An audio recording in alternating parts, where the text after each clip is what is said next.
Hey guys, how are you all? Welcome to Let's Start Story on SLAYER. What if Harry Potter became ultimate magical weapon in a new life? So do 4 blue hearts comment.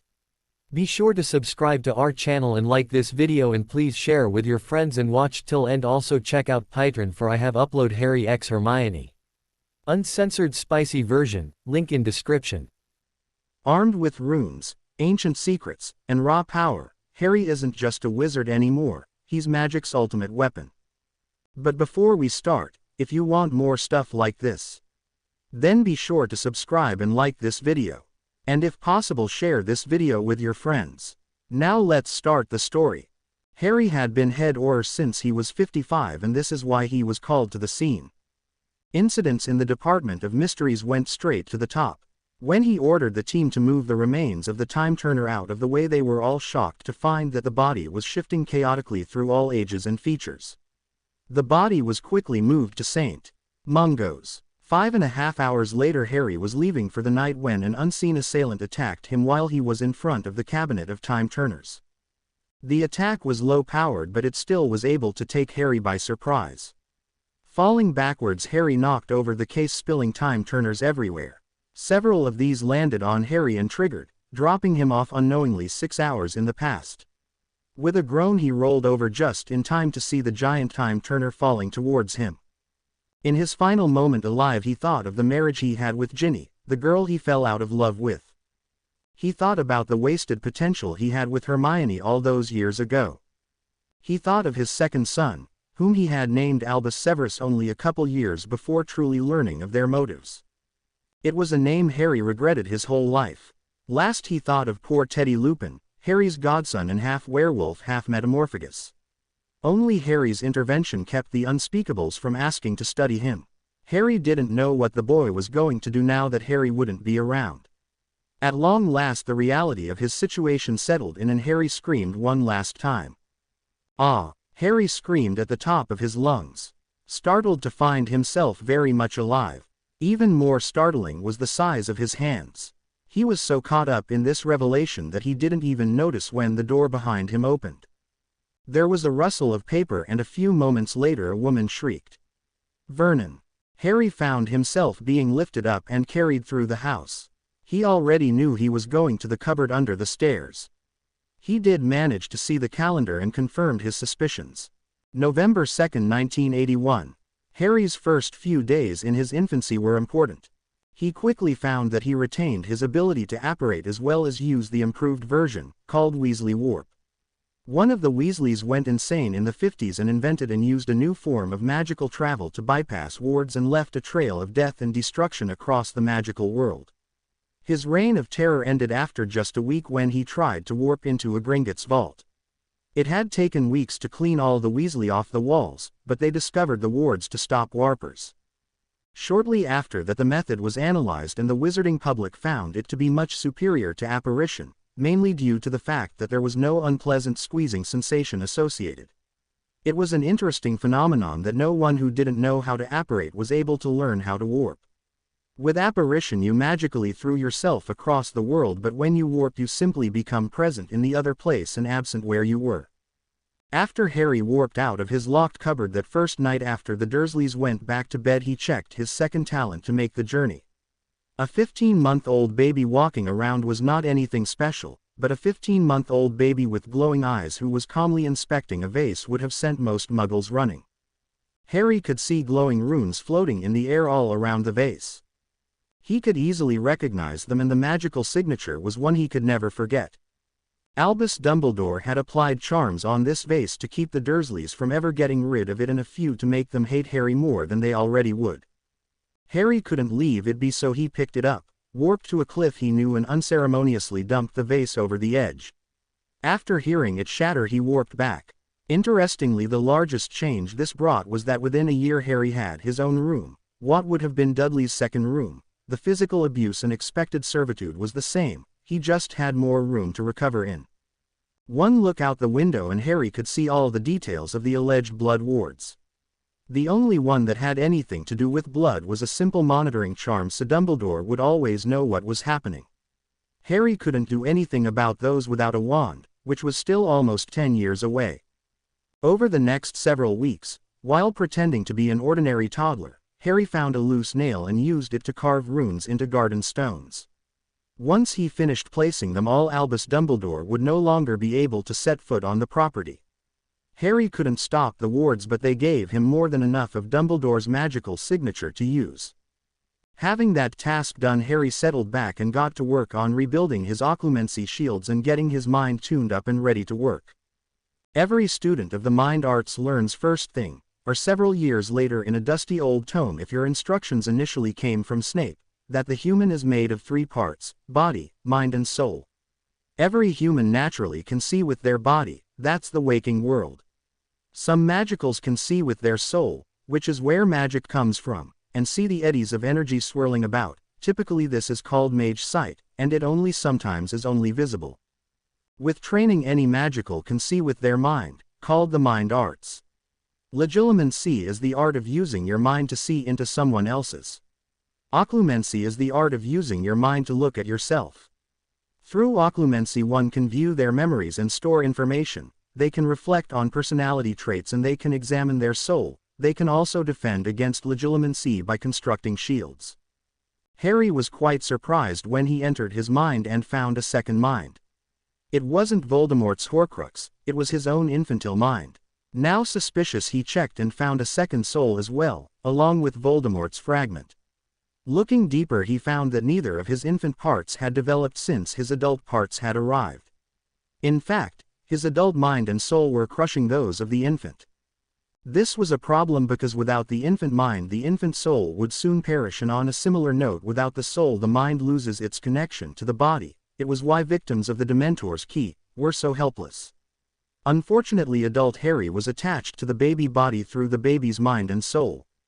Harry would have to restructure his adult mind and soul, or both of him would cease to exist. Controlled suicide to save your own life. Great, Harry thought as he got to work on his soul. His mind would have to go second or he would lose focus. The fix was rather simple in the end, but only temporary. Harry pulled his souls apart so his older one wouldn't smother his younger one. He didn't want to lose his older soul either, since that would allow him access to essentially twice the amount of magical power once he finished growing up. Once they were separated, Harry noticed that they were starting to repel each other. To fix this, he grabbed some of each soul and braided them together with the bit of Voldemort's and used the 3 to tether the 2 together. This solution wasn't perfect and left a significant amount of magic left over that would be dangerous to Harry, and everyone and everything around him if he ignored it. Without access to his Potter properties, or even Diagon Alley, Harry couldn't get a storage matrix. Harry eventually settled on concentrating the magic into the very cells of his body, hoping that it would make up for the years of neglect and abuse he was facing. This made it safe for him to be around electronics and would keep him from blowing things up when he got slightly upset. Now he'd maintain normal levels of accidental magic. It wasn't for another 2 years that he discovered what else this did. His soul being stable, Harry moved on to his mind. It was amazingly depressing to him as he went about systematically deciding what to destroy and what to plant in the younger Harry. That was, of course, until older Harry destroyed his center for depression and sorrow. After that it was smooth sailing, and soon the mind of the older Harry was reduced to little more than memories and younger Harry was developing again. This Harry certainly wasn't going to grow up into the same person. The first signs of the changes that Harry's second soul had made came 2 years later, while Harry was 4. The Dursleys were inside eating the breakfast that Harry had cooked them that morning. Just like in his last life, they started making him make breakfast as soon as he was tall enough. Naturally, Harry wasn't allowed to eat anything until they were done and was forced to wait outside. With his memories from the other timeline, though, he had plenty to think about while he waited. It was while he was idly waiting that he found that his scratching in the dirt was more efficient than usual. He looked at the deep gouges in the ground and the many small piles of dirt. Then he looked at his hands. Finally he examined the claws that he suddenly found himself in the possession of. Neither of his existences had provided him with the experience of discovering a new body part. In the end they were retractable, and not the only change that would happen to his body. His first experience with accidental magic came when he was 6, and fell out of a tree. The weightless feeling of falling along with the terror of surprise triggered a rush of magic through him. Harry remembered the story of when Neville's accidental magic triggered during a fall and he bounced. He wasn't surprised though, as his great-uncle dropped him out a window after dangling him for a while. The terror of surprise must have made the difference, because instead of bouncing, Harry found himself floating. He dropped to the ground as soon as he realized what he was doing, having lost the feeling. With his inherited occlumency, Harry spent years recalling the times he saw Voldemort fly at the end of the last war with him. He also recalled the memory of his accidental flight and soon isolated the ability. Within a couple of years, Harry was able to outfly any broom that would be released before the firebolt, and even then he would still have the better maneuverability. Harry wasn't done evolving though. If anything, learning to fly was speeding up the process. Just before his 9th birthday, Harry woke up the whole household with agonizing screams. Vernon kicked his door in and found Harry, still unconscious, thrashing about in his bed, glowing noticeably, and now had hair that looked like it was made out of silver and skin that looked like dark copper. Vernon went to shake Harry and found that he was radiating incredible amounts of heat, even though nothing was burning. Not wanting to risk it, Vernon lifted the side of the bed and dumped Harry on the floor. The screams cut off sharply and were replaced by Mo.Ns as Harry woke up. He looked around wildly, eyes now solid white and glowing brighter than the rest of him. In a rare moment of compassion, Vernon decided to leave Harry lying on the floor, curled up in the fetal position, and sobbing in agony, instead of breaking a few ribs for waking Vernon up, as was standard practice for Harry's nightmares. Harry wasn't allowed outside or near any open windows for 3 days while he struggled to get a grasp on what he concluded was his new metamorphagus power. Finally, glow dampened, irises and pupils restored, and skin back to its organic appearance, and claws retracted, Harry saw the sun again. The last development during his Dursley years came later that year while he was walking home from school. He had ducked into a construction site to escape Dudley and his gang of minions, who were set of beating Harry up. He was watching the ground when he heard a shout of warning. Quickly looking up, he saw a dumpster falling off of an upper story. Harry was reminded of the giant time turner and was expecting to be crushed. Then, just like when he learned to fly, the sensation of accidental magic filled him as the dumpster hit his head. Instead of becoming dumpster paint like he expected, Harry found himself knocked off his feet and landed a few feet away. After checking on him, the foreman of the site took Harry to the Dursleys, and talked to Petunia about how lucky Harry had been to jump out of the way in time. When Vernon got home and heard the story, he took the initiative and beat Harry thoroughly for drawing attention. He finally gave up after he had been working on Harry for an hour and Harry still didn't have a mark on him. Petunia had been delightfully helpful at that point when she took up a cast iron skillet and swung as hard as she could at Harry's head. She hit him with enough force to knock him off his feet, but he got up again immediately without even a headache. After that, the physical abuse stopped. Harry knew that he had to test himself, so he warped into the wilderness one day and started flying into things. Harry ended up needing to hit trees with much greater force than any human could produce before he so much as bruised. Harry decided to stop testing once he managed to fracture his arm. He found that his skin was tougher as well, now able to resist minor cuts and lacerations. Since they couldn't do much to Harry anymore, he stopped doing more than his fair share of the chores. Without another choice, Petunia eventually assigned Dudley to some of the easier tasks and left Harry with the gross or difficult ones. Gardening was the one chore they both had, and thus ended up working alongside one another frequently. Unexpectedly, instead of making the job worse for Harry, Dudley ended up talking to Harry and an amount of mutual respect developed. Dudley even stopped his friends from tormenting Harry at school. With all of these other changes, Harry never even noticed that his eyes stayed perfect, and thus he didn't get glasses. Harry's years at the Dursleys were much better than his last time around, but they were still bad and Harry was looking forward to Hogwarts. Vernon and Petunia eventually gave up trying to deny the existence of magic around the time that Harry became a metamorphagus and told him about Hogwarts when he turned 10. Harry decided against telling him that he already knew, and them telling him early would keep it from being suspicious when he wasn't surprised to get his letter the coming summer. When his letter did finally arrive, Harry quickly wrote a reply saying that he would be attending, and he simultaneously requested the key to his trust vault at Gringotts. He found the delivery owl loitering outside and quickly had it on its way back to the headmaster. The letter was turned over to Albus Dumbledore after Minerva McGonagall had received it herself. He sat at his desk pondering just how Harry came into knowledge of his vaults. Dumbledore had specifically placed Harry with his Muggle relatives who wouldn't tell him anything about the magical world.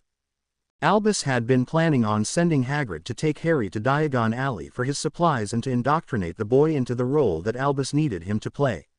He was supposed to be completely ignorant and take up the pro-Gryffindor and anti-Slytherin outlook that Hagrid had. That and early contact with the Weasleys would have guaranteed that Harry would stay under Albus' control. Now that Harry was requesting the key on his own initiative, Albus had lost the upper hand. Albus couldn't deny the boy access to his vault without losing the position as a hero to Harry. In fact, the whole scenario demanded more attention from Albus. There really was no choice. He had to take Harry his key and he had to take Harry around Diagon Alley and learn how the boy thought. If Harry wasn't ignorant, sending Hagrid to him wouldn't work in Albus' favor. A couple days later, the encounter all planned out, Albus departed Hogwarts and apparated to Privet Drive. He walked down the sidewalk until he came to number 4, where 2 boys were out front weeding. That's odd, the Dursleys should hate Harry enough by now to have him doing all the work. The other boy must be his cousin, Duncan the first think. I wonder why he's helping, punishment perhaps. Excuse me, could one of you tell me where I could find Harry Potter? Dumbledore asked from the sidewalk. Both boys turned around quickly in surprise, but only the black-haired boy spoke up. I'll go get him for you, Professor. Before Albus had even noticed that the boy knew who he was, Albus found himself alone with the brown-haired boy. Was that Harry's cousin, Duncan? I think. No, I'm Harry's cousin, Dudley, by the way. Dudley replied calmly and not looking Albus in the eye. Harry and he had planned this out and it sounded like a fun joke. So who was that other boy? Oh, he is my friend Piers, Dudley said as a third boy with sandy brown hair and blue eyes came outside. Did you bring my key, Professor? The new boy asked as he walked up to the sidewalk. Harry, Albus asked, surprised by the boy's appearance. Yeah, so my key, Harry said impatiently. Ah, yes, well, after I have a word with your aunt we can head over to Diagon Alley and get all of your supplies. Dumbledore said, smiling, eyes twinkling. Oh, that's okay, I really only need my key, Harry said, holding out his hand. After I speak with your aunt, I should be able to convince her that she shouldn't go and let me take Harry instead. It should be easy. He took several steps towards the door only to find himself still on the sidewalk. Well, that's strange. If you make me ask for my key one more time I will press charges with the goblins. Please just give me my key and leave, everything is arranged, Harry said. Albus didn't know how Harry knew goblin laws, but he did know that Harry wasn't making empty threats. What happened here? My work was so tidy. With a sigh he pulled Harry's key out of his pocket and handed it over. Harry promptly turned around and walked back inside, Dudley following close behind. Albus thought he was right behind Dudley but then looked again and was still on the sidewalk. Why can't I move onto the property? Excuse me, boys. When the children didn't respond he stalked off and apparated back to Hogwarts to try to figure out what happened over the last few years to get this response. It simply didn't make any sense. Who put up those wards? I wonder how long it will take me to take them down. Albus thought as he walked away, his plans disrupted more than he had thought possible. Harry waited until his birthday to go to Diagon Alley. It was his birthday when Hagrid took him the first time and Harry felt it was appropriate. His first stop, after an uneventful visit to Gringotts, was Ollivander's. Ah, Mr. Potter, I was wondering when you would be in here. Happy birthday, by the way. Ollivander was smiling genially. Harry wasn't surprised that he saw through Harry's disguise immediately. Nice to see you, Mr. Ollivander. How are your children? Harry asked kindly. Oh, they are very good. They always get excited during the summer hoping that they will get matched up with their witch or wizard, Ollivander said, smiling. He pulled a wand box out from under his desk. This one has been particularly excited this morning. Care to try it out? Harry opened the box to find his wand lying there. He took it in his hand and felt as though he were seeing a close friend for the first time in several decades. "I'll take it." "Curious, very curious. The phoenix that gave the tail feather for that wand gave one more. The brother of your wand is the one that gave you your scar," Ollivander said. Harry's hand quickly went to his forehead to check and make sure that he still had the scar hidden by his metamorphagus talent. How did you know about the scar?" Harry asked. "I lost both of my eyes when I was young and had them replaced with magical prosthetics. Over time I have manipulated the enchantments and now they see through almost any attempt at concealing one's identity," Ollivander said with a shrug. "It was an accident really." "Well, accident or not, I would really appreciate it if you would not tell anyone about my real form," Harry said. "I have always kept the secrets of my customers. I didn't feel it was my place to tell others what I learned by mistake." "The tan looks good though, you're positively radiant," he finished with a wink and Harry laughed. "May I ask what happened?" "I don't want to go into details, but I found myself aware of my magic at a very young age and used it. The results are in front of you," Harry said. The two of them chatted for a while before Harry left, having bought his wand. 2 wand holsters. Ollivander raised an eyebrow in question when Harry asked for the second one but didn't say anything. "And a wand servicing kit." Harry quickly got his trunk next. He got one that shrank with a wand tap, had an expanded main compartment with 3 small drawers inside, 1 for potions and 2 for everything else, and was warded to prevent anyone other than him from opening it. There were 2 like that. One was plain wood and brass, but he got the more expensive version that was covered in black dragon hide and had a silvery metal to fasten it. The shop owner called it mithril, but Harry suspected that that was just another name for titanium. The rest of his supplies were found and purchased quickly. He even got a few books about metamorphmagy while he was at Flourish and Blotts, and soon he found himself only needing to get his robes fitted and find Hedwig. The shop owners always offered to shrink his purchases for him and were always surprised when he pulled out his trunk and expanded it. It was fun but a little concerning that no one thought he would have that kind of trunk. He was still mentally shrugging as he entered Madame Malkin's. Draco was there just like last time. Harry ordered that standard Hogwarts robes and hopped up on the stool next to Draco with a nod to acknowledge his presence. Harry didn't remember what he did the first time to get Draco starting, but nodding had the same results it seemed. "Hello, Hogwarts too?" Draco asked. "Yup," Harry said, trying to sound as uninterested as possible. "It didn't work." "Me too. What house do you think you'll be in?" Draco asked. "Dunno. Well, no one really knows until they're sorted. I'm going to go into Slytherin of course though. My whole family has. It's the best house after all," Draco said. "Doubt it," Harry replied. "It is the best. Everyone says so," Draco said with a glare. "Except anyone from any other house. Snakes lose 3 to 1. Harry said blandly. "Only the opinions of Slytherins matter. Who cares what Gryffindors and Puffs think? Claws have good thoughts but aren't good for anything other than help on homework." Draco was amazingly condescending even at this age. "You're too dumb to make it in Slytherin," Harry said without looking over. "You won't make it past the first plot against you." "What? How dare you insult a Malfoy?" Draco screamed. "When my father gets back he'll be very upset that you're using him as a threat to your peers," Lucius said as he walked in quickly.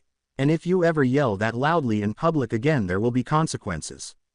"Sorry, father," Draco said, turning red. "You probably shouldn't threaten people without finding out who they are first either," Harry added helpfully. Lucius sent a withering glare at Draco again. "I apologize for Draco. He might be too stupid for Slytherin like you said. I am Lucius Malfoy, head of the Malfoy family," Lucius said apologetically, extending his hand to Harry. "It is nice to meet you, Lucius. I don't hold you at fault for your son's indiscretion. He is only 11 after all. I'm sure I'll make some mistakes too before I am done." Harry shook Lucius' hand with a smile. "I am afraid though that I would like to maintain my anonymity until September though.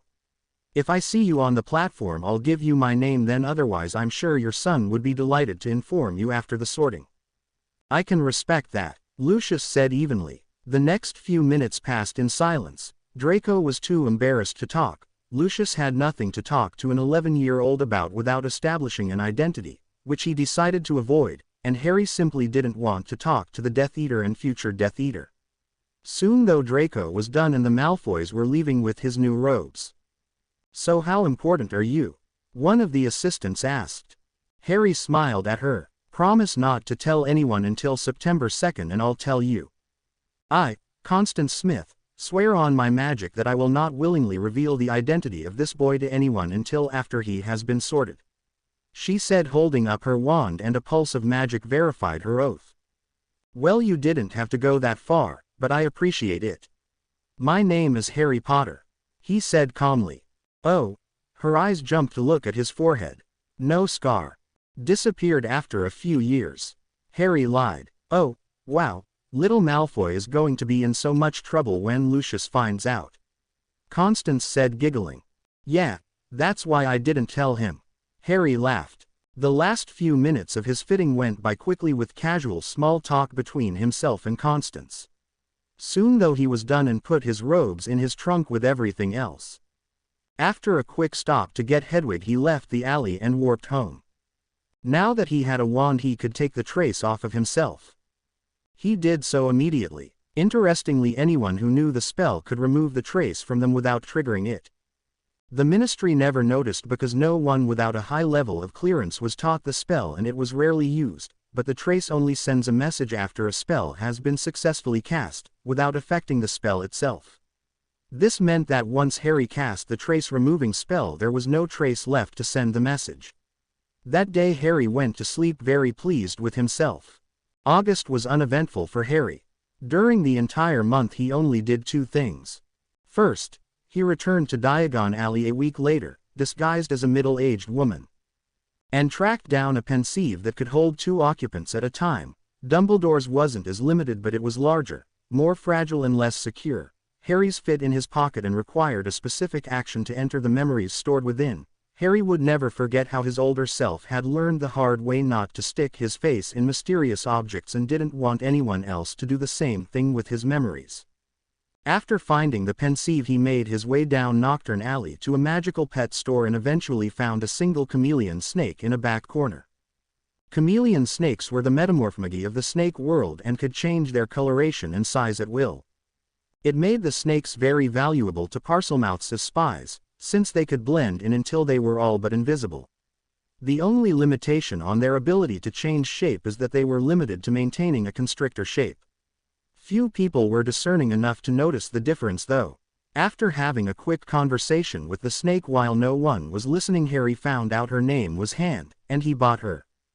The second thing Harry did was on the night of August 31st. The Hogwarts Express would be taking all of the students to school, and many of the students were too excited to sleep. Like them, Harry was awake, but unlike them, it wasn't because he couldn't sleep. After disillusioning himself, Harry warped to Dumbledore's office. Being careful not to draw the attention of the portraits in the room, Harry made his way over to one specific shelf and quickly put the sorting hat on his head. August 31st came around, and while all of the other magical children were trying to sleep before Hogwarts, Harry was busy disillusioning himself. Once he was invisible, he warped into Dumbledore's office. After seeing that Dumbledore was gone, he walked over to the sorting hat and put it on. "Hello. I'm not supposed to sort you until tomorrow. You'll have to wait like the rest," the sorting hat told him. "About that hat, if you take a sneak peek you'll understand. I would however like to interfere with where you put a few other people," Harry said. "Tell me why and I might think about it." "Well, the first is Hermione Granger. She is a Muggle born, and last time she got sorted into Gryffindor because that's where Dumbledore was sorted. She belongs in Ravenclaw. Don't let her make the same mistake again," Harry said. "Well, that sounds reasonable enough. I'll decide when I look in her head tomorrow," Hat replied. "Anyone else?" "Well, yes, but they are less justified. I think Vincent Crabbe and Gregory Goyle should go to Hufflepuff, but I won't pressure you on that one," Harry said. "If Crabbe and Goyle are a toss-up between Hufflepuff and something else, I will take this into consideration," Hat said. "The last one will be against his wishes entirely," Harry said. "I don't know if you will be willing." "I am not above bribes, you know," Hat said with a mental smile. "I don't know. What do you give a hat?" Harry asked. "Well, it would be great if you could unify the school," Hat said hopefully. I don't know how possible that is, but I will agree to try. Harry said. I guess that's the best I can hope for. Hat said. I'll do it for you on faith. Don't let me down. After telling the Hat where to sort the last person, Harry left and slept for a few hours before heading to the station. Harry didn't sleep much that night, as it turned out.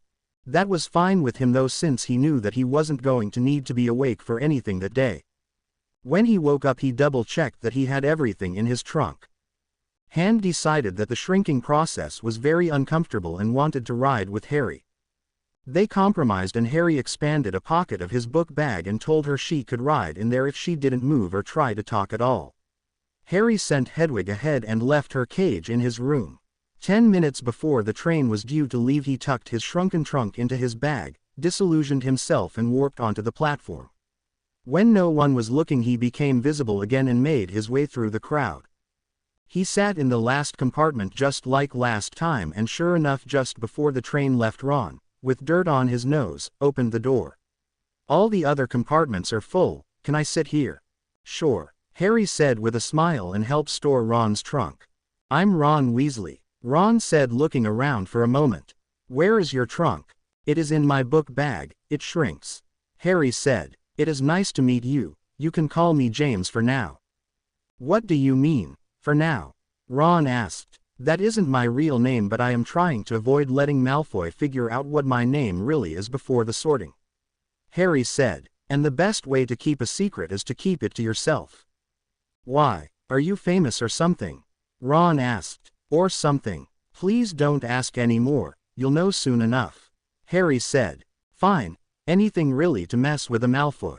Ron said, smiling. Do you play wizard's chess? I do, but not on trains, too shaky, pieces go everywhere. Harry said. Just before Hermione opened the door. Excuse me, but have either of you seen a toad? Hermione asked and dragged Neville into view. Neville lost his. No, but I'll help you look. Harry said enthusiastically and stood up to follow her out. I'll stay here, James, so no one takes our compartment. Ron said. Thanks Ron. Harry replied, and Hermione led him out into the hall. I'm Hermione Granger. This is Neville Longbottom. Who are you? Hermione asked, thrusting her hand forward. It is a pleasure to meet you, Hermione and Neville. Harry said, shaking their hands. For various reasons I am using a pseudonym until the sorting. Please call me James. Nice to meet you, James. Hermione and Neville chorused. They got to the next door at that moment and Hermione threw it open. Excuse me, have any of you seen a toad? Neville lost his. Fortunately, Penelope Clearwater was sitting in this compartment, and after confirming that Trevor wasn't in there, she went with them.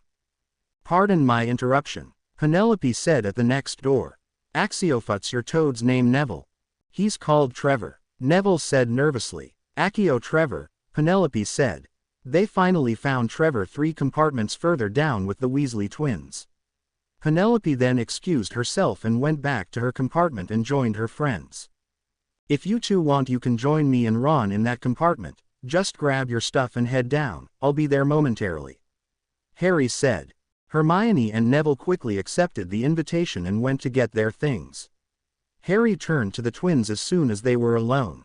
I hate to do this to you guys, but I think you have something that belongs to me. Why would you think that? One of them asked. Harry decided to call him George. Because I am the son of Prongs and I live up to what my parents would expect from a second-generation marauder. I know lots of things, Harry said with a smug grin. You're the son of Prongs? Fred asked. Can we meet him? George asked a moment later. Do you know who the others are too? Of course I do. You cannot meet my Prongs though, Harry said sadly. Can we meet the other 3 though? Well, there is a good chance that you will be meeting Moony soon. You already know Wormtail as to Padfoot. He is going to be out of contact for a while. I don't know how he'll feel when he is back though. I'll be sure to ask when I see him, Harry said with a grin. We know Wormtail. You aren't going to tell us who he is, are you? No, sorry, Harry said. I'm sure you'll be able to figure it out eventually though, good luck. But anyway, I came here to get my map, so could you hand it over? The twin Harry was calling Fred pulled the map out of his pocket and handed it over. Harry pulled out his wand and tapped it. I solemnly swear I am up to no good. Harry had to glare at Fred when nothing happened. He handed over a second piece of parchment and took the fake map back. This time when Harry said the passcode, it worked. Sorry, figured if you weren't who you said you were you wouldn't be able to work it. Fred said with a shrug. It's okay, Harry replied, I would have done the same to you. Harry wiped the map and stuck it in his pocket. He started to leave but turned back when he got to the door. I hope that we will be able to work together in the future. S2. The twins chorused before Harry closed the door behind him. Harry returned to his compartment as Neville and Ron were just finishing putting Neville's trunk in place. Harry closed the door behind him and sat down next to Hermione, smiling at her. What took you so long, James?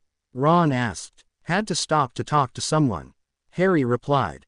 Oh, who? Ron asked. Someone. Harry replied. That's not very helpful, Ron said. I don't think it was meant to be Ron. Neville said. Nope, Harry said. So, who was it? Ron said again. If I didn't tell you the first time, why would I tell you just because you asked again? Harry said, bewildered. He clearly considers it to be none of our business who he talked to or what they talked about. Hermione said, and honestly we have no right to that information. Correct, Harry said. We just met after all. Sorry, James. Ron muttered, barely loud enough to be heard. Hey Neville, you grew up in the magical world, right? Hermione asked, successfully changing the subject. Yay, so did Ron. James. Neville replied. I was raised by muggles but I have some experience with the magical world. What's up, Hermione? Oh, I was just wondering if I could get more information on Harry Potter. I believe he is 11 now and should be attending Hogwarts with us. Hermione said. Yay, his birthday is the day after mine, so he should be coming. Neville said. Yeah, right. Why would Harry Potter come here? He has the money and fame to get any tutors he wants. He could learn magic better from home than any of us will at school. Ron said. Not to mention that after that night no one knows where he went. Neville added. Who knows, wanna go try to find him? Don't you think we would have heard about it if someone found Harry Potter on this train? Harry asked, using all of his mental discipline to keep from laughing. No one could have kept it a secret. Yeah, he probably went to Hogwarts some other way if he is attending at all. I guess we should just wait and see, Hermione said. The door slid open again to reveal Malfoy, Crabbe and Goyle. Malfoy spoke up with a sneer. There you are, I guess you aren't as important as I thought if you were hanging out with Longbottom and a Weasley. Hello Draco, might as well make introductions. Ron, Neville, Hermione, this is Draco Malfoy and his brainless bodyguards Vincent Crabbe and Gregory Goyle. Draco, Crabbe, Goyle, this is Ron Weasley, Neville Longbottom and Hermione Granger. Harry said, pointing to each person as he named them. How do you know Crabbe and Goyle? Draco demanded. Important people learn details, I'm sure you wouldn't understand, Draco. Harry said smugly. Whatever, Granger, I don't know that name. Are you a mudblood? Draco sneered. Harry stood quickly and threw a punch, quickly breaking Malfoy's nose. Don't use that word anywhere within my hearing or I will make it so you can never say it again. James, what did you do that for? Hermione shrieked. You'll pay for this, Draco shouted, slightly garbled, and stalked away with his goons. Sorry, the M word in the magical community is like the N word in America. It is racist and, Harry said. Some members of the magical community value themselves on blood status, Neville said. If you were born of Muggle stock they consider your blood dirty, Harry said. It's really foul. Bloody git, Ron added. Ron, Hermione admonished. You know, in America the black population turned the N-word into their own thing, they claim ownership even. We could do the same. What do you mean? Ron asked. Well, simply put, those of us from Muggle families could all agree and decide that that word wouldn't be offensive if used by us first to us. Hermione explained. What is the PC term anyway? Muggleborn, Neville said. If both of your parents are Muggles. Half-blood if either of your parents or any of your grandparents or great-grandparents are Muggles. So two Muggleborns would give birth to a half-blood, and two half-bloods can potentially birth a full-blood. Hermione clarified. Yes, eventually. They call themselves pure blood, though. Harry said, I am half-blood myself. These two are pure blood for several generations.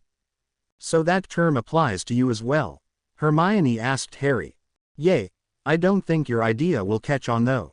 Harry replied. You're probably right. It is hard to start these kinds of things on purpose. Hermione admitted. The rest of the trip was quiet. The four of them chatted or read. Ron and Neville tried to play chess once and almost lost a rook under a seat. Soon enough though the bell chimed through the train indicating that they would be arriving within a few minutes. Hermione stood outside the door while the boys got changed into their robes and then switched and put hers on as well. Harry left his trunk enlarged and put his backpack in it so it would go up to his dorm automatically like everyone else's. The other three were properly impressed with it. They were all done and sitting back in the compartment waiting out the final stretch when Harry noticed Wormtail. He had come out of Ron's trunk while everyone was changing. What's wrong, James? Hermione asked, then followed Harry's stare and screamed. What? Ron said dumbly, looking around. Oi, Scabbers, I told you to stay in the trunk. By the time the train stopped, Scabbers and Trevor were both locked securely in their trunks and a voice spoke through the entire train. Please leave your belongings here, they will be taken up to your dorms. The four of them filed out and Harry started walking towards Hagrid. The other three followed him just before they heard Hagrid bellow as traditional, "First year's over, air." The four of them shared a boat, Ron and Neville on one side and Harry with Hermione on the other. How do you think we get sorted? Neville asked. The twins told me that we have to wrestle a troll. Ron said grimly. Maybe it is a test. Do you think we will have to cast anything? Hermione asked anxiously. It isn't either of those things. Harry said as he watched the castle approach. This is a really impressive view. Yeah, and how do you know it isn't either of those things? Hermione asked, slightly offended that her suggestion was brushed off so easily. Well, trolls are too dangerous to expect an untrained 11-year-old to be able to handle. As for the test, well, a percentage of the population only just found out about magic. It would be like taking a group of pure bloods to a muggle school and giving them a test to place them in a computer class. Harry said. What's a computer? Ron asked. I bet Dad has one in his shed. See, Harry asked, turning to Hermione. The Board of Governors is almost exclusively pure blood though, James. They could do something like this to discriminate against muggleborns. Neville said. Good point. I guess it really just depends on whether we eat first or second then. If everyone's dinner is waiting on the sorting, it will have to be a pretty quick process. Harry said as the boat bumped into the dock. And why are you supporting the test theory? Do you want it to be a test? No, Neville shouted. It's just that we should be prepared for it if it is. Don't you think it is a little too late to start preparing for a test? Harry asked. That's why I've already memorized all of our school books. Hermione said smugly. Harry laughed when Ron's jaw dropped. It was nice to see that his mouth could open that far without food being involved. That may have been more than you needed, Hermione. Neville said. You might not want to advertise that. She is definitely going to be a claw. Ron said. Claw. Oh, Ravenclaw. I am really hoping to be in Gryffindor. That's where Dumbledore was sorted, you know. Hermione said. Why do you want to be in Gryffindor? Harry asked. I just told you, that's where Dumbledore was sorted. Hermione said. Is that the only reason? Harry asked. Well, yes. The headmaster came from that house though, there has to be a reason why. Hermione said. If you look at the statistics though, less than a quarter of the Hogwarts headmasters have been Gryffindors. Most of them are from Ravenclaw and Slytherin. There have even been more Hufflepuff headmasters than Gryffindors. Harry said. But they say that Dumbledore is the strongest wizard alive. Hermione said. Even if that is true, are you Dumbledore? Harry asked. No, so what does it matter to your life how strong he is? You won't necessarily match him, or you might beat him. Either way, that is already part of you. None of the houses come with a power boost. HRMPF. Hermione said and turned away from Harry, crossing her arms. He shrugged and followed after Hagrid, who was starting to show them the way to the entrance hall. Neville and Ron followed immediately. Hermione hesitated for a moment but decided that staying with the three people she knew was better than trying to meet more new people, even if one of them had proved her wrong. The great hall erupted into applause as the Sorting Hat finished his song. Hermione had blushed slightly when she realized that the hat did the sorting and there was no test. Professor McGonagall called out the first name, Abbott, Hannah. A little girl walked nervously up to the stool and climbed on, sliding the hat down around her ears. Ron let out a groan and said, "Ah, they're using last names and going alphabetically. I'm going to be standing here all night." "You're not last though," Harry said, pointing down the line to a disappointed-looking Italian boy. "That is Blaise Zabini, he's last." Hufflepuff. One of the tables started cheering loudly. "Bones, Susan, I am so glad my name is in the G's," Hermione said. Hufflepuff. More cheers. "Boot, Terry, it gives me enough time to understand what to expect but not so much time that I get bored of waiting." She finished. Crabbe getting sorted into Hufflepuff got more whispers than applause. When Goyle followed him, people were clearly laughing. "Granger, Hermione, wish me luck," Hermione said as she walked up confidently and put that hat on. She only had it on for a second before it shouted, "Ravenclaw." Neville got sorted into Gryffindor again and soon McGonagall looked at the list and called out, "Malfoy, Draco." Draco walked up with his normal condescending swagger and jammed the hat down around his head. Last time, Harry remembered, his sorting took an eye blink. This time though Draco sat and sat. Even though only his mouth was showing, you could tell that a moment after the hat went on he was surprised. That was slowly replaced with impatience, then indignation. After that he just started getting angrier and angrier. Suddenly all of the blood rushed out of his head and he started sweating. Just when the collar of Draco's shirt was showing dampness, the tear in the hat opened and Draco was sorted. Gryffindor. Only 3 sounds were heard in the Great Hall after that. The first was Harry laughing. The second was Snape's face hitting his hands and the third was the thud of Draco hitting the floor. He passed out and fell off the stool. McGonagall took that hat off Draco's head and quickly revived him and sent him on his way to the Gryffindor table, where the Weasley twins immediately took the seats on either side of him with an evil grin. Their friend Lee Jordan took the seat directly across from Draco, who looked worse than he did on the stool. There were only 10 students left to be sorted when McGonagall got to the one they were all waiting for. Potter, Harry, absolute silence. Then as one every person leaned towards the remaining unsorted. Harry was now at the end of the line furthest from that hat. Ron was right next to him looking down the line waiting to see which one was Harry, since he knew that the one was Zabini. That left 3 choices for him. Ron was very surprised when James walked past him and down the line toward the hat. He was even more surprised when James's features suddenly started changing to give him his customary unruly black hair and bright emerald eyes. The Great Hall was much louder this time than last, possibly because he just told everyone that he is a metamorphagus. Draco looked appalled by Harry's identity. Neville and Ron had identical looks of shock and Hermione looked like she had 1,000 questions to ask. He smiled to Hermione and sat down on the stool and slid the hat on. "Did he faint?" Hat asked. "Yay, it was funny.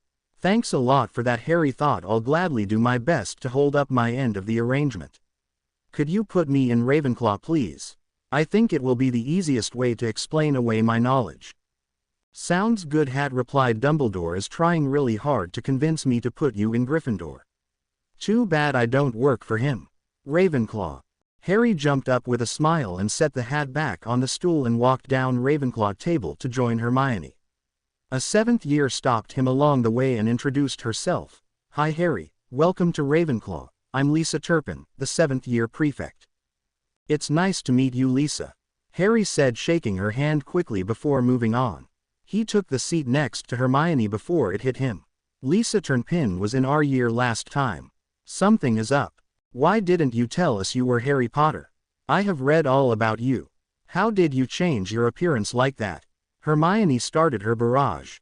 Harry smiled and leaned close, whispering in her ear. He said, "Nitwit blubber oddment tweak." "What does that mean?" Hermione asked, but Harry was scanning down the remaining line of unsorted. "Who is it? Who is it?" Harry muttered to himself before finding the unfamiliar face. "Who is she? Who is who?" Hermione asked. "Her, second girl from the hat," Harry said. "Why does she matter?" Hermione asked. "Hermione," Harry said, turning towards her. I will tell you everything I trust you with, but not on command.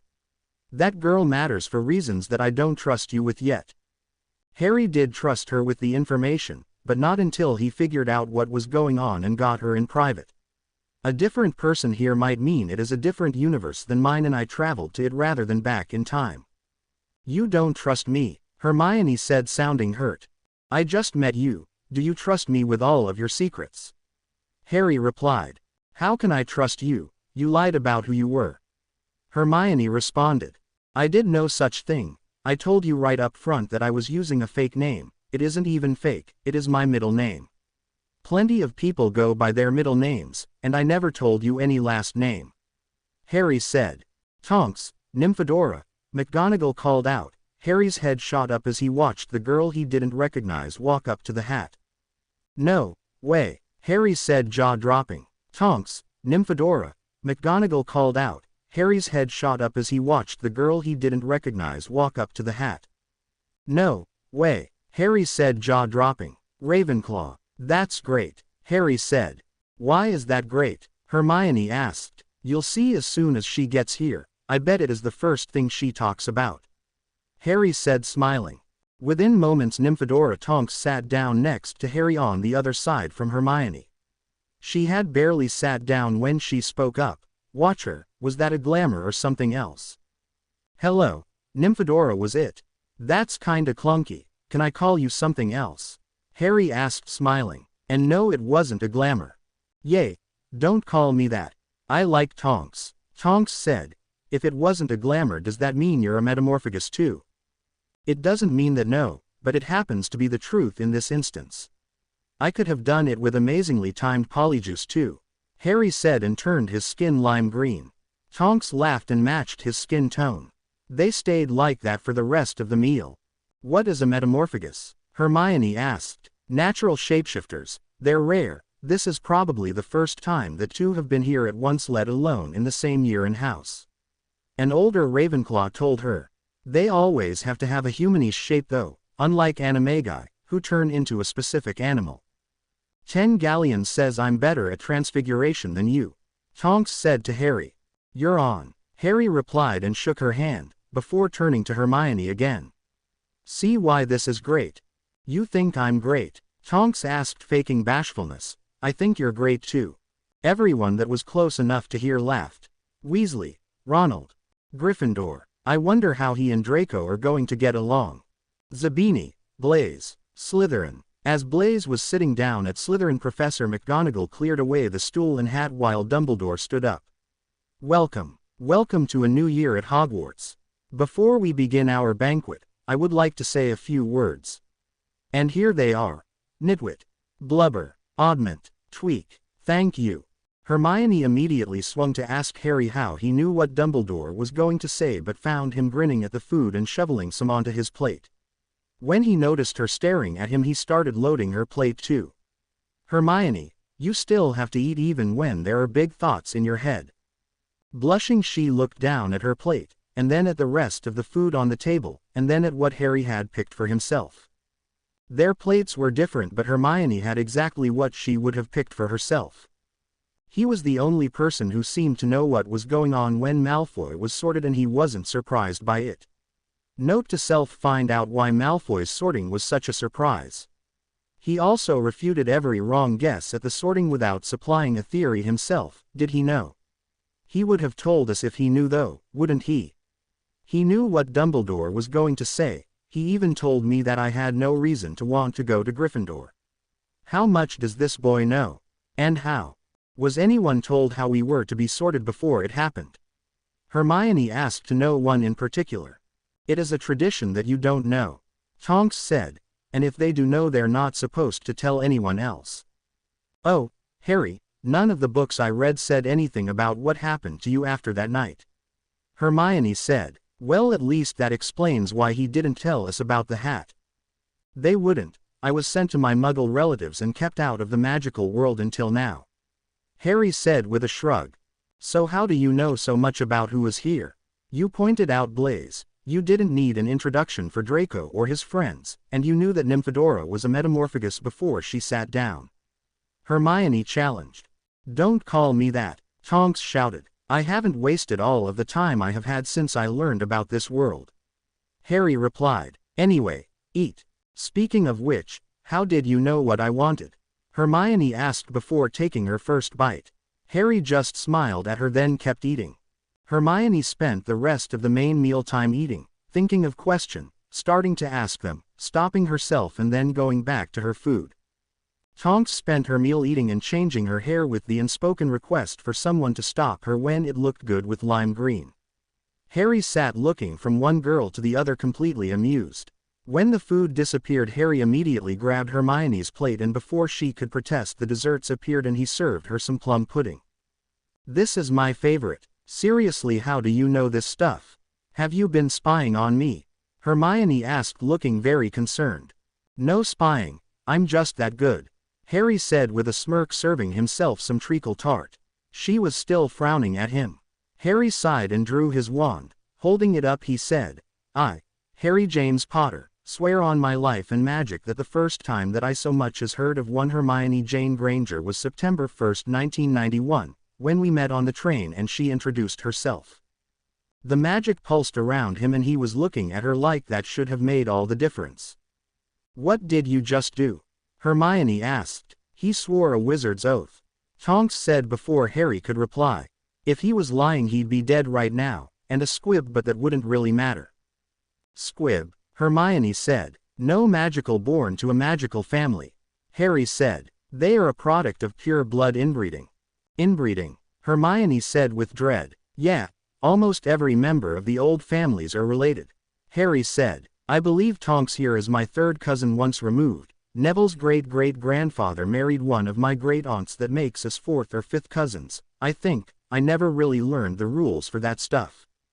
Really? Hermione said. Yeah, Tonks said. Old families don't really talk about it though, there is not stigmata associated with it. They still haven't realized that those of us born with Muggle-born parents are more fit in general. My mom said that Harry and I made quite a commotion when we were conceived. My mother was Muggle-born and her father is Muggle-born, Harry explained. House of Black and House of Potter both looked down on the unions. To them anything less than a pure blood was an insult to the family. My mom was disowned when she married my dad, Tonks said solemnly. We sure showed them though. We're both the first halvesies in each family and we both have a rare magical talent. I haven't found any other metamorphmagy in my lineage. I don't know about the Potter side of Harry, but he certainly doesn't get it from his black genes. Tonks then tried to take a bite of her dessert and found out the embarrassing way that dessert had ended while she was talking. The plates were all clear again and Dumbledore once again took to podium. A few quick words before bed. Firstly, the Forbidden Forest is still forbidden, otherwise we would call it something else. The list of banned products can be found on Mr. Filch's door, please check and follow it. Finally, the third floor corridor on the east side is off limits for all who don't wish to die a gruesome death. Thank you, good night. What does he mean, gruesome death? Hermione asked concerned. He means that if you go down that hall you'll be eaten by a grue. Harry replied, drawing a laugh from Hermione. Seriously though, I would expect that he means exactly what he said. It is more important to know that you will die than it is to know how you'll die. The Ravenclaws unanimously waited until the other three houses cleared out and the doors were easy to get through. There was of course no sense in getting up just to stand around waiting.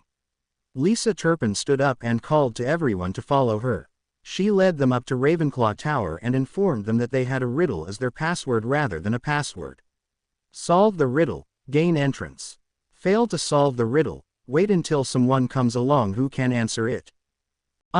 Isn't that really insecure? Hermione asked. Anyone can solve a riddle. Yeah, it is, Lisa replied. No matter how much we and Professor Flitwick beg, Dumbledore won't let us change it. The man's gone senile if you ask me. Hermione was shocked. Harry laughed at her expression. Aren't you glad you didn't go into Gryffindor now? She nodded without comment. Needless to say that our most important security measure is to simply not tell anyone where the tower is. I mean anyone, Lisa said. There is a certain set of twins that I am sure want to find out how to get in here. After all the Ravenclaws filed into the common room, Lisa spoke up again. Could all the firsties stay here for a moment? You're supposed to get a speech from Professor Flitwick before you go to sleep. Everyone else, get out of here and go to bed, you know the drill. When only the 12 first-year claws and the prefects remained, Penelope Clearwater stood up. I am Penelope. Feel free to call me Penny. I am in my 5th year, thus this is my first year as a prefect. As she was sitting down, a boy stood up next to her. I'm Jake Turner. I am also in my 5th year and a new prefect. There is a tradition in Ravenclaw. The first years are under the care of the 5th-year prefects, the second years are under the 6th-year prefects, and the third years are under the 7th-year prefects. 4th year and above go to whomever when needed, but generally by this age you won't need a prefect's help.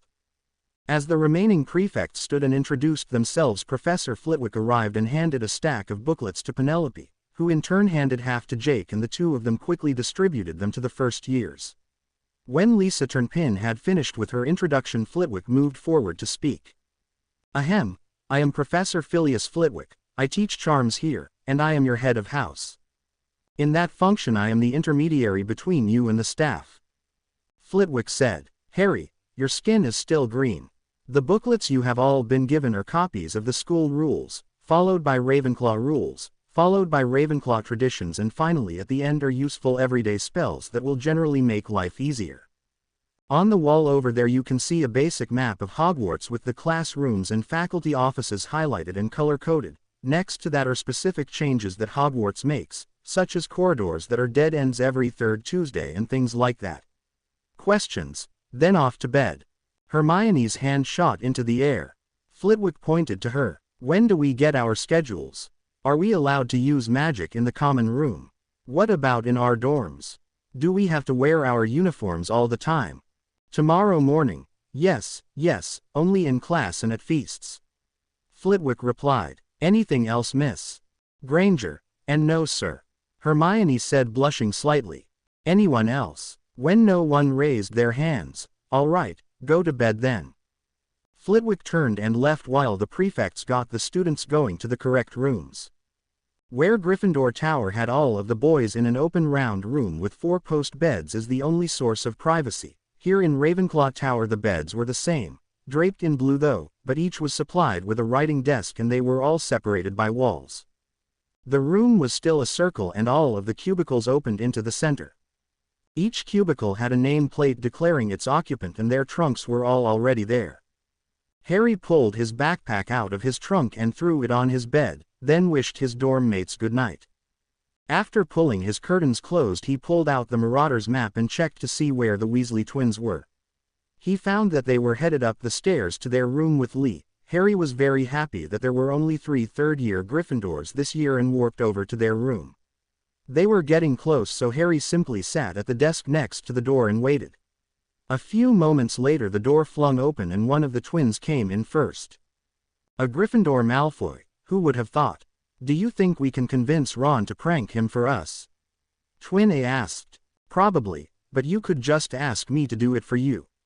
Harry said, laughing as all 3 of them jumped and spun to look at him. How did you get in here? Twin B asked. And why shouldn't we tell McGonagall? Lee added. Well, Lee, you shouldn't tell McGonagall because that would incite my hostilities. And I'll never tell Twin B. Harry said. Twin B. Haha, I win, said Twin A. Not really, Twin 2 inches, Harry joked. Anyway, I'm only here because I'm visiting all of the houses tonight. Thought I would be able to chat here elsewhere. I'll have to be quiet. Hey, you weren't surprised by Malfoy's sorting. Did you have something to do with that? Lee asked. Sorry, Twin A1, that's classified. Harry said with a grin. Is there a way that I can contact the 3 of you without making a visit? Not unless you're telepathic too. Twin B said. We'll think of something though, just give us a few days. All right then, good night. Harry said pleasantly and stood up and walked out the door. He warped back to his bed as soon as the door closed behind him. The Weasleys couldn't allow an outsider to escape their territory that easily though, and they ran to the door to make their token effort at retribution. They got to the door within a second of Harry closing it and threw it open to find no one. They looked at each other. Well, that was impressive. They spent the rest of the night planning an invasion of Ravenclaw Tower. At least now they knew why Harry took the map so soon. if they still had it they could have figured out how Harry got in here. Once everyone was asleep, according to his map, Harry warped down to the Slytherin common room and with a wave of his wand painted a giant mongoose on the wall. He also released Hand to start her spying. Then he popped over to Hufflepuff Central and threw a picture of a coyote up on their wall. In the Gryffindor common room he painted a hyena and he decided that painting a magpie in Ravenclaw would keep people from suspecting a claw of doing all this work. Harry was certain that in the morning the only people that would suspect him were Fred, George and Lee. He fell asleep with a smile. Harry woke up when Tonks jumped on him. Hermione followed suit a second later.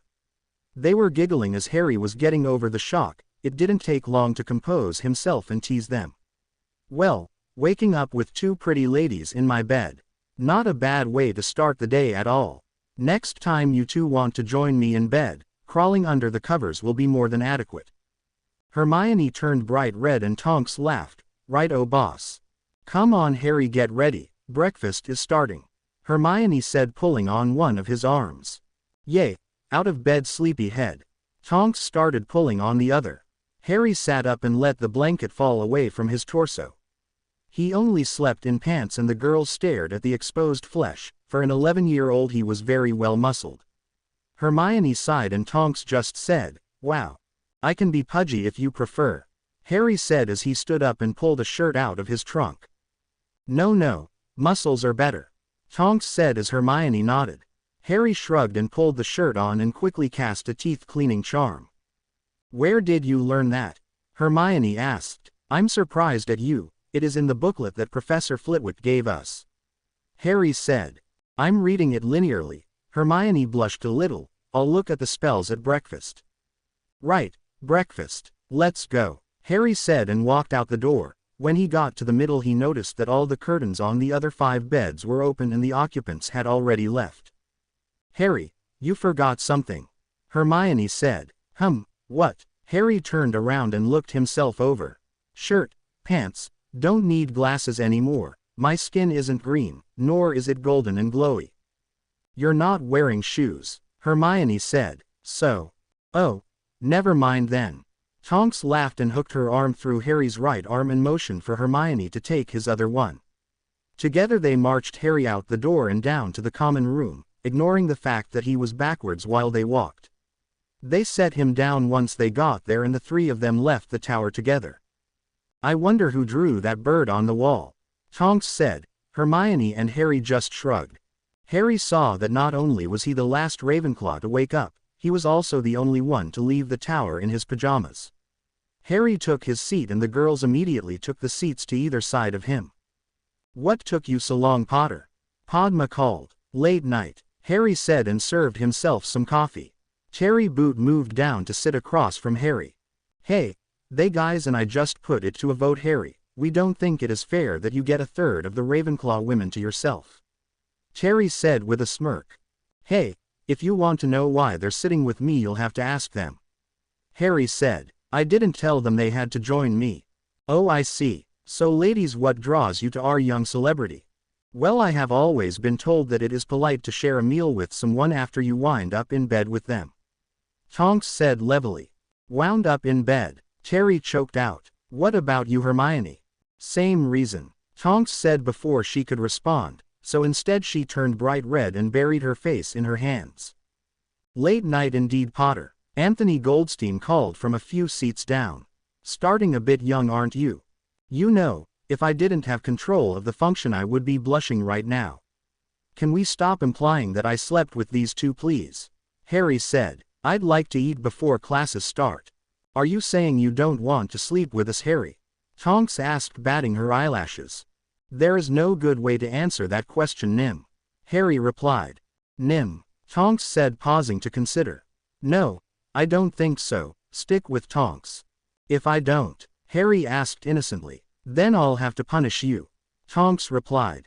Hey, you two, save it for Harry's bed. Anthony shouted, drawing laughs from the whole table and looks from the rest of the great hall. What about Harry's bed? Professor Flitwick asked as he walked up behind them. These two jumped on me this morning, while I was still in bed. Seems to be a big source of entertainment for them now. Harry said, Hermione was blushing again and Tonks was giggling. Do you know anything about that bird in the common room? It is a magpie. They steal eggs from the nest of other birds, including eagles.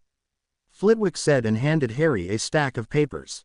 Still don't know who put it there, but in the meantime, since you seem so eager to get to know our students, you three can pass out the schedules. Harry took the first-year stack and handed them out quickly without asking anyone for their names.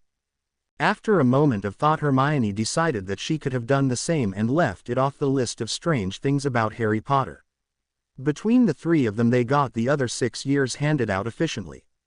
Harry took his leave a little early because he still had to change and get his books, reminding everyone else that they still needed to get the proper books for their classes that day too, and soon all 12 first years were herding up to the tower.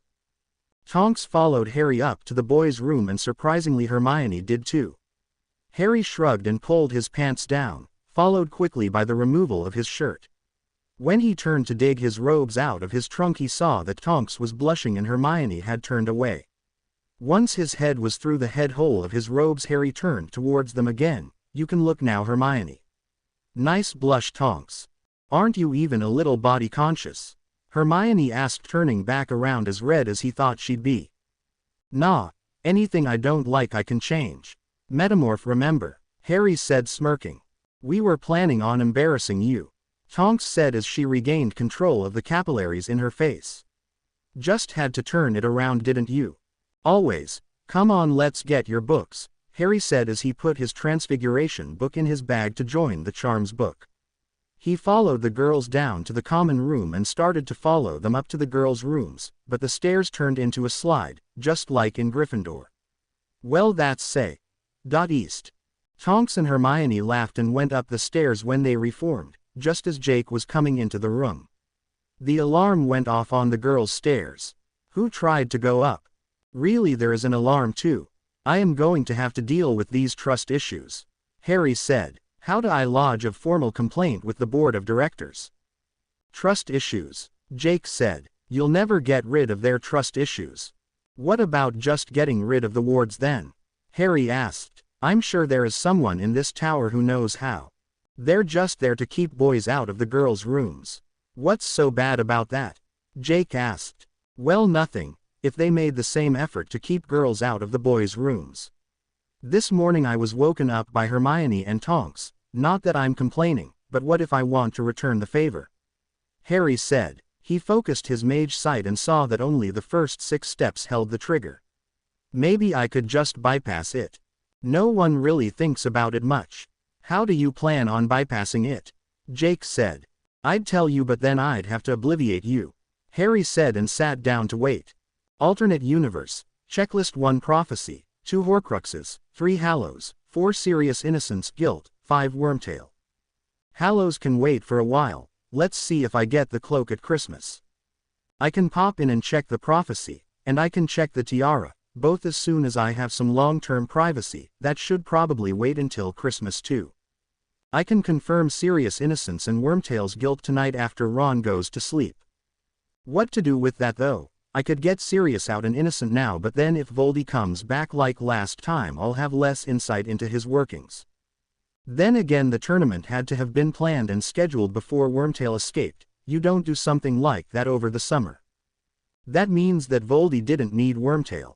Last time they panicked when I ran away from the Dursleys after Sirius escaped. If we waited and everything went the same way, I could stay completely out of sight and not let Dumbledore get any word of where I am until I get back on the train perfectly healthy. That'd be funny, but I can't let Sirius rot for another 2 years just to play a prank. So, immediate plans. Break into first-year Gryffindor dorms and check to see if Scabbers is Pettigrew. The girls chose this moment to come back down the stairs and stopped Harry from planning any further. Harry led the way out of the portrait and was a few steps down the hall when Tonks ran the few steps between them and hooked her arm through his. Hermione followed a moment later on the other side. Harry was shocked with how different this Hermione was turning out than the one in his last life. He wondered if it was just because Tonks was with them rather than Ron, or if her life has been different. Her favorite foods were still the same though. Guess I just need to get to know Hermione all over again. Their first class was Charms with Slytherin. The snakes were already there when the three of them bounced in, still linked together. Harry sat down next to Blaise Zabini and had to suppress his smirk when Hermione bumped Tonks out of the way and took the seat on the other side of Harry.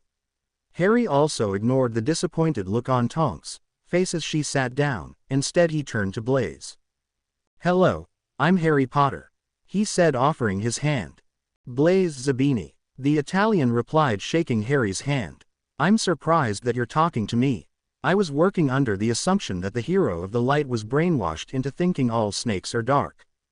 "Nope, not all of you, just a loud minority," Harry said, smiling. "Your assumption was almost correct though.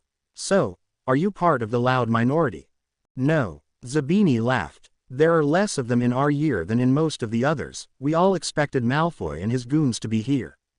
"Yeah, that was a surprise," Harry said. "These are my friends Hermione Granger and Tonks, but you should call her Nymphadora, she really likes it." Tonks punched him in the shoulder while Hermione took Blaise's hand. Still glaring, she took Blaise's hand herself as they leaned across the other two. "Please, don't call me that." "No worries, Tonks," Blaise said with a smile and released her hand. "This is Daphne Greengrass, she isn't very vocal either." Another round of handshaking and "nice to meet you's" later Professor Flitwick arrived. Harry had noticed that Daphne held his hand significantly longer than either of the girls. He started wondering whether last time the girls were less obvious or if he had been more oblivious. Harry was the first one to successfully cast the charm to unwilt a flower. "Good job, Mr. Potter. 10 points to Ravenclaw," Flitwick said, smiling. "No thank you, sir," Harry replied and turned to Blaise, who was staring at him, jaw dropped. "Try it again, I'll see if I can see what you're doing wrong." "What do you mean?" "No thank you, sir," Blaise said, shocked. "It's just that the House Cup doesn't make any sense, and I'd rather not be a part of it," Harry replied with a shrug. "Mr. Potter, we've used the point system at Hogwarts practically forever. Why does it suddenly not make sense?" Flitwick asked. By this point every student had fallen silent. "Well, you offer points as a reward and take them as a punishment, but this only matters if the points have value." Harry started. "So the House Cup was established, probably when the whole school was unified and it was a friendly competition. That would also explain why the amounts given are so arbitrary. You could have given me 1 point for casting the spell or 1,000, or none at all, and still have been within the scope of the written rules. Over time the arbitrary nature and only having one use for the points turned the competition into an us versus them scenario. Everyone wants to win the trophy so that all of their hard work to earn points in class won't be wasted, even if it means getting the other houses in trouble. It also makes students in-house pressure each other to not divulge important information over fear of losing points. It probably also makes the students that are less capable of earning points in class feel worthless and apathetic. I imagine if you were to plot average test scores, disciplinary action, and post-Hogwarts productivity and mark the establishment of the House Cup, you'll find evidence to support my claims." "That was very well thought out. I'm impressed, Mr. Potter. I'll think about your arguments and I might bring it up to the headmaster," Flitwick said, smiling. "All right class, back to work." "You thought of all of that overnight?" Hermione asked, eyebrow raised. "Of course not. I went to Diagon Alley at the end of July, it's been more than a month," Harry said, smiling before turning to Blaise again. "Please show me what you're doing." When they got to lunch, Hermione and Tonks headed towards the closest end of the Ravenclaw table. Harry, however, turned and headed to the far end of the Hufflepuff table where Crabbe and Goyle were sitting alone. Harry sat down opposite them and poured himself a goblet of pumpkin juice. "Hey guys. You were friends with Malfoy before we came here, right? His father was trying to turn us into Draco's minions," Vincent said. "We're fine with Draco though, him being in Gryffindor makes things difficult though." "Why?" Harry asked. "You're not Slytherins. Our families would be upset if we were friends with Gryffindors or Hufflepuffs," Greg replied. "Your families don't matter here. Besides, wouldn't being a Hufflepuff exempt you from that rule?" Harry said. "Either way, just take a look. Malfoy is sitting alone at the Gryffindor table. He is probably getting picked on by his housemates. I imagine it would be the same if a Weasley got sorted into Slytherin. He needs friends. There is no reason that you shouldn't help him and yourselves by being there." What if he refuses to consort with Hufflepuffs? Vincent asked, surprising Harry. The crab in his world would never know the word consort.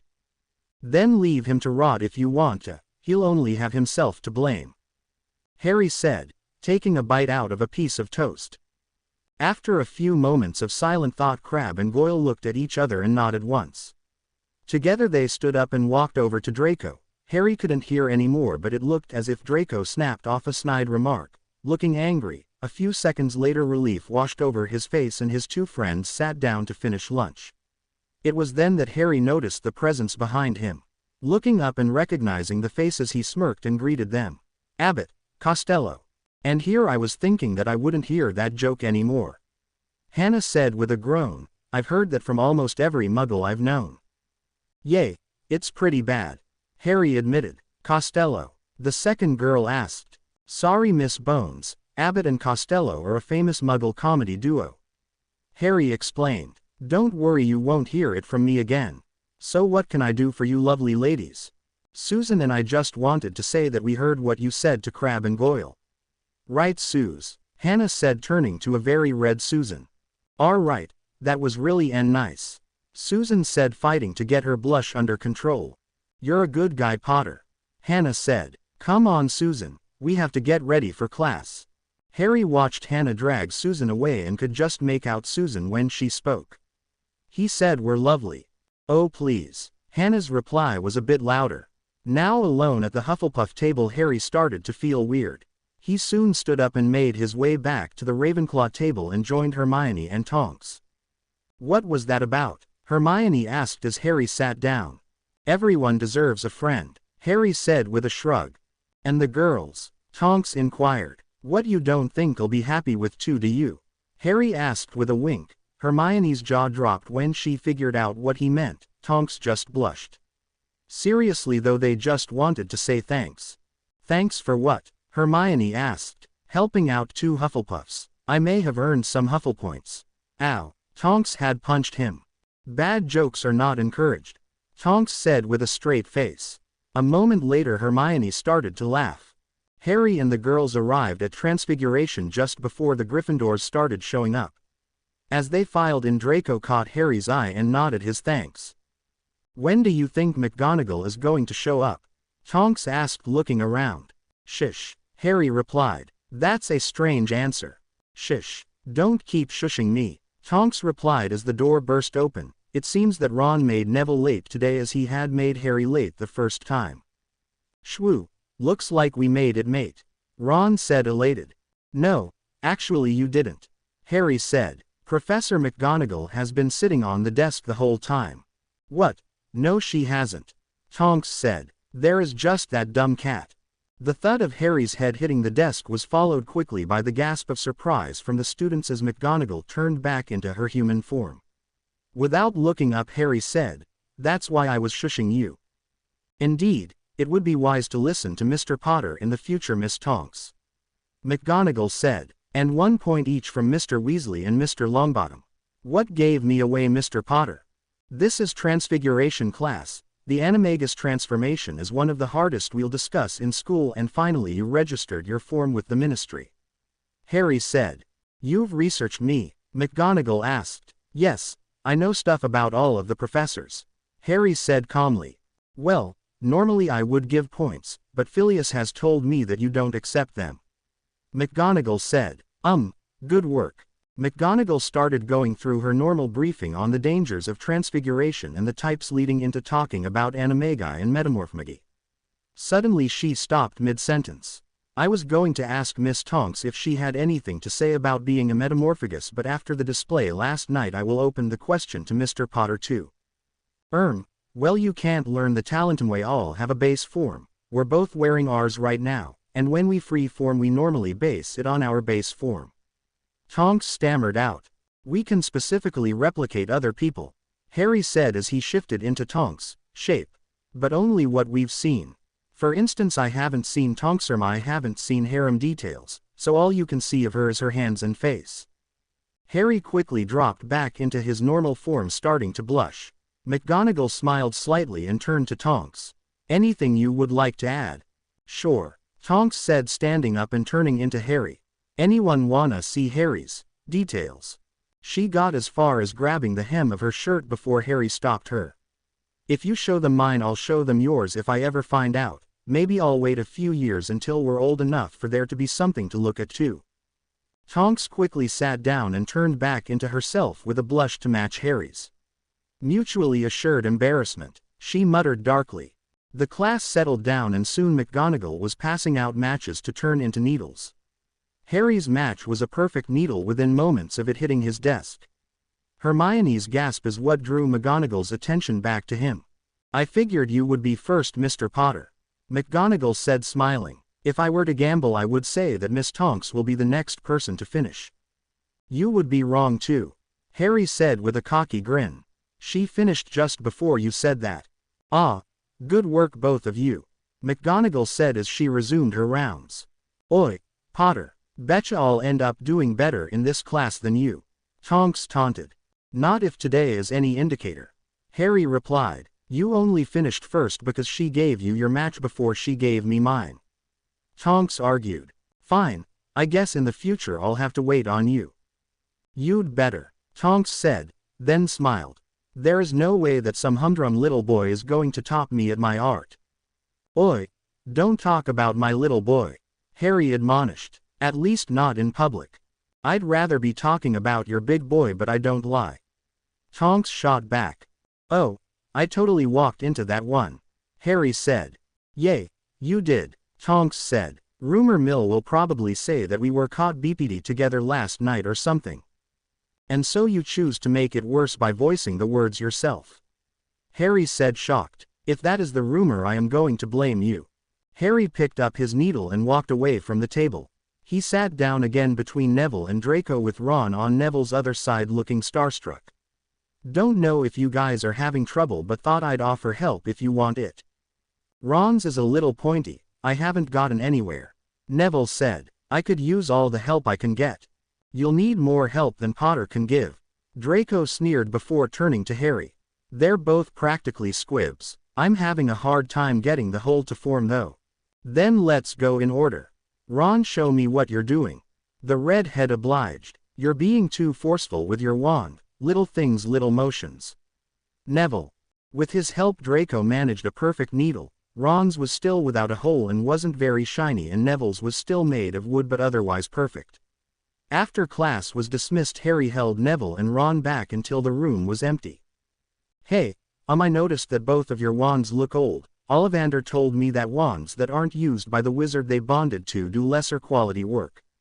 As far as I know, you both have very good reasons for having the wand you do, but if you don't, you might want to think about getting one suited to you." He quickly turned and walked out of the room before they could answer.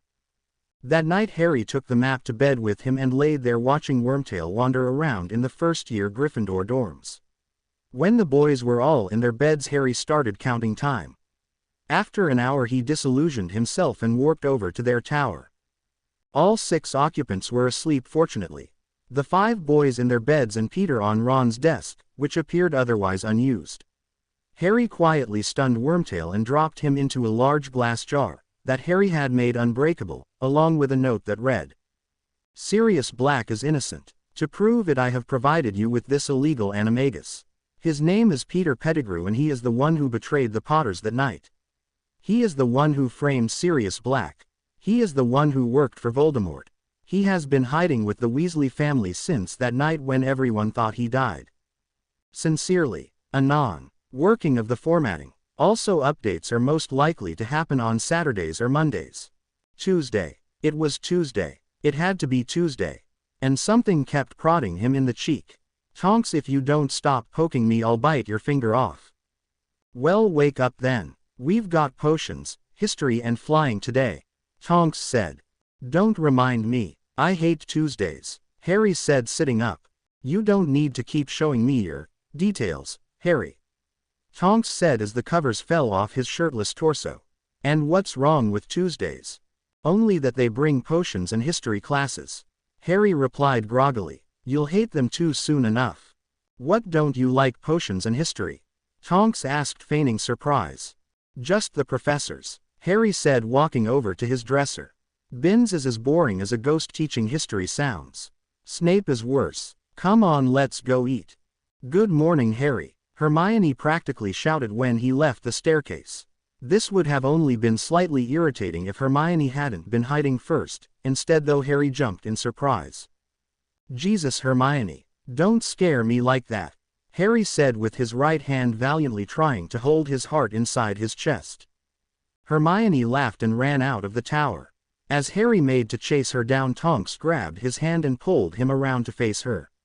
Next thing he knew, she was leaning in towards him. You're floating, she whispered and let go of his hand. She saw his eyes go wide as he dropped about an inch back to the floor. Don't tell anyone. I won't, but I won't forget either. Tonks hooked her arm through his and dragged him out the portrait hole. I expect she is going to drag me a lot of places. He thought, well, at least I accept it. Wonder what she means by it. As it turned out, Hermione only made it to the first turn before she realized she wasn't being chased. Feeling a little disappointed, she waited for the other two to catch up. She hooked his other arm and the three of them made their way down to the Great Hall. I expect you to be wearing clothes when you arrive to class, Mr. Potter. That tone of voice would never leave Harry's memory. The words themselves made Harry stop and turn. Of course I will, Professor Snape. The rules clearly indicate that the school uniform must be worn for all classes and feasts. Harry said, You'll excuse me, but breakfast waits and I am hungry. 5 points from Ravenclaw for your disrespect. Snape sneered as Harry walked away. Harry's lack of response just made him more agitated. I hate Tuesdays, Harry muttered as they sat down before filling the largest mug he could find with coffee. You shouldn't treat your professors like that, Harry, Hermione admonished. What's he going to do? He can't kick me out of school, and it doesn't matter if he kicks me out of class. Harry said nonchalantly. If you're kicked out of potions, you won't be allowed to continue schooling. Hermione said. First, that doesn't make sense. Even if every potion I brew kills the consumer, they wouldn't halt my education. Potions aren't that important, Harry said. Besides, I could just get a private tutor or test out. How would you test out? Tonks asked. If I pass the OWL, Harry said. Actually, that's not a bad idea. I might bring it up to Dumbledore if things get too bad. Are you serious? Hermione asked. It'd be funny, but no. Private tutor maybe, depending on how Snape is. Harry said. If that happens, I'll be sure to invite you too as well. On a related note, why aren't you eating anything other than fruit? Tonks asked. How is that related? Hermione asked. It just is. Don't think about it too much. Tonks said with a smile. So Harry, what's the answer? Well, I don't like waffles or pancakes. Potatoes get boring as breakfast food, so they rarely grace my morning plate. I have a lot of rules about eggs, and these haven't been cleared yet. There are few breakfast vegetables other than potatoes, so I stick with fruits and grains. Harry said with a shrug. Are you vegetarian? Tonks asked. Yes, Harry replied. And if the meals don't start getting better, I am going to go have a chat with the house elves. I've had almost no protein or iron since we got here. Filled with Neanderthals this place is. Can't we just skip potions? Harry whined as he was pulling his pants up. No, Harry, we can't.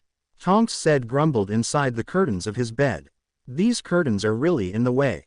Why not? It is going to be bad. Harry said. You don't know that, Hermione said. She was the reason she and Tonks were sitting on Harry's bed, curtains drawn while he changed. Yes, I do know that, Harry said as he pulled his shirt over his head. You can open the curtains now. I'm dressed enough not to offend Hermione's delicate sensibilities. Shut up, Hermione said as Tonks threw the curtains open. My sensibilities are not delicate. Then why can't you look at a guy wearing shorts without turning beet red? Boxers are not shorts, Harry, Hermione said, turning slightly pink. Semantics, Harry said dismissively. No, Harry, not semantics. There is a big difference between underwear and outerwear, Hermione said. Like which one is on the outside? Harry said. Boxers are just thin cotton shorts when they're the only things you're wearing. Looked more like silk to me, Tonks said quietly. The point is that guys don't have the same attachment to their underwear that girls do. Harry said. I bet that if you asked every guy in school if they knew what color their underwear was without looking, 90% or so wouldn't be able to tell you. I would bet the opposite for girls. What does that have to do with getting seen in your underwear? Hermione asked.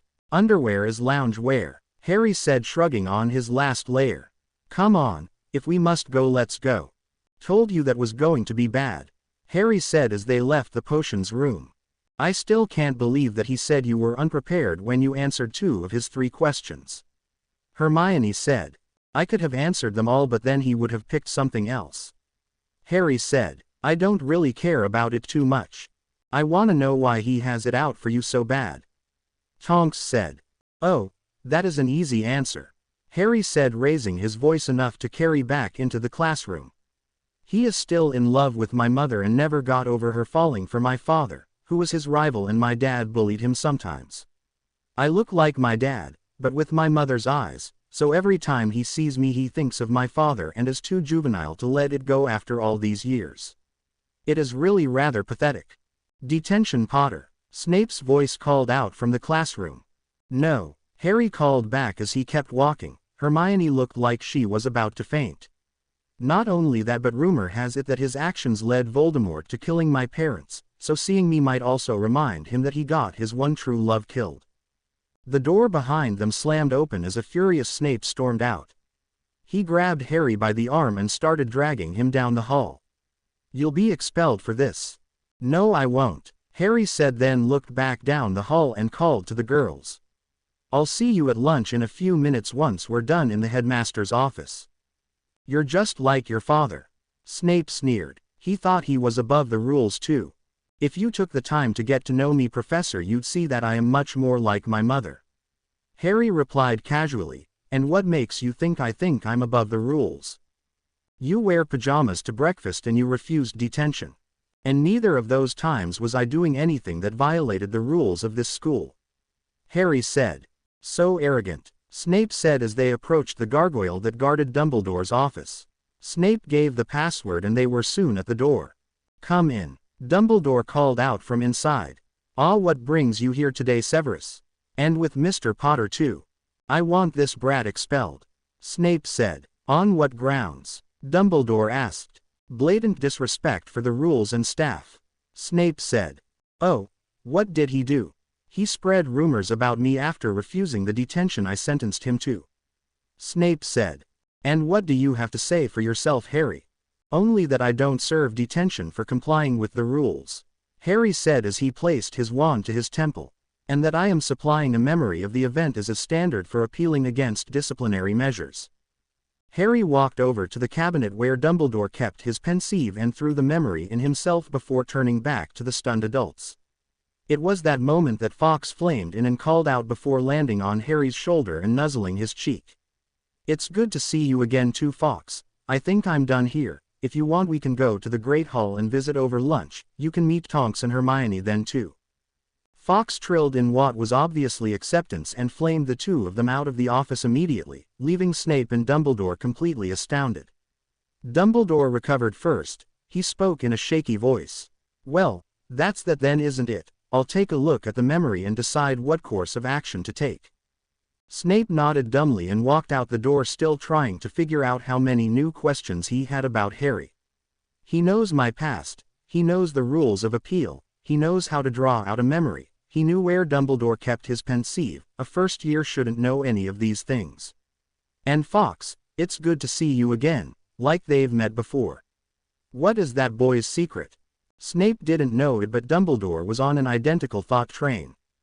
When Hermione and Tonks got to the Great Hall, they grabbed seats and quickly started moving all the meat dishes away from their spot and brought all the vegetarian dishes closer. They were thinking that they would simply surprise Harry, after what had to be a bad meeting, but just ended up being disappointed by the variety. They were filling their plates when fire erupted right behind Hermione, who screamed and tried to jump out of the way but tripped on the bench and fell on her face in front of Harry, who was laughing. Didn't think I would get my revenge so soon, Harry said, smiling down at her. Need help up? Where did you come from? Hermione asked as she took his hand and got pulled to her feet. Dumbledore's office via Phoenix Travel, Harry said as he sat down. Hermione, Tonks, this is Fawkes, Dumbledore's Phoenix. Fawkes, this is Hermione Granger, and Tonks, they're my friends. Why do you have Professor Dumbledore's Phoenix? Hermione asked. We were chatting and done up there, so Fawkes brought me down. Harry said. I offered food. Are there grapes anywhere? Yay, right here. Tonks said, sliding a bowl of grapes over. Can you really understand him? It is more empathy than words, but I get what he's trying to say. Harry said, feeding Fawkes a grape. And don't look now, but everyone is staring at you. They're not staring at me, Harry, they're staring at you. Tonks replied. Why would they be looking at me? Your hair is green. You have an extremely rare and powerful magical creature casually hanging out on your shoulder. Tonks replied. So does that mean I win? Harry asked with a smile. Shut it, Potter. Tonks replied, waving a potato wedge at him menacingly. There really isn't a good selection for vegetarians here. It is degrading to threaten people with potatoes. So anyway, how much trouble are you in? Tonks asked a few moments later. Probably none. They can complain and take as many points as they want, but there are no rules against disrespect, so they can't issue detentions or expulsions for it. There is also a rule that states that you can appeal unjust disciplinary actions, such as assigning detentions for disrespect. Harry said, shrugging. Worst Dumbles can really do give me a lecture. Potions class probably just got a lot harder for you though. Hermione said. Meh, the tutor is still a viable option. Harry replied. Who knows, it might catch on and leave Snape alone teaching himself. How do you know all these rules? Hermione asked, finally catching what had been bothering her. I've had over a month since I was at Diagon Alley. There are all sorts of things you can find there and learn in a month. Harry said. Are you going to use that as your excuse for everything? Hermione demanded. There is no way that one person could do as much as you claim to have done within a month. Not for everything. Only the things that it is true for that I don't want to explain. Harry said. In other words, whenever I say that it probably isn't true. So you're just going to lie to us? Hermione asked, appalled. People get angry when you tell them that something is none of their business, and it is easy to say you read about something somewhere without rousing suspicion from casual observers. Harry said. And you're no casual observer, Hermione. In fact, I would bet that you have a list of all the strange things I have done since we met. How did you know? Add it to your list. Harry smirked. Or I could just say I learned about it from a book from Diagon Alley. I wish you would trust us. Hermione said. I do trust you. That doesn't mean that I am going to share all or even any of my secrets at the drop of the hat. Harry said. Likewise, though, I don't expect you to be completely forthcoming about all of your secrets. Besides, some of the things I haven't told you is simply because it isn't time for them to be known. Will you tell me how you know so much about me? Hermione asked. Someday. Sooner than later, I hope, but I don't really know what I am looking for before I do. I figure it will just feel appropriate eventually. Harry said. Although I will tell you that it is all incidental, it is also how I know about the professors and a few other students. Actually, that one really big secret will cross off most of your list. After finishing their lunch and saying goodbye to Fawkes, the three left the hall on their way to history. Dumbledore managed to catch up to the en route. Harry, may I have a word? Of course, sir, Harry said. Is this a walk and talk or a drag me into an empty room kind of conversation? Not a conversation, just a word. I have overturned Professor Snape's detention, this time, but you really must show your professors the respect they deserve. Dumbledore said in a grandfatherly tone. Sorry, Professor. Death Eaters don't deserve any respect. Harry said. Professor Snape returned to our side before the end of the war and took great personal risk spying for our side. Dumbledore said. He has my full confidence. Once a Death Eater, always a Death Eater. Harry said. Have you ever found out the process for giving someone the dark mark? Well, no. It doesn't matter though. Professor Snape has shown his loyalty over and over through the years. Dumbledore said firmly. Only because he doesn't have a master to go back to now that he is worthless as a spy. If I were you, I would question him under Veritaserum and ask who he would be loyal to if Voldemort was resurrected. I trust Severus, Dumbledore said. Then you're partially responsible for any damage he does. Harry said. I will give him the respect he seems to think he has earned if and when he proves himself to not be a Death Eater and drops his childish grudge. He holds me responsible for people's actions before I was even born. I only hold him responsible for his own.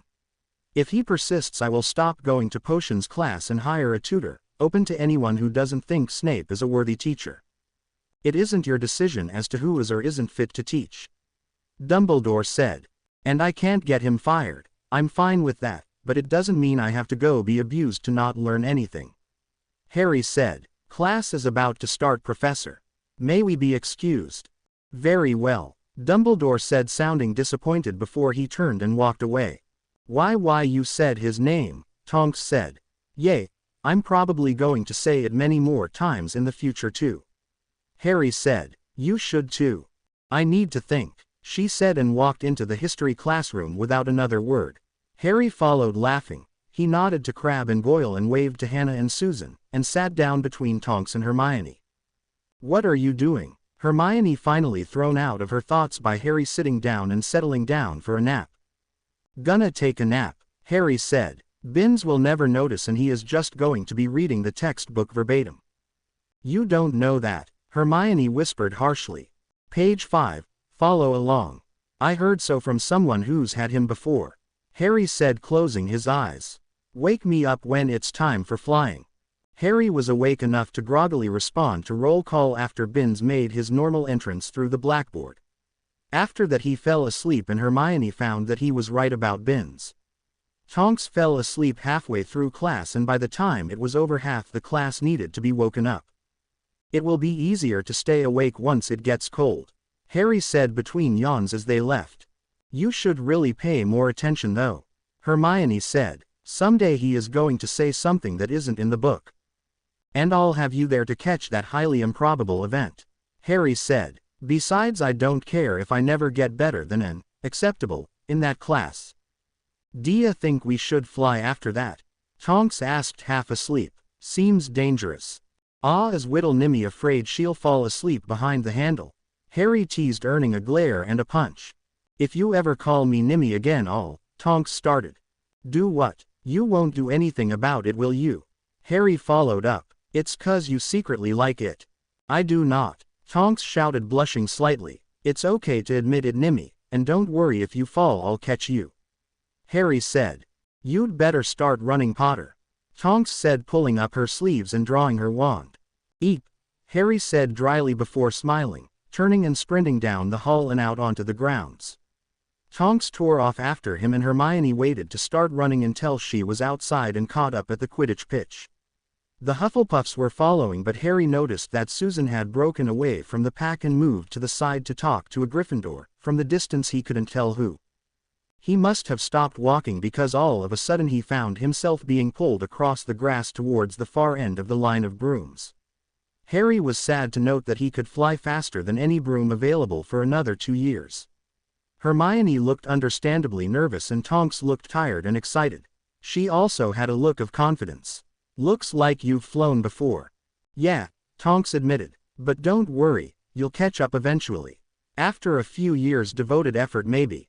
Bet you aren't as ahead of me as you think you are, Harry said. Oh yeah, you're on, Tonks exclaimed. How do you intend to determine your comparative skill? Hermione asked quietly. First one on the Quidditch team, Tonks suggested. I don't want to play though, Harry said. Why wouldn't you want to play Quidditch? It's great, Tonks shouted, causing most of the other kids look their way. Because it isn't a viable career option for me, Harry said. If I got a spot on the team, that would mean that someone who might want to play professionally wouldn't be able to play here, which would seriously hurt their chances for no real reason. Oh, well, we'll think of something sometime, Tonks said. Maybe late at night with mood lighting. Or in the morning in my bed, Harry replied, raising an eyebrow. Why do you two flirt so much? Hermione interjected, causing Tonks to break down into a giggling fit. Just trying to make each other blush, Tonks said cheerily. Why, metamorphs can control the blood flow to their cheeks, Harry said. Unintentionally blushing is somewhat similar to laughing until you have an accident, but less extreme. The anecdote set both girls laughing again until Madame Hooch arrived. Tonks seemed to be trying to turn this class into a competition with Harry as first she said, "Up," with enough authority that the broom sprang into her hand hard enough that it must have hurt. She later claimed that during the first kick-off, hover, set-down routine that she hovered at exactly several feet off the ground. She refused to answer when Hermione asked her how she could be exactly inexact. Take the rest of class to drift around and naturalize the sensation of flying. I'll be around to help, just don't go too high or too fast. Madam Hooch announced as there was about 20 minutes left of class. Hey Harry, Susan called as she flew up alongside Harry and Hermione. Tonks was flying slightly ahead in her efforts to keep pretending they were racing. Hey Susan, how's it going? Harry asked. Fine, so listen, evidently in this morning's class Longbottom and Malfoy both fell off their brooms. Susan said. Lavender said that Neville broke his wrist and Malfoy is fine. Oh, that's terrible, Hermione said. The Gryffindors all think that a Slytherin, Teddy not to be specific, had something to do with Malfoy's fall. Susan said. Gregory and Vincent are looking to beat him up now. I think we've convinced them not to though. Oh thank goodness, Hermione said relieved. Yeah, Draco should have a part in the revenge if any takes place. Harry said. Harry, Hermione shrieked. What? He shouldn't be looking for revenge. Hermione said. Why not? If he never stands up for himself people will walk all over him. Harry said. It doesn't mean that it has to be violent revenge or anything. What else is there? Really? We're in a school of magic and you ask what options there are other than assault. Harry said. You're not much of a schemer are you? I have no reason to scheme. Hermione said. There is always a reason to scheme. Harry replied. But anyway if I were Draco I would think of something that doesn't harm not at all but hits him in the ego. Why would not have even done that in the first place though? Hermione asked. The Slytherins have all been out for Malfoy blood. Tonks called back from ahead. Malfoys have been snakes for generations. Draco was probably not only expecting to get sorted there but also take it over and be the alpha snake. Political affluence is important to them. Susan said. Lucius Malfoy is a big player in our political world. His political enemies will probably be encouraging the harassment of Draco because it may lower Lucius' political capital. That's horrible, Hermione cried. That's life. Harry said. If Draco was sorted into Slytherin he might be filling the role that Nott is now. Probably, Susan said nodding. Lucius may have even taught him lessons in advanced schoolyard bullying. It doesn't help that Gryffindors are idiots either. Tonks said pulling back to join the group at last. What does that have to do with anything? Hermione asked. They still want to think he is a snake. Tonks replied. Tonight I'll probably hear people grumbling that they wish he had broken something. How do you know how they feel about Draco? Harry asked. Hey, you're not the only one who can and does talk to the other houses. Tonks defended immediately. If you're trying to be Mr. Popular I can try to be Mrs. Popular. Mrs. Harry asked slyly. Shut up, you know what I mean. Tonks said rolling her eyes. So any other news from the Lions? Harry asked. Weasley has lost his rat. He's pretty torn up about it I guess. Susan said with a shrug. Lavender said that it was probably just seizing its chance for freedom and getting away from Ron. Their laughter was soon pierced by Madam Hooch's whistle and they were all instructed to bring their brooms back in and line them up, before being dismissed. As the group was walking inside Hannah Abbott caught up with them. So you and Dumbledore's bird? Hannah said not wasting any time with frivolities such as greetings. What about me and Dumbledore's bird? Exactly. I'm afraid I don't know what you're talking about. Harry said growing confused. What do you mean you don't know what I mean? What do you mean what do I mean what do you mean? Harry countered. What? Tonks interjected. Right then, straightforward, why did you have Dumbledore's bird and what does it mean for future reference? Hannah asked. Right, not that it is any of your business but, I was in Dumbledore's office before lunch, when our business was concluded I invited Fawkes to lunch and he took us down to the Great Hall. I don't know if it will ever happen again so don't count on it. Harry said. On the same note though I don't know it won't happen again so don't be surprised if it does. What's so special about you that you get a visit from a phoenix? Hannah asked. Dunno, Ask Fox. Harry said with a shrug. I heard that Phoenix are creatures of the light so pure that they only come to those who are pure of heart. Hermione said breathlessly. Well, if that is true, Fox needs to re-evaluate what counts as pure of heart. I sure don't. Harry said. You shouldn't say that, you're plenty good. Hermione insisted. Nah, I'm neither light nor dark, somewhere in between. Harry said. Dim. Tonks asked, earning a quick glare from Harry. Cloudy. Hannah suggested. Faded. Susan asked. Dull. Tonks said. Whose side are you on? Harry said, pretending to be insulted. Mine. Tonks said, smiling. You're not using dark magic, are you? Susan asked, suddenly nervous. Well, no, although I don't like that term. Harry said. Light and dark are mindsets rather than tool sets. Light magic can be used for dark purposes just like dark magic can be used for light purposes, and using one doesn't preclude you from being the other. In other words, you think it is the ends, not the means, that matters. Hermione said. That is indeed my philosophy. Harry said. I do still have limits though. Hermione nodded at his statement. A lot of people would say that you're wrong though, and what you do matters less than how you do it. Are you one of those people? Harry asked. I don't know. I'm only 11. I still have time to decide whether I'm an ends or means kinda gal. Hermione said. But I don't think getting a good grade would justify cheating. Sure, but wouldn't saving the school from a horde of inexplicably deadly gerbils be worth skipping class? Harry asked. Deadly gerbils? Tonks asked, one eyebrow raised. Inexplicably deadly gerbils, Harry said. It means it defies explanation. It is perfectly believable and also not the point. Well, I guess it would be worth skipping class. Hermione said, trying to steer the conversation back on course. But it would be better if you could do it without skipping class. Fair enough, but anyway, if you were a light person you would skip class to kill the gerbils. If you were dark you would skip class to flee to safety and let the school handle itself. I, however, would use fighting the gerbils as an excuse to skip class.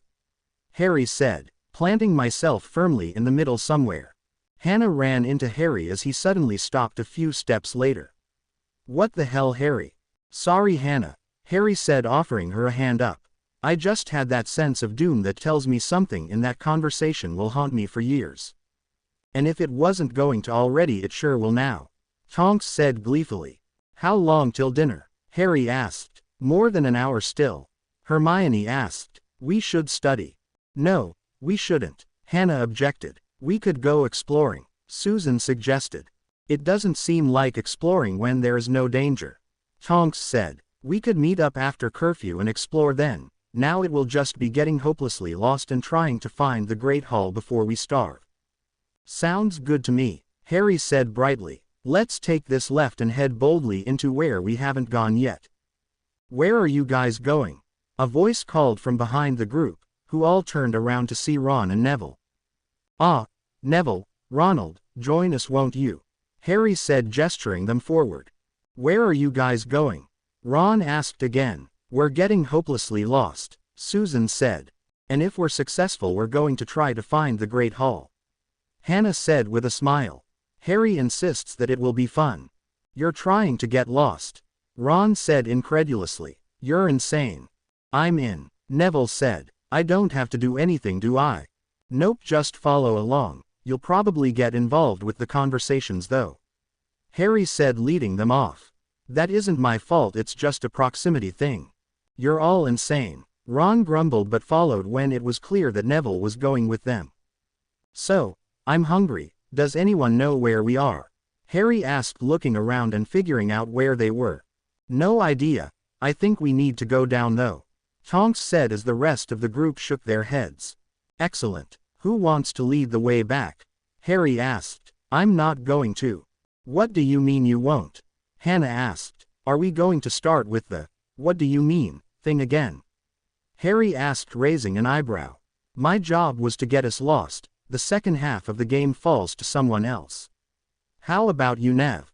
Neville's eyes widened suddenly. But US said I didn't have to do anything. Well, you don't have to, but someone does, so why not you? You can't really get us any more lost than we already are. Harry said with a reassuring smile. It's an adventure. I don't know. Neville said hesitantly. Come on Neville, you'll do great. Hermione said, offering him a big smile.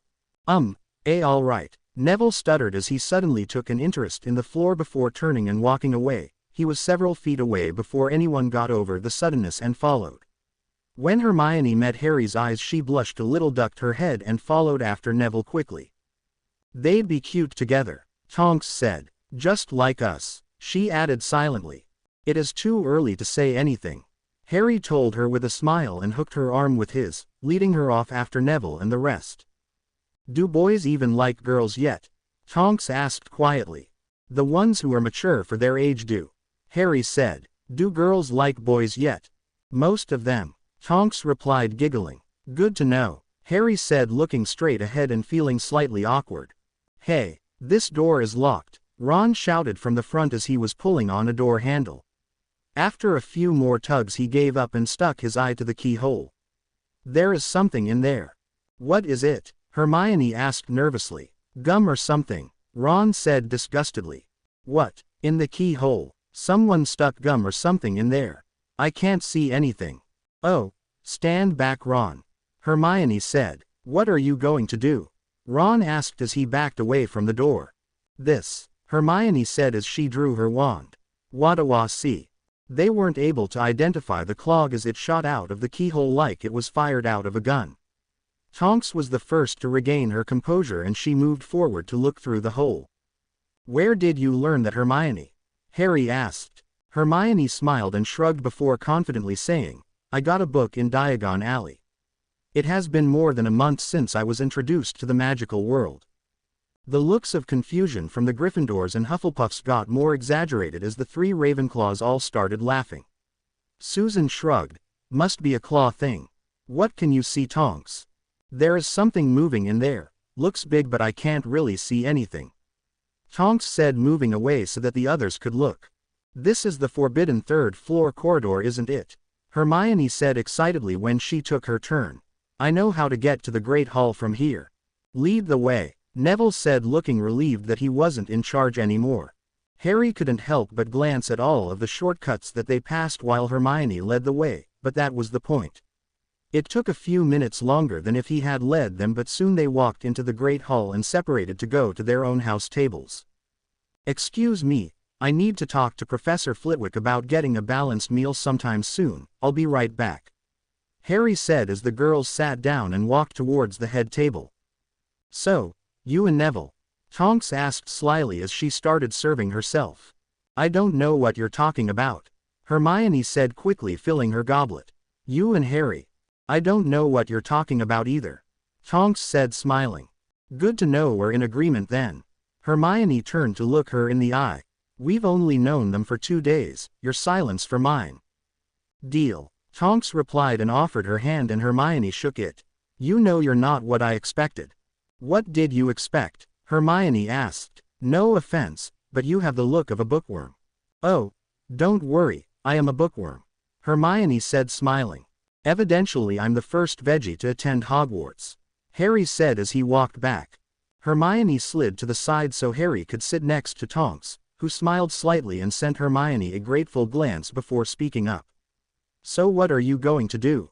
Flitwick said that he would talk to the house elves but doesn't know if they know how to cook vegetarian. Harry said, I might have to teach them how to cook. Really? Tonks asked. The other option is that I cook for myself, but I don't know that the house elves will allow it, Harry said. What are house elves? Hermione asked. Muggle mythology calls them brownies, Harry said. They are a race of magical creatures that live to help other races. In modern times they cook and clean for magical families. It would probably be easiest to think of them as maids/butlers. And the school employs them?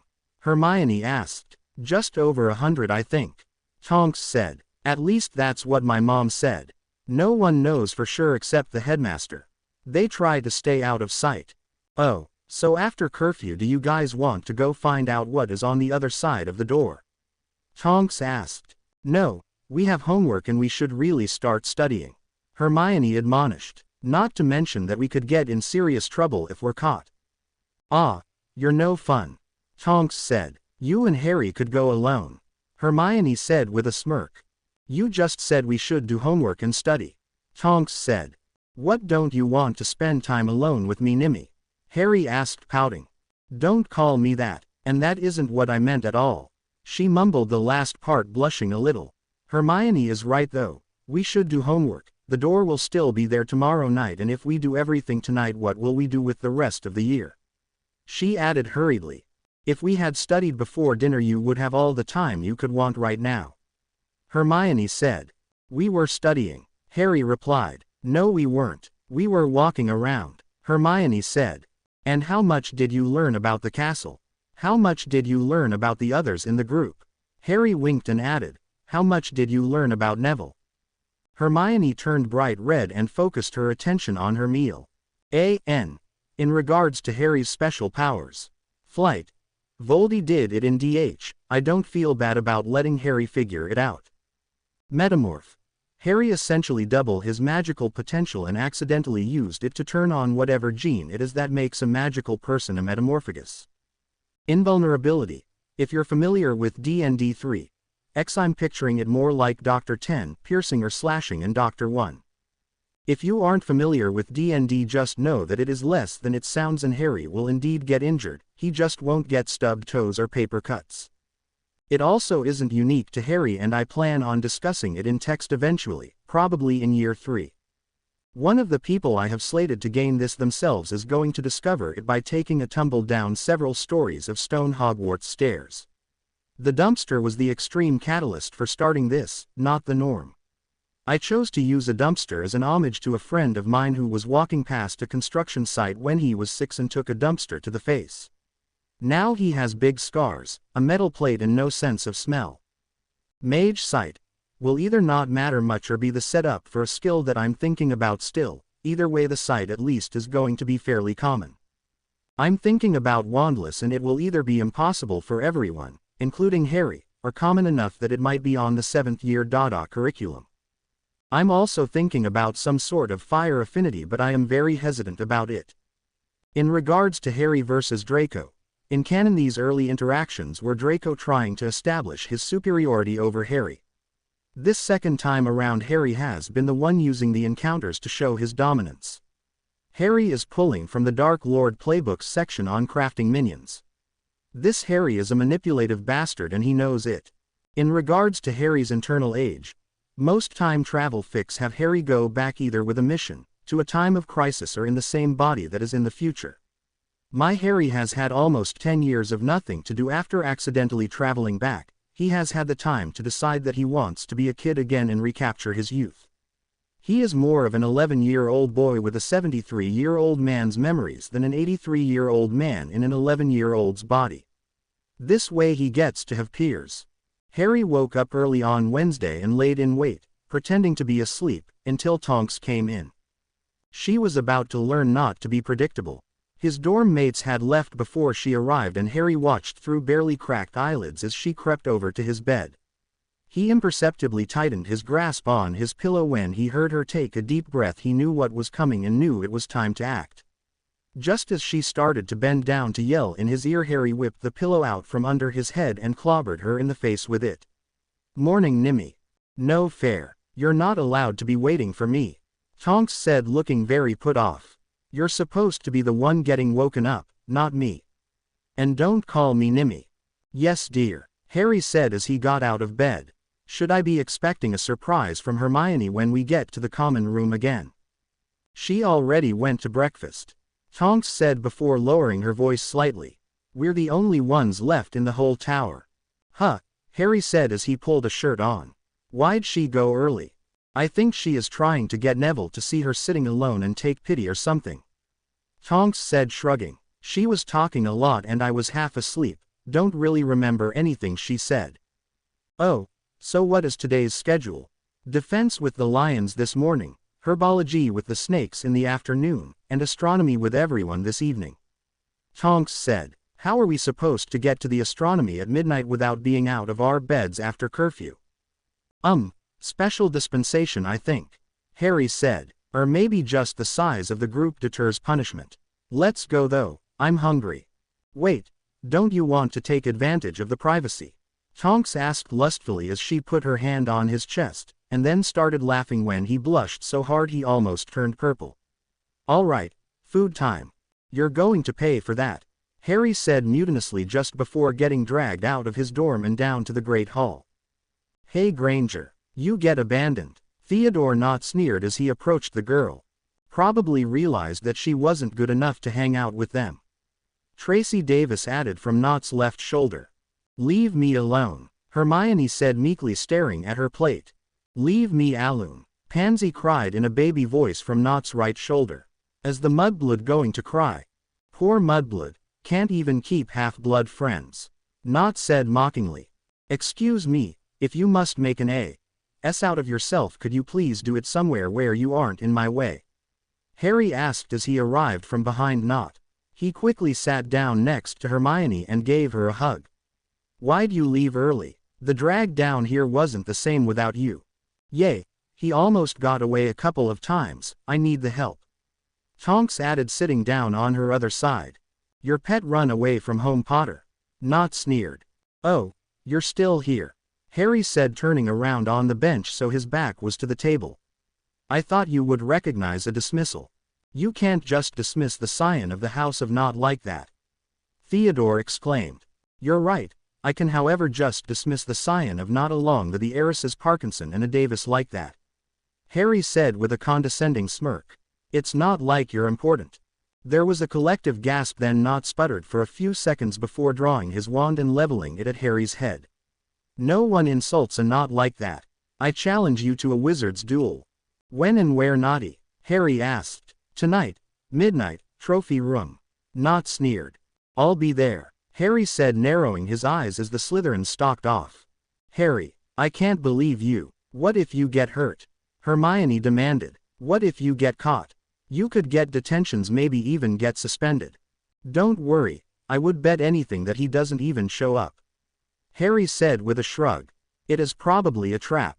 But, Hermione asked nervously, but nothing. What reason could I possibly have to walk willingly into a trap? Hermione looked down at her plate to fork another potato and missed the wink that Harry gave Tonks. Yup, not even Harry is that stupid, Tonks said helpfully. Exactly, Harry said, pretending he didn't hear the slight. The girls giggled anyway. So why did you leave early, Hermione? Hermione took the chance to blush furiously and glanced at the Gryffindor table before busying herself with her meal again. Just hungry. I see. Well, chin up. Boys like confident girls as much as girls like confident boys. Harry said. What? I mean, what does that have to do with breakfast? Hermione asked, avoiding eye contact altogether. You tell me, Harry said, smiling. No fair. Hermione whined. What is today's schedule? Do you not know, or are you trying to change the subject? Harry asked. Trying to change the subject. Well, in that case, we have herbology with the Puffs this afternoon, Harry said. And this morning is Dada with the Gryffindors, Tonks said with a flourish. Speaking of Gryffindors. We're not speaking of Gryffindors, Tonks, or do I have to suggest some topics out of our conversations in the dorm room? Hermione asked with a glare at the now blushing Tonks. You wouldn't, Tonks gasped. Wouldn't I? You know you're nothing like your first impression, Harry commented. Well, a lot can change quickly with the right, or wrong, influences, Hermione said haughtily.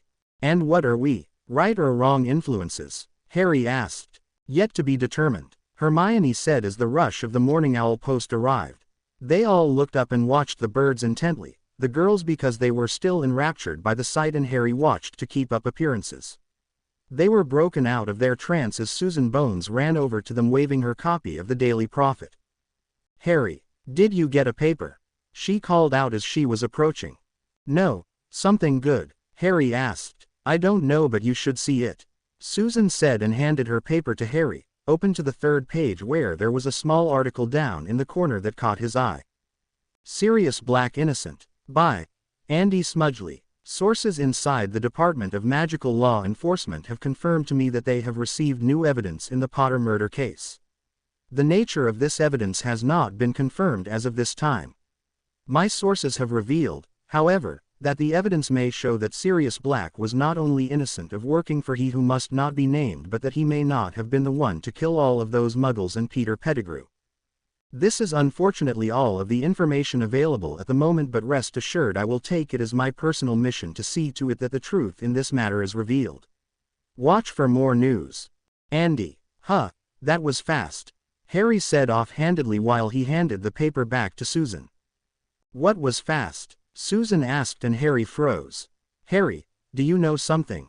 I know lots of things, Susan, Harry said with a nervous smile and turned back to his breakfast, which he was happy to note had improved since the day before.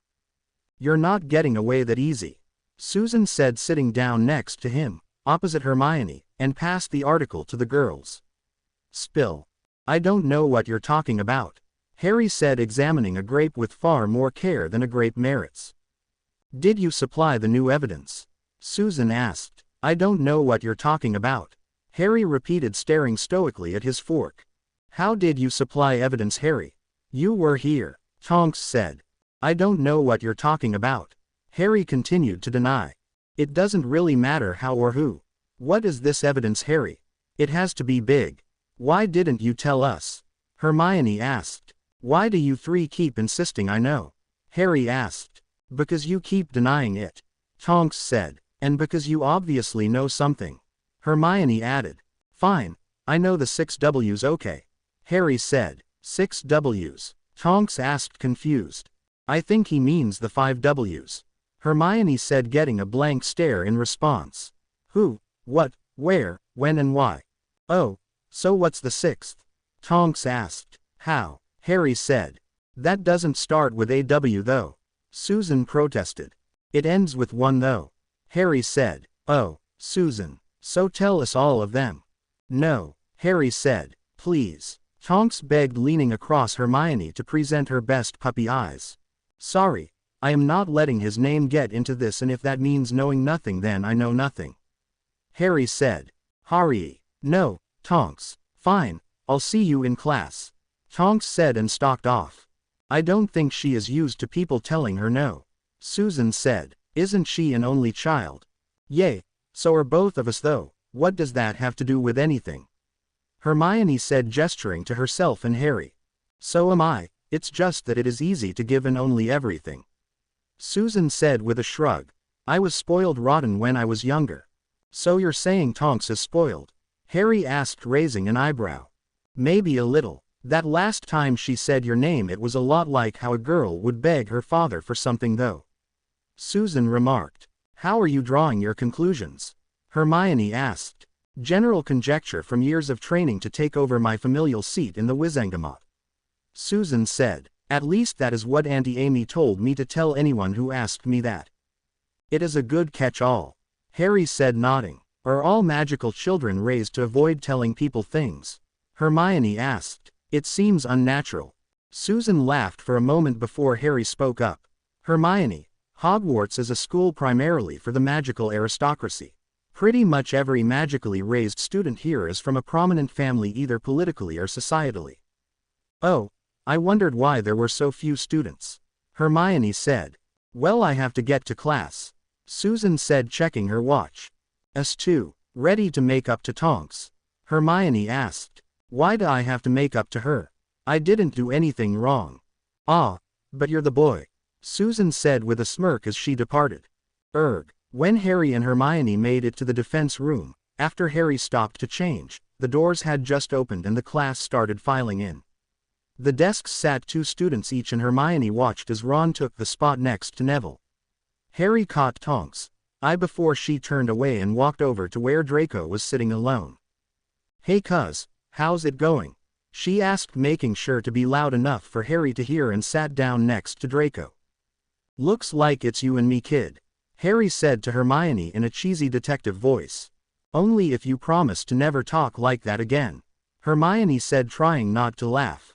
Deal, Harry said, sitting down, noticing that he was directly between Tonks and Quirrell.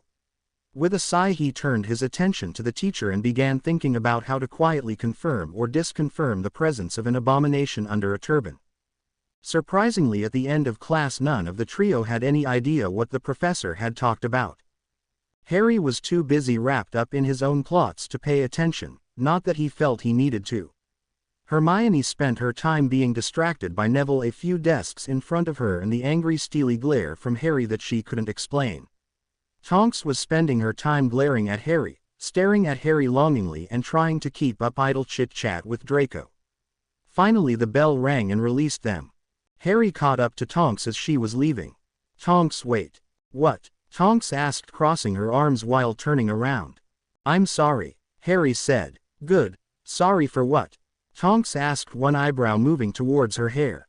I'm sorry for not giving you exactly what you want when you want it," Harry said. "It's just that I am not a fountain of information that you can turn on and off when you want." "HRMPF," Tonks said and stormed off. "Smooth, Potter," Draco drawled from behind him. "I don't know what you did, but that was a bad apology." "I don't know what I did either," Harry said. "She thinks you don't trust her," Draco said. "What? Why would she think that?" Harry asked. "I don't know, but she kept saying, 'Why doesn't he trust me?'" Draco said. "So easy conclusion to draw then, huh?" Harry asked. "Yup," Draco said. "Best of luck." "Thanks, no offense, but why are you helping me?" Harry asked, suddenly suspicious. "Crabbe and Goyle told me what you told them, thanks. I guess you aren't necessarily a spoiled brat, and I've decided to give you a chance." Draco said nonchalantly. "You could still turn into a total ponce and I will want nothing to do with you, just so you know." "Of course, I wouldn't expect any less from a Malfoy," Harry said. "Just so long as we're clear," Malfoy said with a nod before walking away. Lunch was awkward for everyone. Tonks had gone to the Hufflepuff table and was eating with Susan and Hannah, shooting Harry glares as often as not. Hermione sat opposite Harry at the Ravenclaw table so that he would have somewhere to look other than at Tonks and explain to him what was wrong with his apology and why he was the one to do the apologizing. She had to explain that last part several times. Tonks evaded Harry on the way down to the greenhouses, and once they got there she dragged Hermione off to share a pot, just the two of them. Harry looked to Susan and Hannah, who both just gave him a look and chose a pot for themselves. Harry sighed and settled down alone at a pot. "Trouble in Potterverse?" Anthony Goldstein asked, sitting down with Harry. Tonks is mad at me for something silly and evidently I'm in the wrong," Harry said. "Are you worried about it?" Anthony asked. "Not too much. I don't think it is that serious, whatever it is, but it does give me pause to have someone who can impersonate me running around with a grudge," Harry said. "Indeed, reputations do matter," Anthony said. "Are you going to apologize again?" "I guess I have to," Harry said. "Why is it always the guy apologizing?" "Don't know. No man does. My father said it is just the way of the world," Anthony said. "We should change it," Harry muttered glumly. "But that would mean crossing the women," Anthony said, and both boys unconsciously gulped. "Right. Never mind then," Harry said. "Oh good class, I see you have already split up like I wanted," Professor Sprout announced as she walked in and started class. "So tell me everything," Tonks said as she and Hermione sat down at their pot. "There isn't much to tell really," Hermione said. "He looked really upset through all of defense class, but he didn't say anything." "He was upset?" Tonks asked, sparing a glance to the boy that was now sitting all alone. "He looked like he wanted to kill Professor Quirrell," Hermione said, nodding. "Really? That's so sweet," Tonks said dreamily. "Why didn't you let him off the hook after class?" Hermione asked. "Did you hear what he said?" Tonks said. "That wasn't an apology. He's just a boy," Hermione said. "It's not like he knows anything." "I know," Tonks replied. "But you have to start training them early or they'll never learn." "Training them?" Hermione asked. "You know, keep the toilet seat down, open doors, hold chairs, maintain polite company, things like that," Tonks listed. "Boys don't just do that automatically." "No silly. They're boys, they don't know anything," Tonks said with a smile. "It's just lucky they have girls to tell them what to do." "Who told you all of this?" Hermione asked. "It is a mix of my mom and some romance novels," Tonks said. "Oh, that makes sense," Hermione replied cheerily. "Oh, here comes Professor Sprout." Harry caught up to Tonks as they were headed back inside and pulled her into an empty classroom, causing her to shout in surprise. "Harry, what the hell?" Tonks demanded as he closed the door behind him. "Look, Tonks, I can't tell you what you're asking me to tell you. It isn't that I don't trust you, I trust you and Hermione more than anyone, barring 2 others, at this point," Harry said, making her cross her arms. "One of those others is Sirius Black, and the second is the one who doesn't want me to say anything. Telling anyone would be as much of a violation as it would be if you everyone in school what I did when Hermione surprised me." "Oh," Tonks said, remembering what happened. "I guess I can understand that. I do trust you and I am sorry that you were hurt over this," Harry said, holding his arms open. "But I can forgive you for pressuring me if you can forgive me for being dumb." "I think I can do that," Tonks said with a shy smile as she stepped into his hug. "Good, off to dinner then?" Harry asked and started to lead the way when she nodded. He made it to the door before she caught up to him and dragged him the rest of the way. "Don't do this, Harry," Hermione said as the clock approached midnight. "I have to." Hermione, Harry replied. "But you said that it was probably a trap," Hermione retorted. "It probably is," Harry said. "So then why do you have to go?" "Well, if I don't and it isn't a trap, I lose honor," Harry said. "And if you go and it is a trap, you'll get caught and get in trouble," Hermione countered.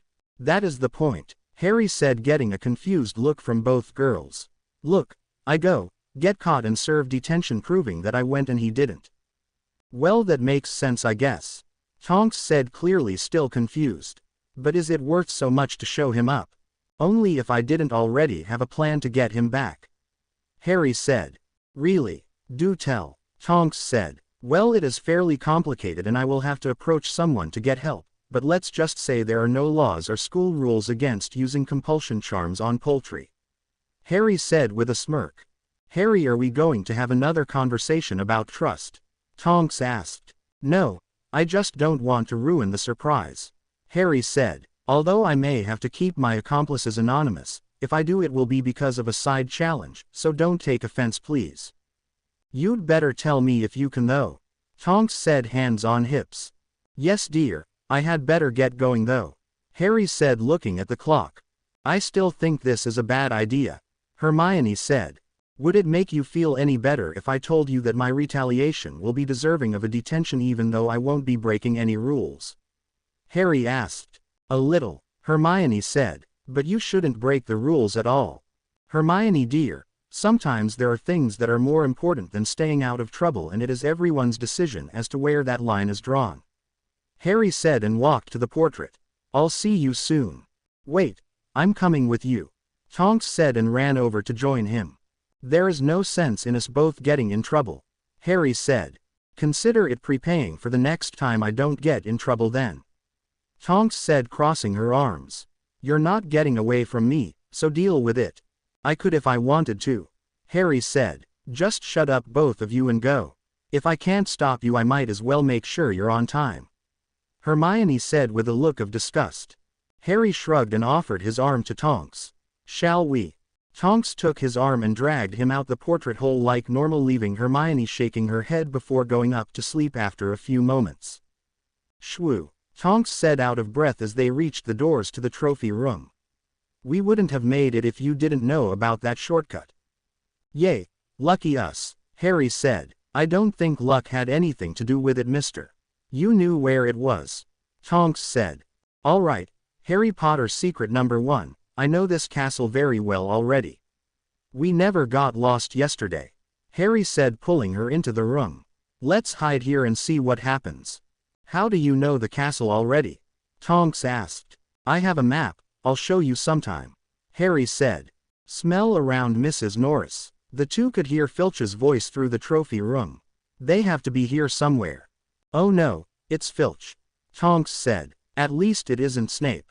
There are worse people to get caught by," Harry whispered back. They stood in silence as they watched Mrs. Norris walk into view and regard them coldly. Harry knew Filch would be there in a second. "Ah, what's this? Students out of bed at midnight," Filch jeered when he saw them. "We are in trouble now. I suppose you thought a midnight stroll was romantic. Well, come with me to see your head of house. You'll be in detention for sure, Oh, how I wish they would bring back the old punishments. Filch hauled them both off to see Flitwick, and they did indeed each get assigned a detention. By breakfast the whole school knew that Harry Potter and the metamorph Tonks were together late at night. If rumors were to be believed, by lunch the two were soulmates, and by dinner they were the two most ally active 11-year-olds in the history of the world. Fortunately no one really believed the more extreme rumors. Theodore Nott and his girls never even tried to conceal their mirth at getting Harry Potter in trouble. Catching Tonks was just a nice bonus. Harry woke very early Thursday morning and quietly got dressed. He checked the map to make sure no one was awake and warped over into the first-year girls' dorm. Tonks, wake up. Dunwan. Tonks, wake up right now, we have a statement to make. Harry said, poking her a few times. Merg, what time is it? Tonks asked, slowly opening her eyes. 5:15, Harry said. Up. This had better be good, Harry. Yes, Nim. How did you get up here? Tonks asked, fully awake for the first time. Don't worry about it. I'll stand outside while you get dressed. Harry stood back up and walked out the door, but not without quickly confirming there were no triggers for the stairs where he was stepping. A few minutes later a bleary-eyed Tonks joined him. You're not wearing pajamas, you must be serious. What are we doing? Psychological warfare, Harry said. We eat breakfast before anyone else shows up and don't talk to anyone looking angry the whole time. Then as soon as Nott arrives we fix him with the death stare and don't let up the whole time he eats. To what end? Tonks asked. Just to make him really uncomfortable and on guard. Harry said. He'll jump at every shadow and sound. This is your brilliant detention-worthy revenge. Tonks asked skeptically. You need to work on your schemes. Harry laughed at this point as they were walking down the stairs. No, this is just to get him off balance. And then, Harry jumped down over the last 10 stairs into the common room. Bam! Sunday morning he comes to breakfast expecting to see us shooting death glares at him, but instead we smile sweetly. He gets really nervous and then revenge strikes. And this all starts now? Tonks asked. At 5 in the freaking morning. If you come with me I'll let you in on the plan. Harry baited. If you don't you'll have to wait for Sunday. Oh fine. Tonks said and dragged him out the portrait. You're the one who just woke up. Harry exclaimed as they were going down the hall. Shouldn't I be dragging you today? Good point. Tonks said, coming to an abrupt stop. Drag away, little boy. Chop chop. Ha ha. I'm not going to drag you. Harry said blandly and then cheerily added, but I'll walk with you. Deal. Tonks giggled. No more dragging? Harry asked. No, sir. Tonks replied with mocking seriousness. Good. At least not until tomorrow. Tonks said with a big grin, causing Harry to groan. Theo Nott discovered that Thursday just how many times during the day he saw Potter and his girl. It seemed like every time he went around a corner he would run into one of them giving him a death glare. The glares weren't the worst. During classes they had together they would sit at the back, and every time Theo would glance back they were whispering to each other and shooting pointed looks in his direction. The older Slytherins assured Theo that he had nothing to worry about so long as Harry didn't enlist the help of the Weasley twins. His stomach dropped Friday night when Harry and Tonks joined the twins for dinner. Hello, twins, Harry said, sitting down next to George. Harry. The twins responded with a nod. This is Tonks, if you haven't already gathered. Harry said while Tonks sat down next to Fred. Pleasure. Fred said. What brings you two to our part of the table? An unusual mix of business and pleasure. Harry said. We're trying to scare our target. Tonks added. Scare your target how? George asked. You have a reputation. Harry replied with a shrug. We see. So who's the target? Theodore Nott. Harry said, pointing to the panicking boy who flinched when they all looked at him. Seems to be working. I'll say. Tonks said. So what are you going to do? You'll see, just be sure to bring cameras to breakfast on Sunday. Harry said. Actually, if you could spread the word and get as many cameras here as possible I would be much obliged. Not that we would ever deter you from pranking a snake. Fred said. But can we ask what he did? George finished. Well, he challenged me to a formal duel and didn't show. Harry said. And sent Filch instead. Tonks finished when Harry's dramatic pause went on long enough. Knowing Slytherins he was bragging about it too, huh? Fred asked. Did you get caught? Yay, we both got detentions. Harry said casually, not mentioning that it was intentional. Well, good luck, George said and leaned in over the table. Now huddle up so it looks like we're planning. We know the drill, Tonks said as she leaned forward. So you kids play Quidditch? Fred asked. Theo was visibly panicked by the time Potter and the Weasleys started talking. Hey Blaze, can they do anything that would be worse for my reputation than me apologizing to them profusely? I don't think so, Theo, Blaze said, and you would have to explain to your father why you were afraid of a first year. I was afraid you were going to say that, Theo said, gulping when the twins and his two tormentors all suddenly looked at him before going back to their conversation. Maybe I'll just leave school. Oh, it can't be that bad, Blaze said, trying to reassure the boy, then looked at the four conspirators in question speculatively and smirked. Things were looking good for Blaze. Sunday morning arrived with Theo entering the Great Hall to see a sight that would have made him turn and go back to bed if he wasn't with Pansy and Tracy.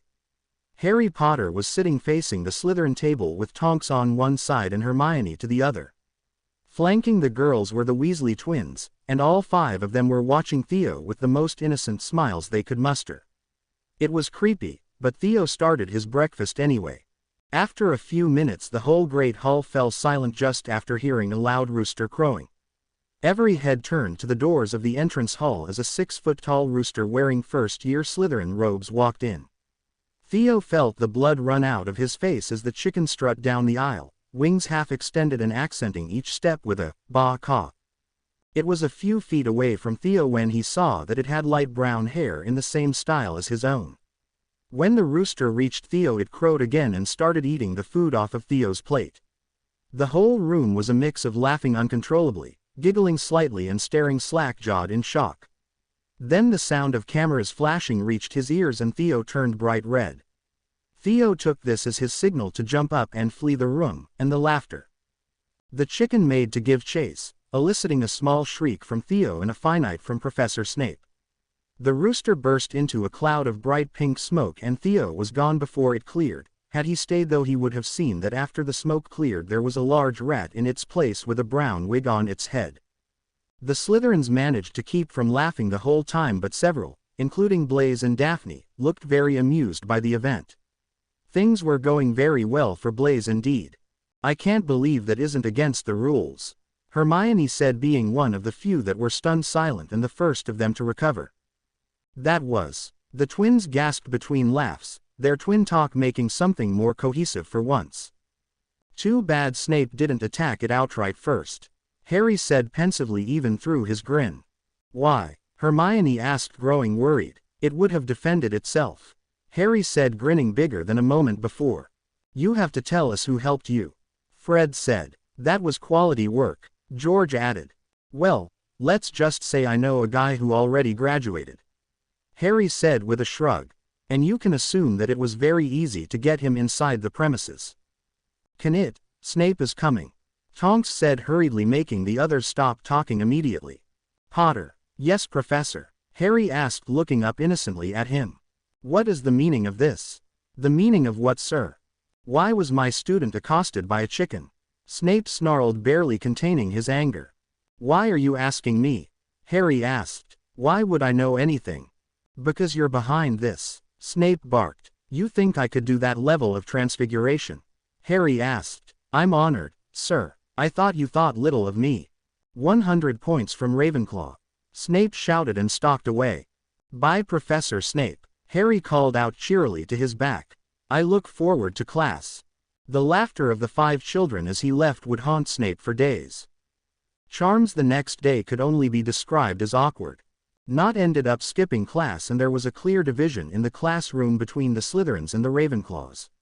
Flitwick had stinging hexes on the schedule for today but decided that it would be safer to teach the bubble charm instead. As it was, there was so much tension that Sirius was sure the group would throw away their wands and fight like muggles if any of them were provoked. The only person not on edge was the one in most danger, Harry Potter. He just sat there smug though. Sirius could understand why. He was one of the ones that captured and examined the rat. The results of the test left the staff with more questions than answers. Even though there was only evidence of 5 spells having been cast, there were at least 15 magical signatures found. It was as if it took 3 people to cast each spell. If that wasn't bad enough, when they tested the magical signatures they found that most of them belonged to the staff members. The remaining signatures were completely foreign to Phileas. The professors had interrogated Harry and his friends thoroughly and could only conclude that Harry was the mastermind and someone named Nick did the casting. The staff meeting after those interviews was tense until Minerva asked if Harry could be talking about Nicholas Flamel. Dumbledore then told them that he had already asked Nicholas, who claimed ignorance. None of them knew who Harry's friend was, but they were all impressed with his talent. The class was filing out after the lesson ended when someone bumped into Harry from behind and pressed something into his hand. "Get out of the way, Potter," Blaise said, pushing past, nearly knocking him over in the process. "Watch yourself, Snake," Anthony Goldstein said, moving forward only to be stopped by Harry holding up an arm and Kevin Entwistle grabbing the back of his robes. "Let it go, Tony, it isn't worth it," Harry said, watching the snakes walk away before looking down at his hand. It was a cover to pass a note, it seems. "Potter, your little stunt all but destroyed Knott's political capital here. Some people are happy about this, but Knott isn't. He'll be after your blood now, watch your back." "Huh," Harry said before crumpling the paper up and throwing it away. "Well?" Hermione asked. "Well, what?" Harry responded, looking confused. "What did he want?" Tonks said impatiently. "Oh, it was just a warning," Harry said. "Like a threat?" Hermione asked, concerned. "We should report him if he threatened you." "We're not reporting anyone, Hermione," Harry said. "He said that Knott was going to be coming after me." "Well, duh," Tonks said. "Who wouldn't come after you for that?" "That's why I threw it away," Harry said. "It could be a nice, albeit useless, gesture, or Blaise might be angeling for something." A few days later Harry was down at breakfast across from the girls, in pajamas again, when something bumped into his foot. He looked down at the clear glass ball before looking around for Neville real quick. Not spotting him, Harry picked the remembrall up and went to set it next to his plate when he saw it fill with red smoke. When he heard footsteps he looked up expecting Neville, but saw Susan coming his way instead. "Hey Susan," Harry called out, waving. "Hey Harry," Susan said as she sat down next to him. "I hope you don't mind, but I told my aunt that we're friends." "Why would I mind that?" Harry asked. "We are friends, aren't we?" "Oh, of course," Susan said, blushing a little. "I just didn't know whether or not you wanted people to know, I guess." "Anyway, what did your aunt say?" Harry asked. "Oh, right, I asked her if she could tell me anything more than the article said about the black case." Tonks' eyes shot up at this and she started listening intently. "She told me that they brought him out of Azkaban yesterday for questioning." "Is she allowed to talk about an open case like this?" Hermione asked. "It would get you in a lot of trouble in the Muggle world." "So did he say anything important?" Tonks pressed, leaning forward. "Auntie Amy said that he claimed innocence," Susan told her. "He also claimed to be Harry's godfather and demanded to see him." "Really?" Harry asked excitedly. "Are they going to let me see him?" "I don't know," Susan said. "Maybe it depends on if his story checks out. You should be watching for a ministry owl though." "Oh," Harry said, looking away from Susan and at Tonks, who looked angry. What's wrong, Tonks?" "Nothing," she replied shortly. "You were happy a few minutes ago, before we started talking about Sirius." Harry said. "Something is wrong. Just leave me alone, Potter," Tonks said and got up and stormed out. "What's her problem?" a boy asked from behind Harry. "Ah," Harry yelled, surprised, before turning around. "Oh, hi Neville." "Hey," Neville said. "Oh, is this your remembrall?" Harry asked, picking the ball up and watching it fill with smoke again. "You're forgetting something," Neville said, taking his ball back. "I know, I just can't remember what." Harry trailed off as he looked back to Susan, then to the doors where Tonks left. Then his eyes shot open wide. "Oh, I got to go find Tonks." Harry found Tonks in an alcove off a side hall, staring angrily at the floor, hair shifting colors rapidly. She glanced up quickly when she heard him approaching. "What do you want?" "To apologize," Harry said, crouching down in front of her so their heads were level. I can't believe that I forgot that Sirius is your cousin. So you knew, Tonks said looking up. Yay, I just also knew that he is my godfather and I guess I got caught up in that. Harry said. It's okay, I'm just glad you knew in the first place. Tonks said. What do you mean? Harry asked. It's just that you know all of these little things about Hermione. Tonks said blushing. I was just upset that you don't seem to know anything about me, not even the big stuff like my famous relatives. Oh, well, like I said, all of that information was incidental. Harry said. It isn't like I tried to learn more about Hermione than you. I know, but that doesn't help. I don't know why you learned more about her. I don't even know how you learned it. Tonks said, getting angry again. Why won't you even tell us that? Nick asked me not to. Harry said quietly. He delivered me information on my noteworthy classmates. So I'm not noteworthy but Hermione is. Tonks asked, looking crushed, and she started to cry. Oh, sweetie, it's nothing like that. Harry said, pulling her into a hug.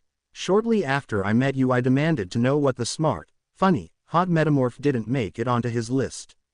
He said he had never heard of you and that he isn't perfect. Really? Tonks asked, hair turning back to its normal pink hue. Really? Harry said with a smile. And you don't like Hermione more than me? Tonks asked timidly. No, I don't like her more than you. Harry reassured, earning a big smile and a hug. Are you sure there isn't anything you can tell me about Sirius? Tonks asked before releasing him. Since your family, I think I can tell you some. But you can't repeat anything you hear. Harry said and took a deep breath. Sirius and my father were best friends, and while they were here for school they met up with 2 other boys and named themselves the Marauders. Harry told her about their history with Snape and about them becoming animagi. He left out the reason why though. He told her how after graduation Sirius was Harry's parents' best man, and how James and Lily trusted Sirius more than anyone else. Harry told her the whole story. And then Peter turned into a rat and escaped down into the sewers, framing Sirius for everything. Harry finished. Wow, how do you know all of that? Nick again, Tonks asked. Yay, he found my mom and dad's journals and I read them. Harry said. So do you know what evidence was turned in? Tonks asked. Peter Pettigrew, Harry said with a smile. In an unbreakable jar with a note. Nick, Tonks asked. Yup, but the note was signed anonymously, so really don't tell anyone that part. Harry said. Okay, thanks for telling me. Tonks said, smiling at him and giving him another hug. They stood there quietly for a few moments. Harry, shouldn't we be in potions right now? Yay, Harry said, looking around sheepishly. I think we can count on another detention. Ah, Tonks said sadly before quickly smiling. Then there is no point in showing up late, huh? The days turned into weeks as the students settled down into their routines. Harry kept going to breakfast unshod in pajamas and Tonks continued to wake him up rudely every day. Hannah and Susan regularly joined the 3 of them at meal times and the whole group frequented the Gryffindor table. Hermione kept drawing closer and closer to Neville, and they had even gone off on their own to get intentionally lost a few times when no one else wanted to. Theo Knott and his girls kept trying to make trouble for Harry and his, but the Slytherins were limited to low-level hexes and insults. The scariest moment was when Pansy hit Hermione with a tripping hex while they were on the stairs. Fortunately, Harry was able to catch Hermione as she fell and a prefect saw everything. Pansy ended up in detention for a week. Blaise and Daphne would occasionally nod or smile at Harry, but other than them the Slytherins were coldly indifferent or mildly hostile towards Harry, but none of them directly did anything. The Daily Prophet had a big day when Andy Smudgley wrote an article revealing that Sirius had never had a trial. A few days later the Ministry announced that Sirius' trial would be held in late January. Tonks was growing frustrated with how long everything was taking, and both she and Harry were let down when they received word that Minister Fudge had denied Sirius a visit with Harry until after the trial.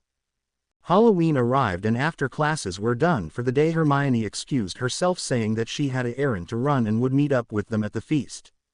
Harry and Tonks relented and went up to Ravenclaw Tower to drop off their school stuff and hung out for a while before heading down to the feast. When they didn't find Hermione there, they got nervous. I'm going to go look for her, Tonks said. What if not got her? I'll go with you, Harry said, standing when Tonks did. No, you stay in case we just miss each other. We wouldn't want her to go looking for us too. If I don't find her in 15 minutes I'll come back, Tonks said as she walked away.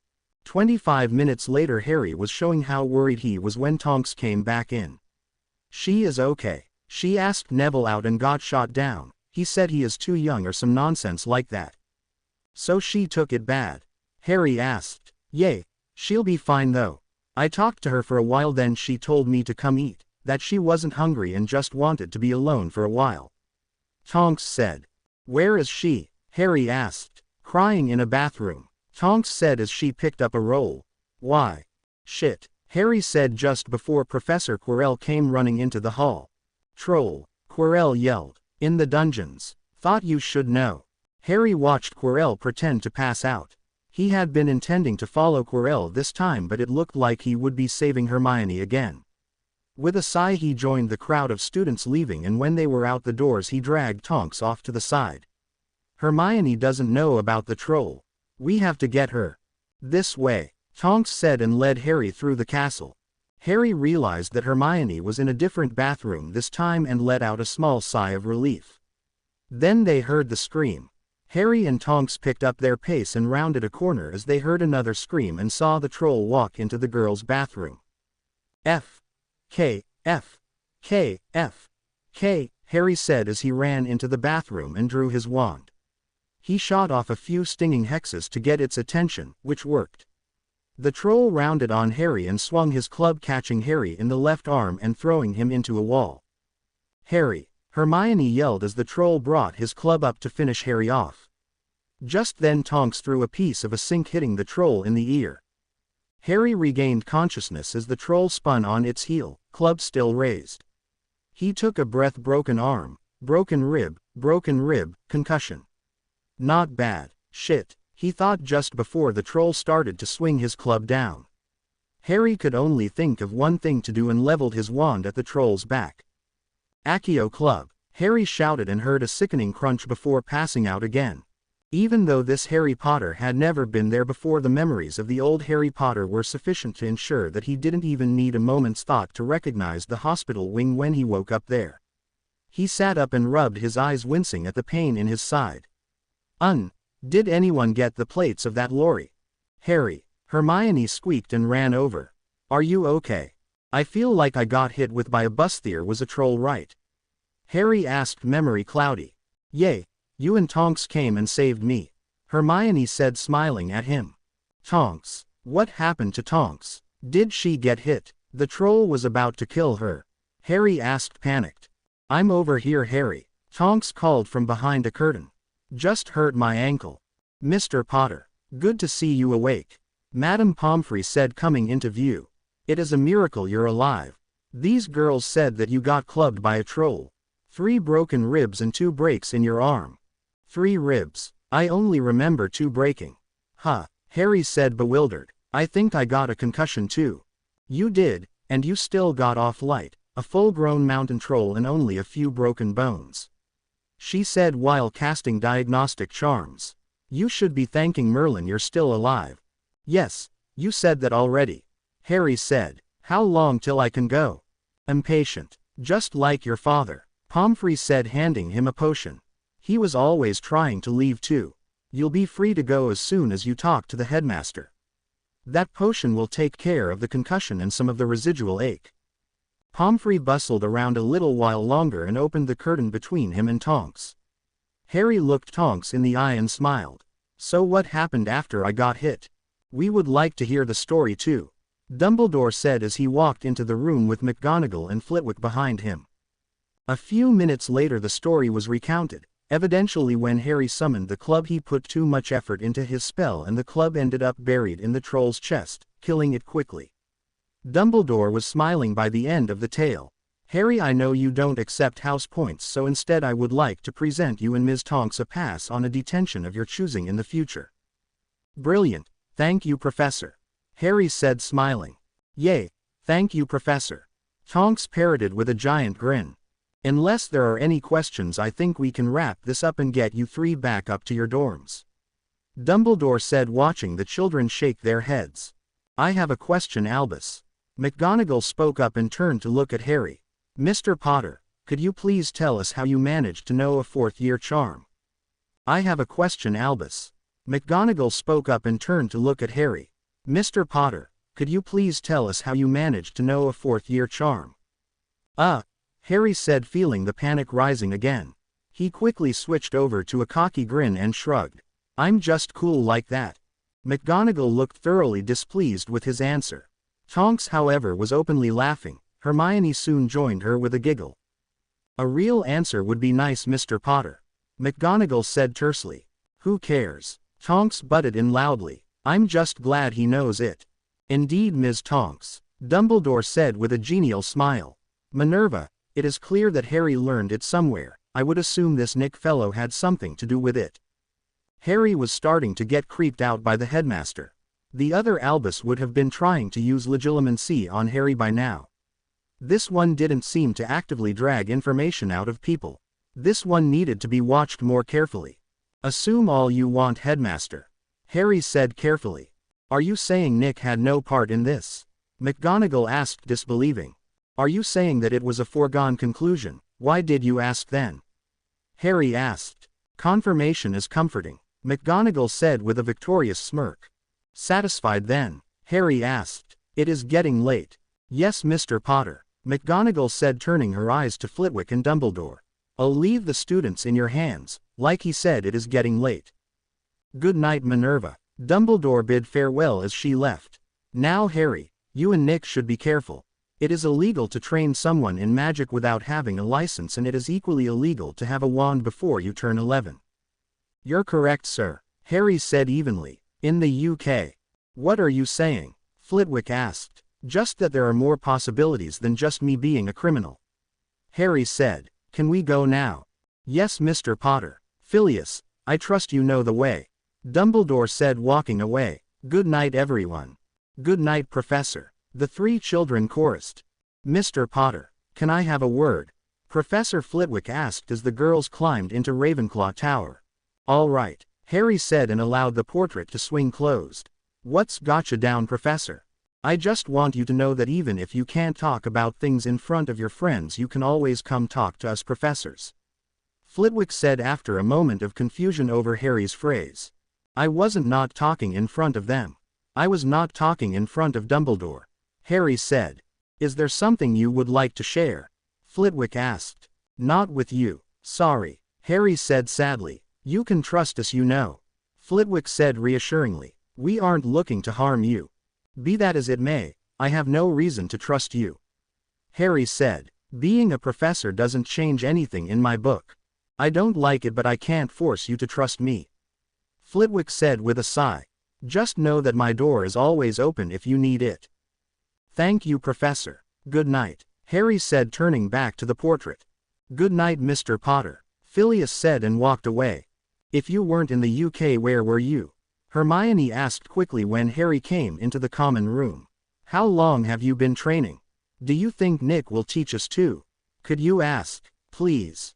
Hermione, I have never left the UK, Harry said, and Nick didn't train me. I'm going to bed though.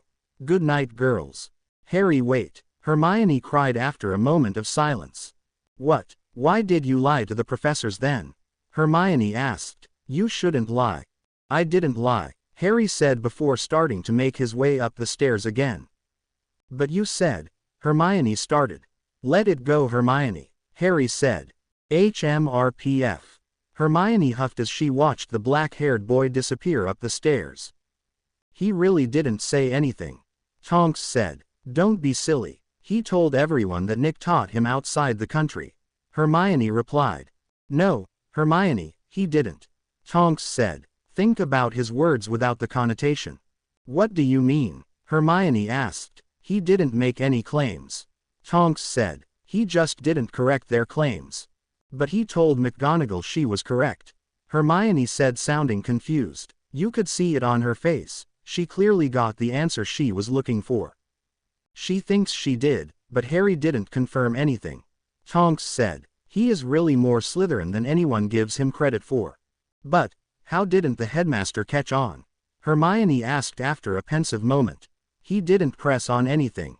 Who knows? Minerva McGonagall was pleased. She might not have come any closer to finding out who Nick was, but at least now she knew some of what he was doing. There had to be some legal issues with taking a minor out of the country without the permission of the child's magical guardian. Albus would probably use that to coerce Nick's identity out of Harry. Reasonably assured that the mystery around Harry Potter would soon be unveiled, Minerva turned her attentions to finding a way to test just how much Nick taught Harry. Albus Dumbledore was furious. Not only had Harry said nothing of any relevance, but he implied that he left the Dursleys. This was impossible, at least impossible without Albus knowing. All of my instruments are working, Albus thought as his eyes fell on a shelf of whirling and puffing devices. Well, except for those two that stopped within a day of leaving Harry on the stoop. Albus' eyes widened at the implication. What if that was Nick making his first appearance in Harry's life? I need to go see which charms failed. Phileas Flitwick was forlorn. He had never contemplated being mistrusted by one of his students. It hurt even more that it was a student from his house. It's only natural though, I suppose, he thought as he opened a bottle of goblin wine. I don't trust everyone I meet, why should he? The short professor had finished the bottle and was drunkenly drifting off to sleep when his real question crossed his mind. Why do I feel like I owe him something? Petunia Dursley was enjoying her calm Friday morning. Her darling son was off showing up his classmates and her husband of many years was at work supporting the family. Petunia herself was standing at the front window with a cup of tea. She almost dropped her cup, which would have ruined the carpeting, when an old man suddenly popped into existence on the sidewalk. I thought I told him to leave us alone, Petunia said, taking her cup back into the kitchen and preparing herself to deal with Dumbledore. She walked back to the front window and watched the man, expecting him to approach the front door. As she watched, she could see him going from determined to irritated to outright angry. Where are those bloody stones? She heard Albus scream outside, his face a pleasant shade of Vernon puce. Petunia threw open the front door. Could you please stop making a spectacle of yourself? Petunia, thank Merlin. Look, I need you to look around the premises and find any rocks you can with strange markings carved into them. Albus said desperately. Why can't you get them yourself? Petunia demanded. They are maintaining a barrier that is preventing me from entering the property. Albus said. The stones will be about fist-sized.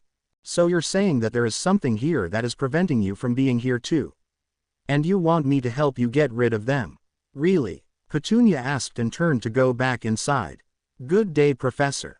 Wait, Petunia, please, I think whomever placed the stones did something to the protections I placed. Albus said. When she didn't stop walking, he added to his statement.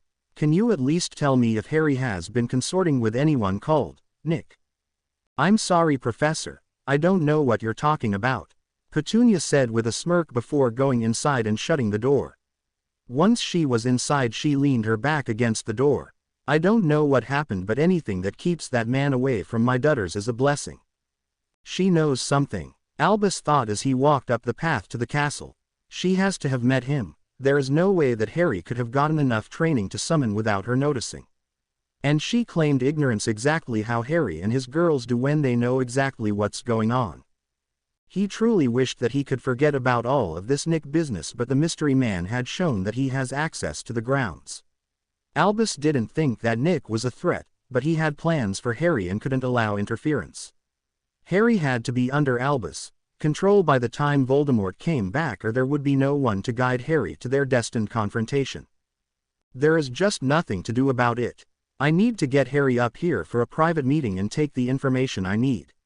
Albus thought distastefully. If that doesn't work, I guess my only option is to get the Dursleys away from their home and get the information from them. Good morning and welcome to the first match of the Quidditch season. Today facing off are the sneaky snakes of Slytherin and the proud lions of Gryffindor. Harry stopped listening to Lee Jordan at this point. This match was very nostalgic for Harry. After all, this is the first team he ever played the game with. Not that he was part of the team now, but he could cheer for them whenever they weren't facing Ravenclaw though. As Harry watched the game, he found himself cheering as hard as he could for the Gryffindors. His promise to the Sorting Hat encouraged him to cheer for the Slytherins too, which he did whenever they weren't breaking the rules, which is to say, not a lot. The Slytherins were ahead by 60 points when Harry remembered that this was the match when Quirrell tried to kill him by bewitching his broom. A cursory glance to Quirrell and reassuring himself that while he was standing on his own feet he wouldn't have to worry about a broom curse. Harry sat back and closed his eyes, taking in the noise of the crowd and listening to the commentary. He almost felt like he was flying himself when suddenly Tonks screamed Harry's name and knocked him off his seat. "What the?" Harry yelled as he fell. As he hit the ground he heard the seat he was on break in half. "Hell!" Harry rolled onto his back and opened his eyes and watched as the bludger above him reversed direction and came flying at his head again. Harry rolled out of the way just before he lost his head. Where is Dobby? And why is he acting this year? The bludger was returning again and this time Harry couldn't move. Fortunately the bludger was heading for his stomach and not his head. Harry's body reacted automatically and closed his arms around the bludger holding it to himself. This didn't prevent all of the air from being knocked out of Harry's lungs though. It didn't help that he was losing the fight not to throw up either. When he lost that fight and lost his breakfast he also lost his grip on the bludger. As it drew back for yet another attempt of Harry's life it was hit with a beam of white light, shattering it into a million pieces. "Are you all right?" Flitwick asked the barely conscious, wheezing and heaving form of Harry Potter. Never mind, let's just get you up to Madame Pomfrey." Really? They should just get rid of the sport. Harry woke up to hear Madame Pomfrey saying, "It is bad enough that I have to pick up the pieces of the players, but now the spectators too. That's what makes it exciting," Harry said painfully alerting her to his consciousness. "Mr. Potter, you were only out for a few minutes this time." Madame Pomfrey said smiling, "Your friends will be here soon, they're talking to Professor Flitwick about what happened." "That's nice, but do you have a nausea potion?" Harry asked shooting the potion down quickly when she handed it to him. "Since this is the second time in 2 weeks that you have ended up in here I will be forced to express that I will be most displeased if you live up to your father's medical file," Pomfrey said as she gave him the rest of the potions and did a few quick scans. "You're free to leave whenever you feel up to standing." "Thank you," Harry said shakily getting to his feet. "I didn't think it'd be now like father like son I guess," Pomfrey said with a sad but joking smile. "He didn't like me enough to stick around either." "Oh, come off it Poppy." Her eyes went wide at her first name. "We all love you, it's just that hospitals make me feel like I'm about to die." "Are you going to wait for the girls at least?" Poppy asked. "No. They can find me in the common room," Harry said walking out. "Be a dear and tell them where I went though if you will." "Professor Dumbledore wasn't pleased that you had already left, Harry," Hermione said when the girls finally caught up to them in the common room. "What did he want?" Harry asked. "I don't know, he just said he had some private matters to discuss with you in private," Tonks said. "Is it fishy when people say private twice like that?" "Not always, but from Dumbledore certainly," Harry said. "What do you mean?" Hermione asked. "I think he is plotting something, I just don't have any proof yet," Harry said. "You don't think he had anything to do with this, do you?" Hermione asked. "That is a serious thing to accuse someone of." "No, I don't think so," Harry said. "His goal seems to be keeping me safe at the moment, but there is something more." "Good, because we have our own theory," Hermione said. "We brought it up to the headmaster, but he just brushed it off," Tonks added. "He'll do that," Harry said before asking the question that he had to even though he knew what they were about to say. "So who do you think did it?"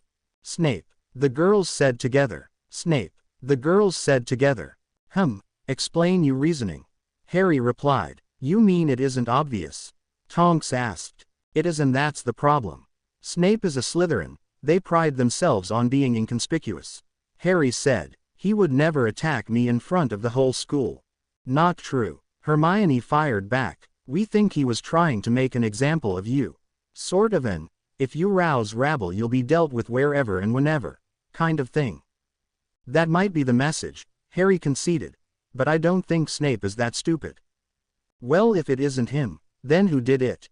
Tonks asked. "Our only other suspects were not Davis and Pugginson. We ruled them out for lack of skill," Hermione added. "How many people have you offended?" "Probably all of the prefects, heads, Filch, Snape of course, Dumbledore maybe, and anyone who respects professors above all. Harry said with a smirk. You've been busy. Tonks said approvingly. By respect professors above all, do you mean respect professors more than me? Hermione asked, arms crossed. No, not at all. Harry said. I mean the people who hold professors above themselves merely because they are a professor. People like Percy Weasley. So you think he set the bludger on you? Tonks asked. No, I think it was Quirrell. Harry said with a shrug. Something has been bugging me about that guy since day one. A feeling isn't enough to accuse someone on. Hermione said. Which is why I haven't. Harry said. I haven't done anything worse in that regard than you two have with Snape. So what should we do? Hermione asked. Watch them both. Harry said. Harry Potter's secret number 2 can help. What's Harry Potter's secret number 2? Hermione asked. That sounds worse when you hear it. I need a new name. Harry said. But anyway, it is upstairs. Come on. Tonks. Harry's taking us up to his room to show us his secret. Hermione said, giggling. What do you suppose that means? Hermione. Good try. Tonks said, grinning. It was a bit wordy though. I hadn't thought of anything better though. Too true. Harry said, laughing, as they entered the staircase. We'll turn you into an accomplished flirt yet. Ooh, I got a better one. Hermione said excitedly. So Tonks, do you think he'll insist on seeing our secrets after he's shown us his? Tonks was laughing. Good, good. You just need to work on your sultry voice and timing. Just don't forget about the boundaries. Harry said. Flirting can border on sexual harassment, bullying and foreplay. It is important not to accidentally cross any of those lines. But you're a girl, so you only really have to worry about the bullying aspect. Tonks said. Guys don't really complain about the other two. Do you, Harry? Huh? Harry asked, bewildered and trying to figure out what Tonks did with him that counted as sexual harassment or foreplay. Tonks. Hermione admonished. Hang on. Wait till he figures it out. Tonks said. Oh, you were joking. Harry said flatly. Well, you don't have to sound so disappointed about it. Tonks laughed. But point proven. Guys don't respond negatively to over-flirting. Although that causes concerns for an entirely different reason if you aren't selective in whom you flirt with. Oh, look, we're here and have a convenient excuse to stop talking about this. Harry said. It is rapidly approaching inappropriate. So what was Harry Potter's secret number 1? Hermione asked. Why not call them hops? Drop the O and it is an acronym. Tonks asked. Sounds good. Harry said absently as he dug down to his secret stuff section of his trunk. Hops 1 was that Harry knows the castle really well already. It was revealed when we went down to duel Nott. Or rather willingly walk into Nott's trap. Tonks told Hermione. That's it. Hermione asked. Boring. Hey, don't worry, this one is much better. Harry said, withdrawing his top half from his trunk, holding the Marauder's map in his hand. This is the single best device for monitoring activities within Hogwarts grounds. A piece of parchment? Tonks asked. No, Nimmy, it's what's on the parchment. Harry said. A relic from the days of my father and his friends, including Sirius. But it's blank. Hermione said as he unfolded it. Is this like clothes you can't see unless you're good at your job? Exactly like that, Harry said, looking her in the eye while quietly tapping the map with his wand. I solemnly swear I am up to no good. Harry, this is amazing, Hermione said as she watched the map finish filling in. It shows everyone exactly where they are at all times through all forms of concealment. Harry said, it is never wrong and it's one of a kind. Where can I get one? Tonks asked, awed. I was planning on giving this one back to Sirius and Remus this summer once he's a free man. They made it, it belongs to them. Harry said, watching both faces fall. But that is only because I plan on asking them to help me in making a new version. I suppose I could coerce them into making 3 instead of 1. Hermione beamed at him and Tonks threw herself at him, knocking him over and hugging him hard. She quickly stood up and blushed prettily at him. In the moment that followed, all three met each other's eyes and the next few minutes were spent laughing. If you tell me when your birthdays are, I can try to arrange to make them birthday gifts. Harry said, smiling. September 19th. Hermione said quickly. August 1st. Really? Harry asked, looking at Tonks. Yours is right after mine. More so than you know. According to my mum, she and your mum went into labor at the same time. Tonks said. Her theory is that I intentionally delayed my departure to spite her. I am reasonably sure that she is joking though. She insists on telling me the story every time a new Harry Potter novel is published. Harry Potter novels? Hermione asked incredulously, looking at Harry. Complete works of fiction that I plan on suing the publishers over as soon as I get a sympathetic guardian. Harry said. They're entertaining though, Tonks said. Did you know that Harry fought off a dragon army single-handedly when he was 6? Harry groaned when he heard this. There was only one and I was 8. What? Tonks shrieked. Relax, Nim, I was joking.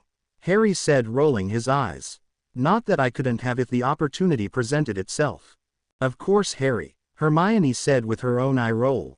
So Tonks, is there any way that I could get a copy of those books? Why do you want to read that garbage? Harry demanded. To tease you about, of course. Hermione said. Can I start with the dragon one? Sure, I have the whole works in my trunk, I'll give them to you later. Tonks said, smiling. Thanks, Hermione said. Why do you have the complete works here, Nim? Harry asked.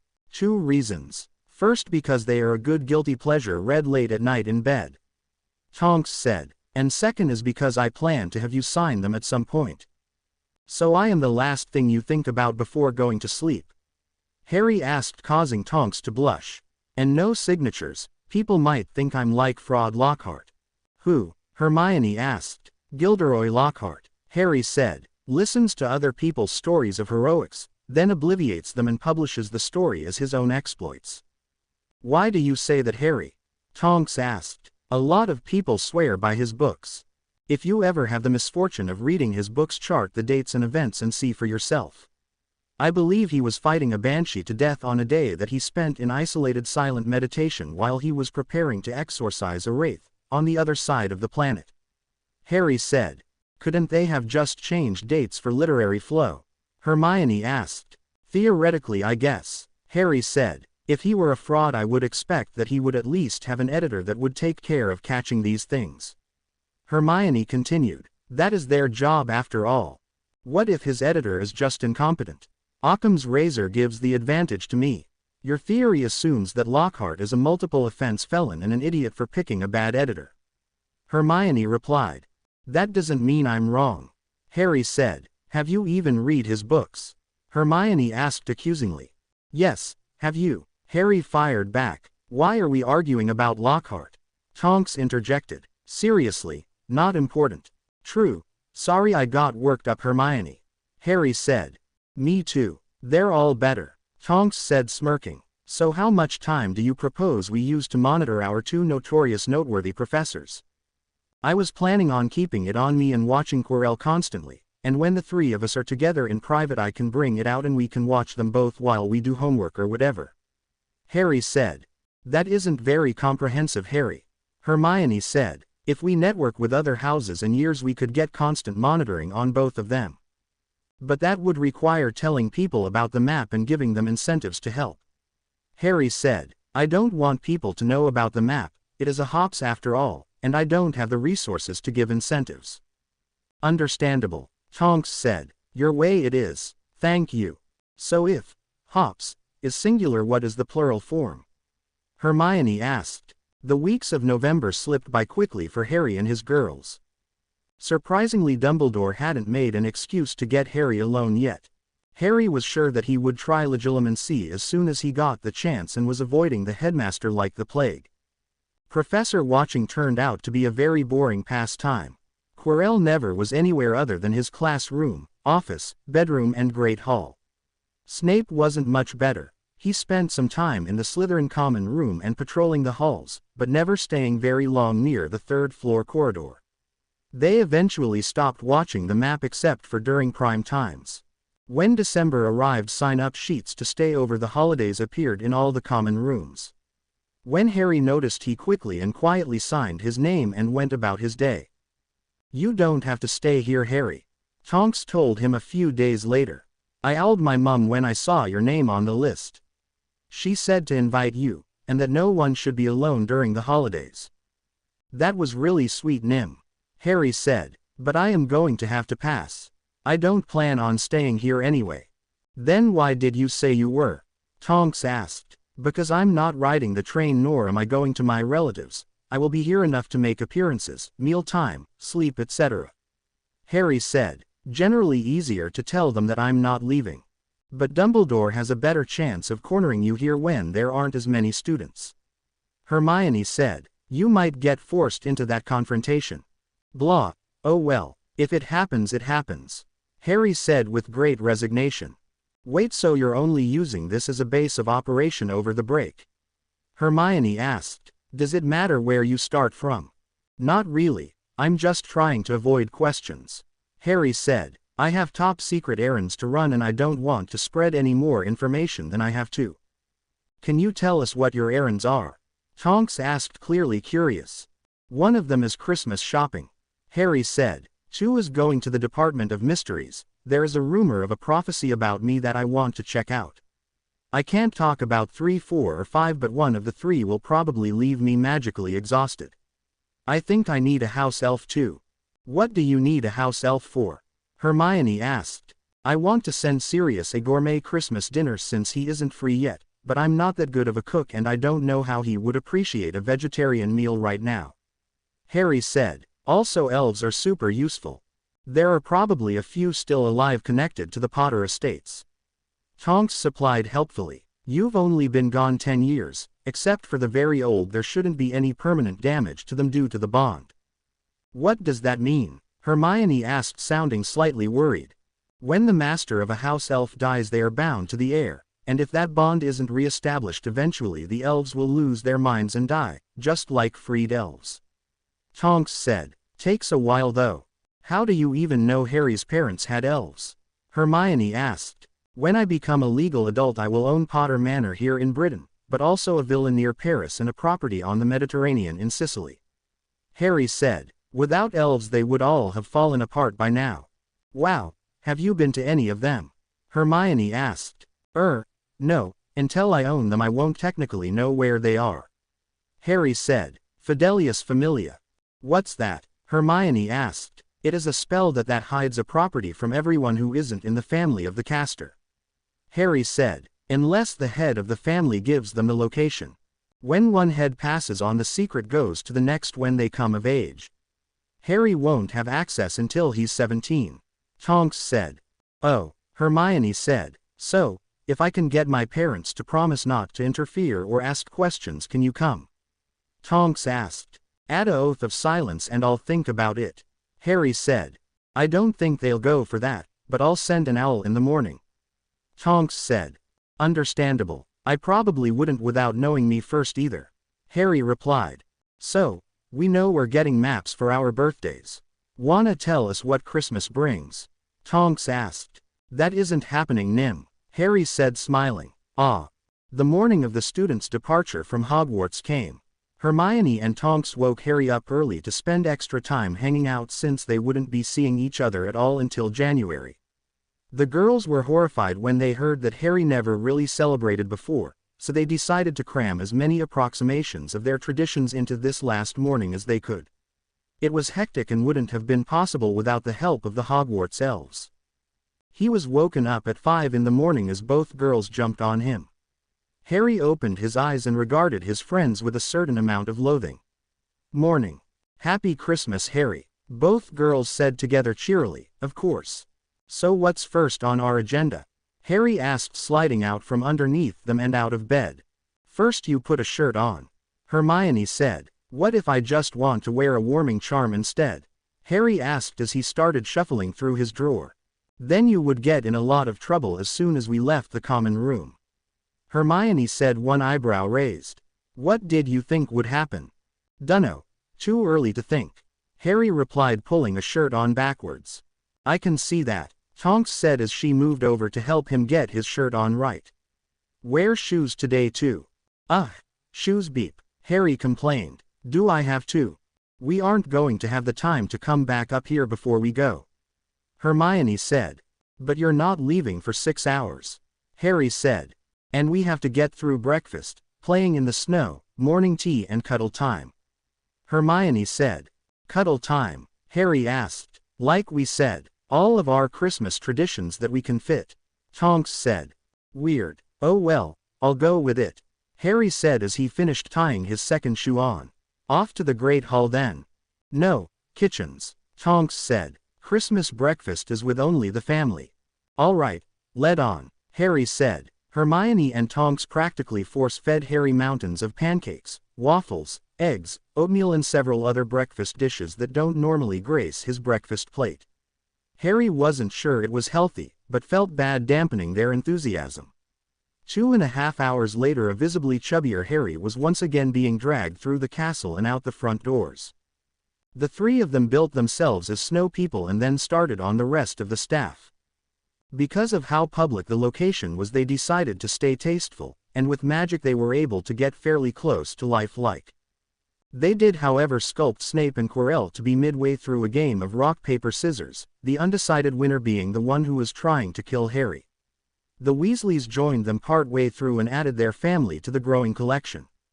Harry was glad the whole school was going home, or there would be no snow left on the grounds after everyone made their families. The snowman building soon turned into a magical snowball fight. Ron and the twins versus Harry and the girls, the showdown of the century, or so they joked. It turned one-sided when Harry taught the girls a charm to make their snowballs fly around corners, making the Weasley fortifications obsolete. With some significant muttering about family honor and idiots, Percy joined the fray. Soon all 7 were red-faced, cold and laughing. Hagrid joined in for a while, but his snowballs were the size of basketballs and knocked over whomever they hit, so he only threw a few and left after only a few minutes, the novelty having worn off. At 9:30 the girls called a truce and excused themselves and Harry, taking him back inside. They each grabbed one of his hands and led him down several corridors to an unused classroom. There was a large blanket in one corner along with an even bigger pile of cushions and a portrait. What's all this? Harry asked. The cuddle corner and a guest storyteller. Tonks said. This is Circe, she's Greek and she has a story about pigs to tell us. Nice to meet you, Circe, Harry said with a small bow before turning back to Tonks. I thought tea came first. It does, but there is no border between the two, Tonks said. Dolly. A small house elf popped into the room with a crack. Yes, ma'am. Could you please bring the tea now? Tonks asked. Of course, ma'am, Dolly said and retrieved the tea with 2 quick cracks. Do you need anything else, ma'am? No thank you, Tonks said. I really appreciate this. Me too, Dolly, Hermione said. You're great. Thank you, Harry said, smiling at the little lady. Dolly beamed at them all and curtsied before popping away to her next task.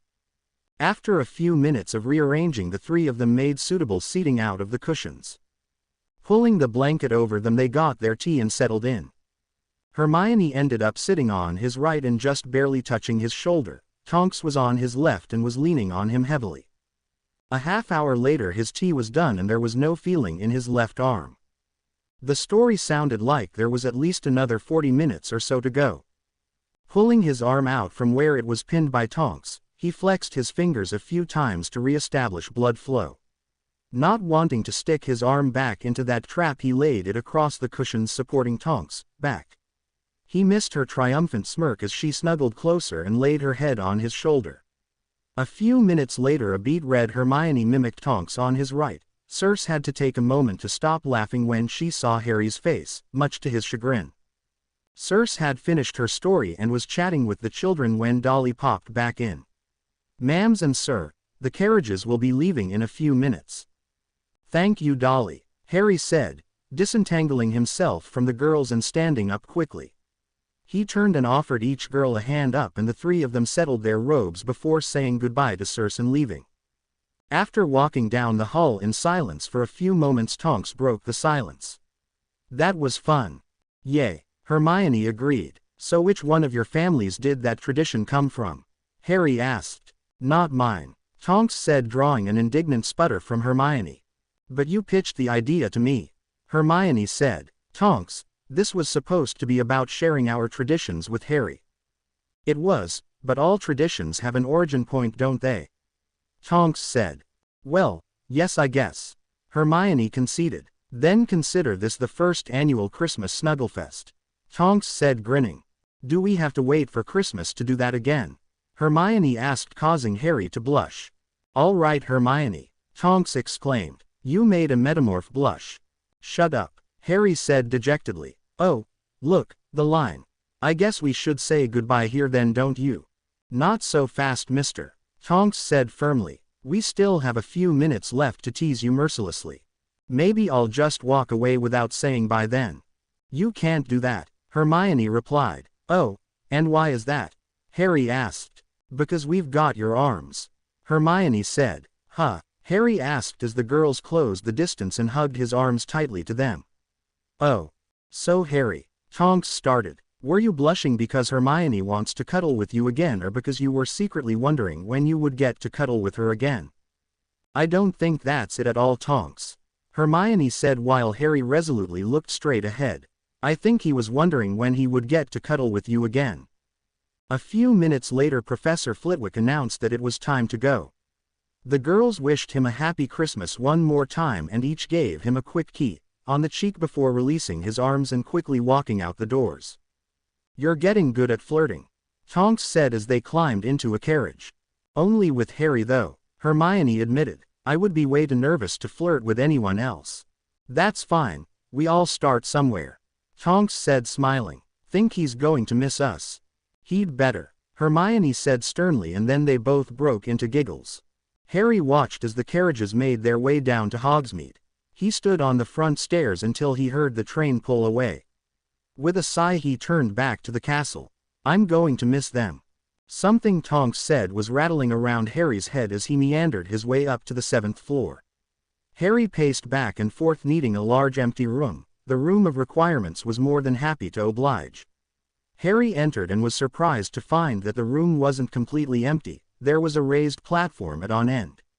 Harry made his way over and stood on the platform. With a final look at the otherwise empty room, he called out, Potter elves, I require your presence. Harry didn't know what to expect. Last time all of the elves were long dead when he discovered his properties, just another feat of meddling by Dumbledore. Harry's highest estimate was that he would have around 10 elves. He was way wrong. Harry's ears popped from the sudden pressure change when 137 proud, clean and uniformed elves appeared.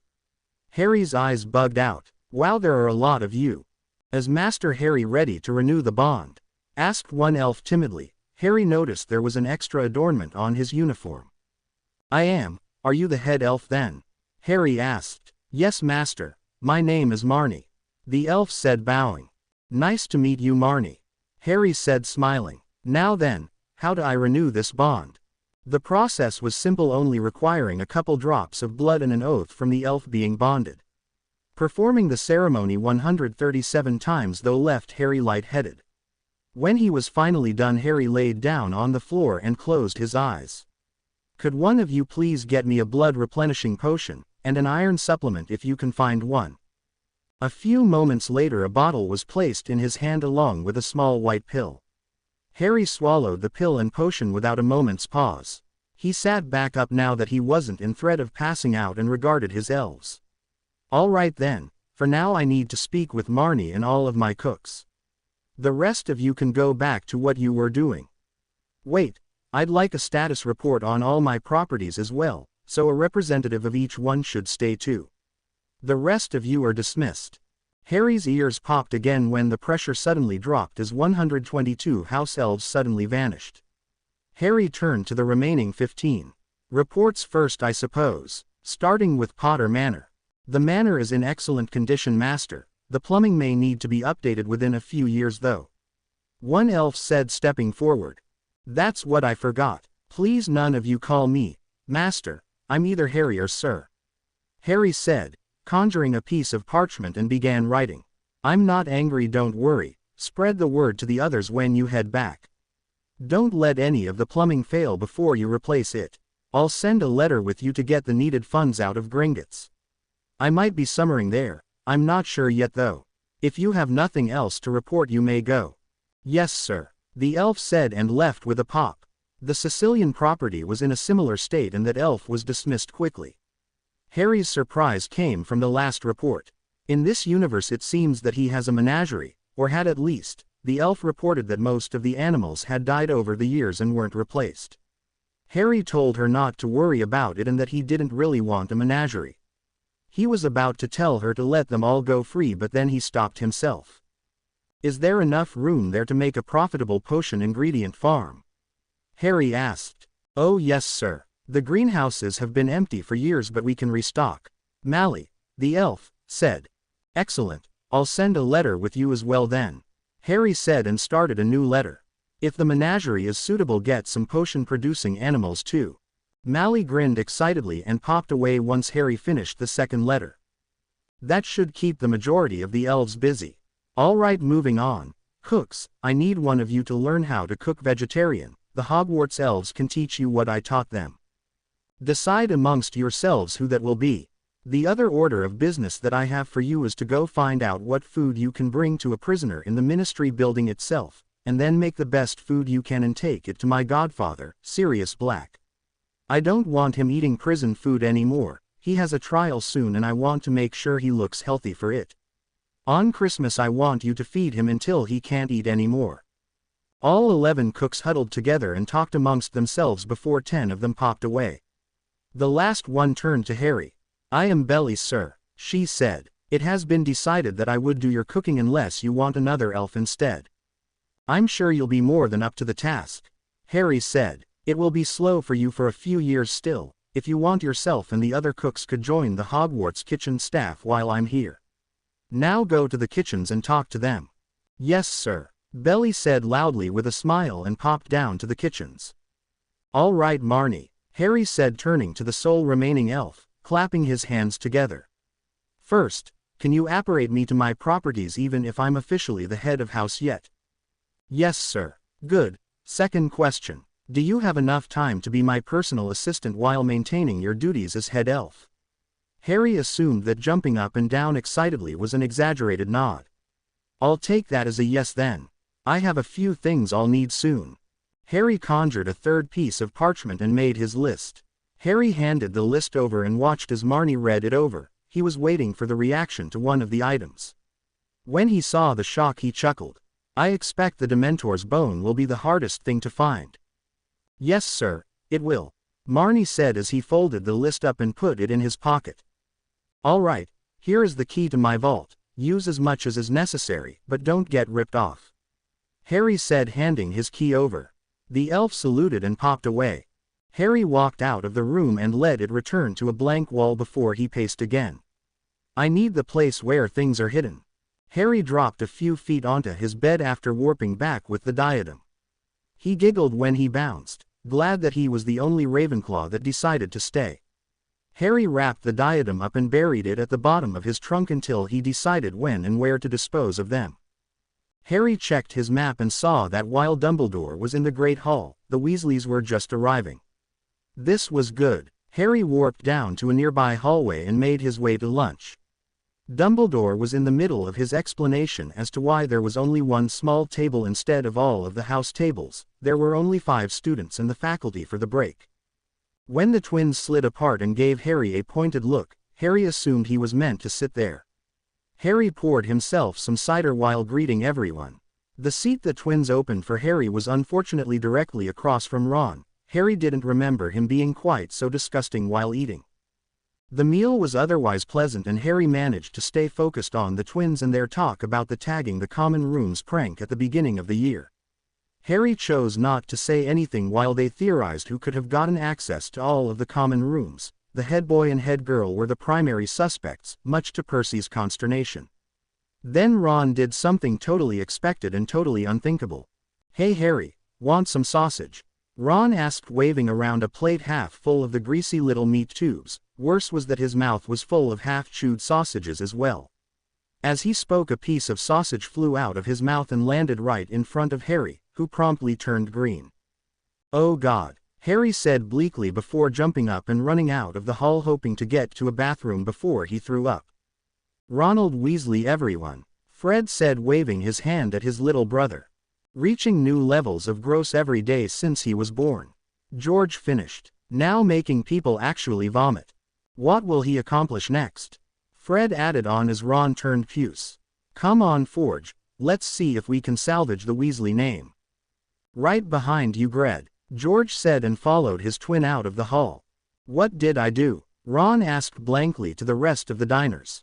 Hey Harry, George said when they walked into the bathroom, arriving while Harry was rinsing out his mouth. Hey guys, Harry said sounding very much like he just threw up. We're sorry about that thing we call a brother. Fred said. Mum's been on his case for years about his table manners. George continued. I don't think he knows what vegetarian means either. Fred added. He's kinda dumb. Just don't assume the rest of us are that daft. We think he was dropped on his head. This made Harry laugh. It's okay guys, really, I just think I'll be taking my meals in the kitchen for the rest of the break. Harry said. We'll join you if you want. George offered. We have some business to discuss anyway. Fred said. Prankster to prankster business. George added. I wouldn't mind company. Harry said. I don't think I'm going to eat again today though. We don't blame you. The twins said together. Do you two know how to get into the kitchen? Harry asked. Found out last year. Fred said. Do you know? George asked. Yes. Harry said. So what's your business? Well, we were talking about the common room tagging you know. Fred started. And we were wondering if you had any theories as to how it was accomplished. George continued. Seeing as how you were able to gain entry to our room so easily. On your first night here, we figured you would be able to illuminate the methods this prankster used. Then we came to the conclusion that the prankster in question was probably you. Congratulations by the way, it normally wouldn't be important who did it. But, it has been a goal of ours. For a great many years. 2.5 to be precise. To gain entry to the other 3 common rooms. This Christmas holiday, with the record low amount of students staying, as the perfect time to get in and out without being caught. So we were wondering if you would take us on a tour, or at least tell us how to gain entry on our own. Did you two practice that? Harry asked, raising an eyebrow. Yes, they said together. All right, tell you what. Harry started. I'll give you a tour of Ravenclaw Tower, and I'll let you into Hufflepuff, but I won't tell you how. Fair enough. And Slytherin, I'll let you in and I'll show you how I get in. I have business there anyway. Harry said, watching the twins' faces light up with their devilish smiles. I would suggest bringing pranks to layer down while you can. Nah, too suspicious. Fred said. The 3 of us are the only ones with a prank reputation right now, thanks to your chicken. George said. All 3 of us would get nailed if we did something now. Fred finished. True. Harry said. Tonight I'll open the Hufflepuff common room at 8. Don't be late. After the twins left the bathroom, Harry made his way back to his dorm. Once there he warped to Diagon Alley and visited Gringotts, in disguise, to make a significant withdrawal and converted most of it to pounds. Harry then stopped by a bathroom and disillusioned himself and warped to the place that won't have any magical residents for another 20 years or so, Cardiff. No one knew why there were no witches or wizards there, it's just the way it was. After finding a private spot, Harry resumed being visible and used a phone book to find a hat shop, an embroiderer, and a sign maker. He visited them in that order, happy to get the bulk of the tricky part of his Christmas shopping out of the way. Then he stopped at a convenience store and bought several spiral notebooks, a pack of ballpoint pens and enough junk food to use up the rest of the pounds he had. After discreetly shrinking his purchases, and finding somewhere private, he warped back to his dorm. Once there Harry wrote 2 letters, one to Ollivander and one to Flourish and Blots. One quick trip to the Ollery later. Hedwig was on her way to London with a bag of galleons to get a few more gifts. Noting the time, Harry warped off to the Hufflepuff common room. The twins had no trouble finding the entrance to the Hufflepuff common room. They had found them all last year with the map. It was rather easy actually. They arrived just before 8 o'clock, and as soon as they got to the portrait, Harry pushed it open, holding the map in one hand. Good timing, I just finished. Harry said and let the twins in. The Hufflepuff portrait wasn't very happy with the surprise opening. What did you do? One of the twins asked as they looked around the common room. I moved everything 1 foot counterclockwise. Harry said with a smile. What else did you do? The same twin asked. Harry decided he was Fred. Absolutely nothing, Harry said. They will be paranoid for a while though, I imagine. You have an interesting style of pranks, George said, nodding. Indeed, so is there anything you two wanted to do here, or are we ready to head over to Slytherin? We don't mean the Puffs any harm, Fred said. We just needed to get in here once, George said. We can go whenever you're ready, Fred finished, prompting Harry to check the map. Harry led them out and headed towards Snake territory. They were walking in silence for a few minutes before George let his curiosity get the better of him. So how are we getting in? The door is right around the corner, Harry said, shocked. You couldn't wait a few more seconds? Sorry, here we are. You're going to like this, Harry said, coming to a stop in front of the seemingly blank wall. Open in the name of Salazar, he said in Parseltongue. While the passage opened, he turned to see the twins standing there, jaws gaping. Why, you're a Parselmouth. Yup, Harry said happily. Cool, huh? Shocking was the first word that came to mind, Fred said. But cool works too, George said nervously. You're not a dark wizard, are you? Fred asked. If you are, we don't have a problem with it, George added quickly. No, not dark, don't worry, Harry said. It's really silly that people think that, it's just a different language. Fair enough, George said, following Harry down into the common room. Have a look around you too, Harry said before turning to address the room at large. Hand.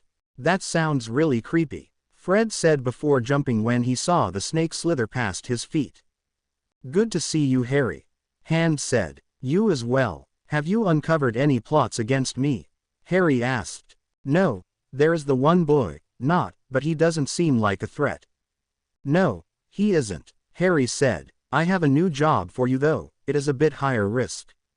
What do you need? I need you to follow Professor Quirrell around and let me know immediately if he enters the third-floor corridor that has a giant dog in it. I can do that, I know. Be careful though, I have reason to suspect that he can speak the snake as well, Harry warned. Do not listen to his orders if he spots you, but pretend to and find me. Don't approach me though unless I am alone or with these two. I will stay out of his sight as much as possible, Hand assured him and said farewell before slithering off, presumably to find Quirrell. So ready to see Ravenclaw Tower? Harry asked the twins.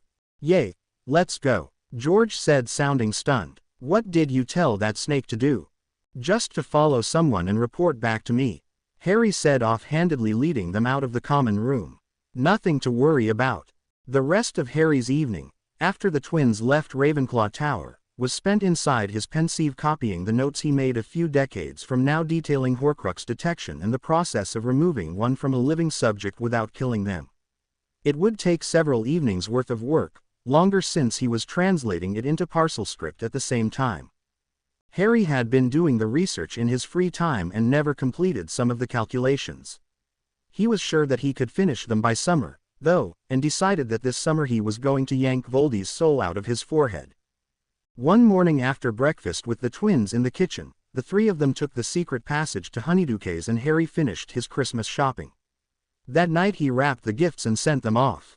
Sharing meal times with the twins down in the kitchen quickly led them to having the same depth of a relationship that they had the last time. Harry was sure that he would be getting involved with their pranks frequently in the future. Finally Christmas morning arrived and Harry was able to find out what his friends thought to get him. From most of them it was fairly typical, candy and joke products, though Neville did get him a book on magical plants. Tonks sent him a wand polishing kit and a picture of her giving a very suggestive wink and smile. Hermione sent him a gift certificate to Flourish and Blots with a note saying that she didn't know what Nick had taught him and didn't want to get something redundant. The most notable gift though was from Dumbledore. Instead of the invisibility cloak, Dumbledore gave him a bag of sweets and an invitation for tea that afternoon, which Harry was unfortunately unable to find a reason to turn down. Dan and Emma Granger watched their daughter rip into her presents with great enthusiasm. She had changed so much in her time at Hogwarts. She didn't have any friends at her old school and became very quiet and reserved. When they picked her up from the train station, she was with a girl who had pink hair. After a very animated farewell between the two of them, Hermione spent the whole ride home talking about her friends. The pink-haired girl, Tonks, and a boy named Harry seemed to have a great impact on their little girl. When they saw how many gifts she got from this boy, they decided that they would have to meet him as soon as they could.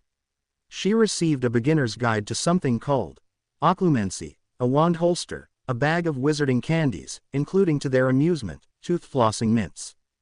"I don't get it," Hermione said as she held up Harry's last gift to her, a large wooden letter E. "A hat," Tonks said, holding up a bubblegum pink hat with a black ribbon around it that had "Nim" embroidered in the same shade of pink. It was her last gift from Harry. She also got a copy of the occlumency guide, a wand holster, and a variety of Muggle junk food. Tonks started laughing at her look of confusion. "It is a fedora, dear." "A fedora that says Nim," Tonks raised an eyebrow, then groaned. "A Nim fedora." She glared at her parents while they laughed, then smiled and put her hat on and went back to opening her presents. "Good afternoon, Harry," Dumbledore said as Harry entered his office.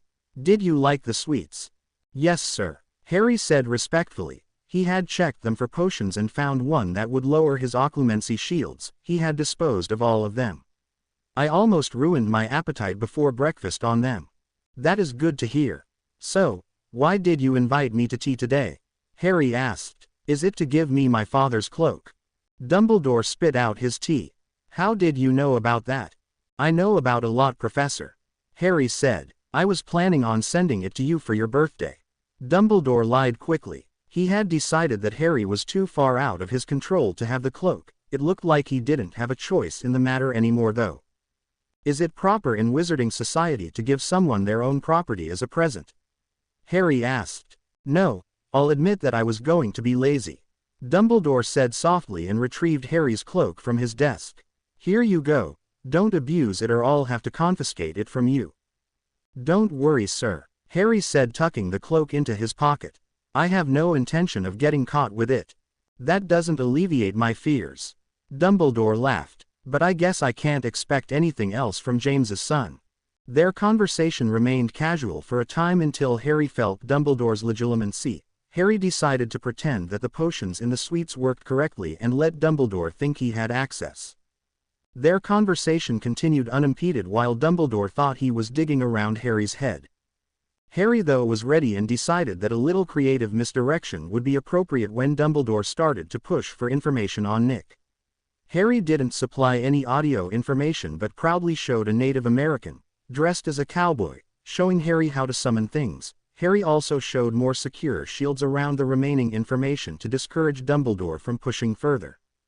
When the tea time was finally over, and Harry was leaving, Dumbledore had just enough fake information to buy the theory of previous training by a very talented individual. In other words, he was right where Harry wanted him. That night Harry warped to the Department of Mysteries at midnight, knowing no one would be there. Once the spinning room stopped spinning, Harry requested the Hall of Prophecies and walked through the door that opened for him, into the time room. Harry saw the time turner cabinet and got an idea. He quickly cast a permanent transfiguration on a loose quill, making it look like a time turner. Then he cast a very strong notice me not charm and a compulsion charm to pick a different time turner. Then he stole a real time turner and put the fake one in its place. Smiling to himself, he made his way into the Hall of Prophecies and quickly found the one relating to him and Voldemort. He picked it up off its stand and tapped it with his wand so that it would play the prophecy for him. Harry is out of control, Dumbledore thought as he paced in his office, just after Harry left after their tea. I wasn't planning on giving him the Hallow anymore. I should have known that he would know about it already. I wonder if he already knows about the stone.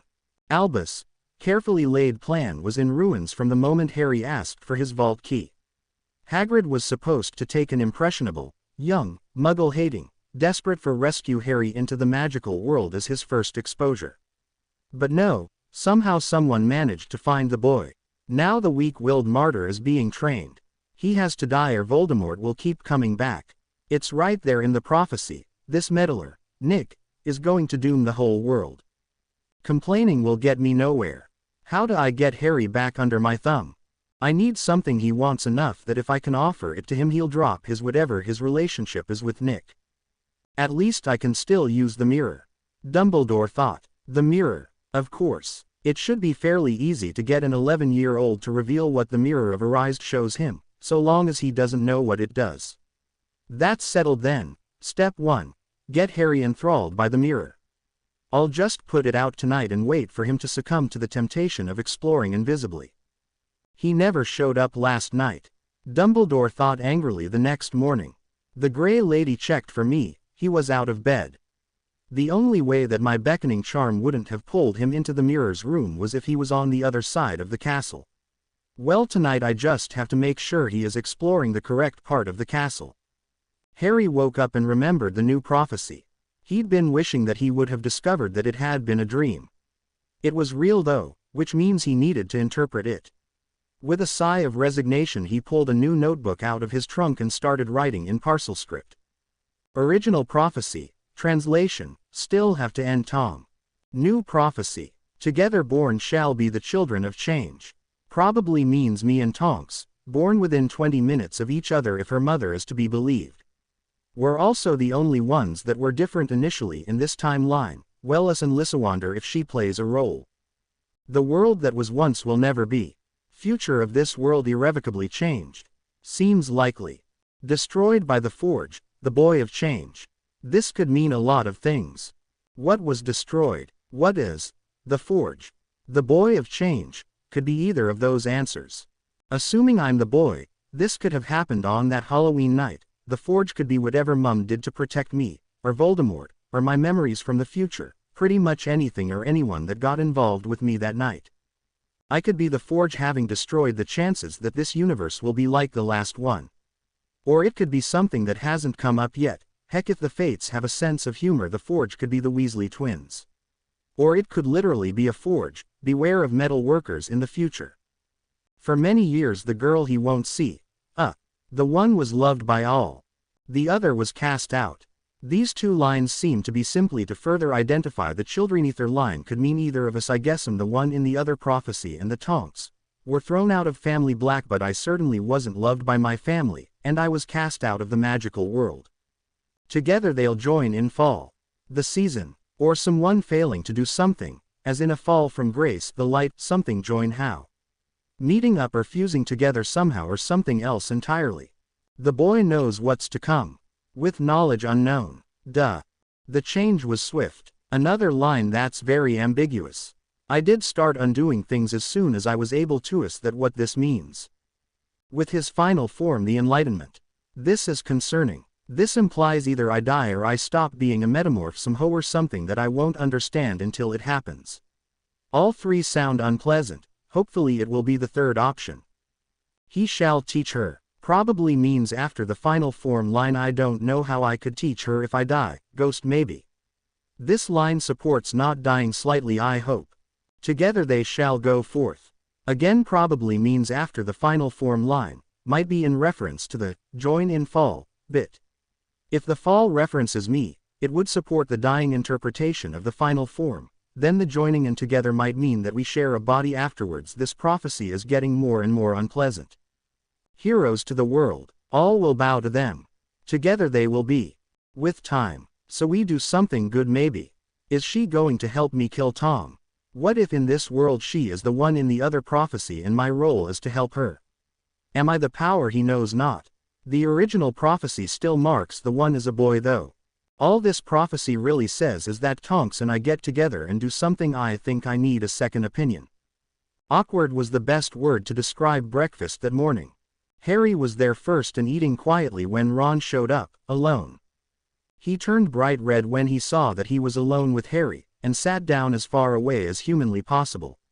Harry was rather grateful for this, the events of yesterday clearly at the front of both of their minds.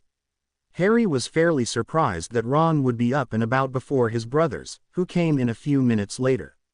It didn't get any better when they arrived because the twins took the seats on either side of Harry, and the forged line of the prophecy came to mind again. You know, there are 5 of us right now, George said. If we can find 3 more people we could have a small game of Quidditch. Fred finished. Then there would be 2 chasers, a beater and a keeper for each team. George continued. Where would we find 3 more players? Harry asked. We could ask the professors. George said, shrugging. Or maybe recruit from Hogsmeade. Fred continued. Do you really think that there would be 3 adults who want to play outside, in the cold, for however long we want to play? Harry asked. They would probably get impatient. There are kids in Hogsmeade. Fred said, defending himself. Some of the students here grew up in the village, we have a list somewhere. Dibs on keeper. Ron called from down the table, thankfully remembering to swallow his food first. How about you, Percy? George asked. If you can manage to fill out the roster, I'll be the other keeper, I suppose. Percy said haughtily. Brilliant, and with us as beaters, that only leaves 3 chaser spots. Fred said happily. Those are the easiest spots to fill too. George said. You 2 will be the beaters? Harry asked. Of course they will, Ron said before continuing with the words Harry really didn't want to hear. Gred and Forge absolutely destroy the opposition. That has to be coincidence, the timing is too perfect. Still better safe than destroyed. Harry thought. I think I'll pass. Don't be like that, Harry. Fred said. We'll go easy on you. Yay, we know you don't play. George finished. No, that's really okay. Harry said, slightly nervous. I'm not really into sports. You've never even tried it. George said. And we've heard about your flying lessons. Everyone knows you're a natural. Just give it a chance. You might love it. No, I really don't want to. Just drop it, Harry said sternly as Dumbledore walked in. Good morning, Professor. Good morning, Harry. Dumbledore said. How are you this morning? Just fine, and yourself? Harry asked. Never been better. Dumbledore before turning to the others. Percival, Ronald, George, Frederick, I trust the morning greets you well as well. Yes, sir. The brothers chorused, while Dumbledore sat down facing the doors. So what are your plans for the day? Dumbledore asked, eyes twinkling. Well, we were going to try to get a Quidditch game together. Fred said. But we need 4 more people now. That Harry has backed out. What's wrong with Quidditch? Dumbledore asked Harry. Nothing. It just isn't for me. Harry said. Why does everyone keep pressuring me on it? Sorry, I didn't mean to. Dumbledore said. It is just one of the most popular games in our world. It is unusual to find someone who doesn't care for it. Well, I guess I am unusual then. Harry said. The discomfort of the situation was getting to be too much. If you'll excuse me, have a nice meal. As Harry was walking away, Dumbledore did some discreet wand work under the table. If Harry wasn't so preoccupied with leaving, he would have felt the silent spell hit him as he walked through the doors. Dumbledore sighed. I think we have offended him. We? Fred asked. All he had done was reject the game before you showed up, sir. Fred. Percy scolded. Don't talk to the headmaster that way. It is fine, Percival. Dumbledore said. He might be correct. He should still show some respect. Percy said quietly, glaring at his brother. How can he not like Quidditch though? Ron asked. It's the best game ever. Now, Ronald. It isn't our place to judge. Dumbledore said. Maybe he had a bad experience. There was that freak bludger attack earlier this year. Yes, that could make anyone find the game distasteful. Percy said. If I find out that any of you 3 have been harassing him about it, all right, Mum. We would never harass anyone. About anything. Ever. How could you even think that of us? Our own brother. Thinks we're nothing but harassing harassers. Oh, the shame. How will we ever go on? Both twins put their wrists to their foreheads and dramatically mimed fainting. What does harassing mean? Ron asked, dumbfounded, causing the others to laugh, which in turn caused Ron to blush. That evening, just after curfew, Harry was suddenly overcome with the need to try out the cloak. Specifically near the library. This naturally made Harry cautious. Checking the map, he found Dumbledore sitting in the corner of a room near the library. Harry was interested to note that it was an unused room. What's he up to? Harry thought as he took the map and cloak and left the tower. As he walked, he kept an eye on the map and noted with interest that the patrolling staff members were all on the other side of the castle. He doubted he would have run into any of them even without either cloak or map. Suddenly the castle itself seemed to be telling him where to go, and it was leading him right to Dumbledore. Might as well not fight it. I wonder if it is Hogwarts trying to get me there or if it is Dumbledore. After a few more minutes of walking he found the room in question. One more check to the map showed that Dumbledore was still in there, so he blanked the map and put it away before pushing the door open. Sitting in the middle of the cleared floor was the mirror Erised. Oh yeah, I can't believe I forgot about that, Harry thought as he walked over in front of it, dropping his cloak along the way. It took all of his self-control to not start laughing when he saw what his deepest desire was. Harry was standing front and center like a regular mirror would show him, and in the background he could see the mirror itself.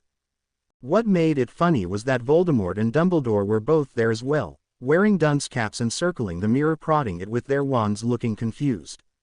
The mirror Harry turned and watched the futile search for a few minutes before turning back to the real Harry.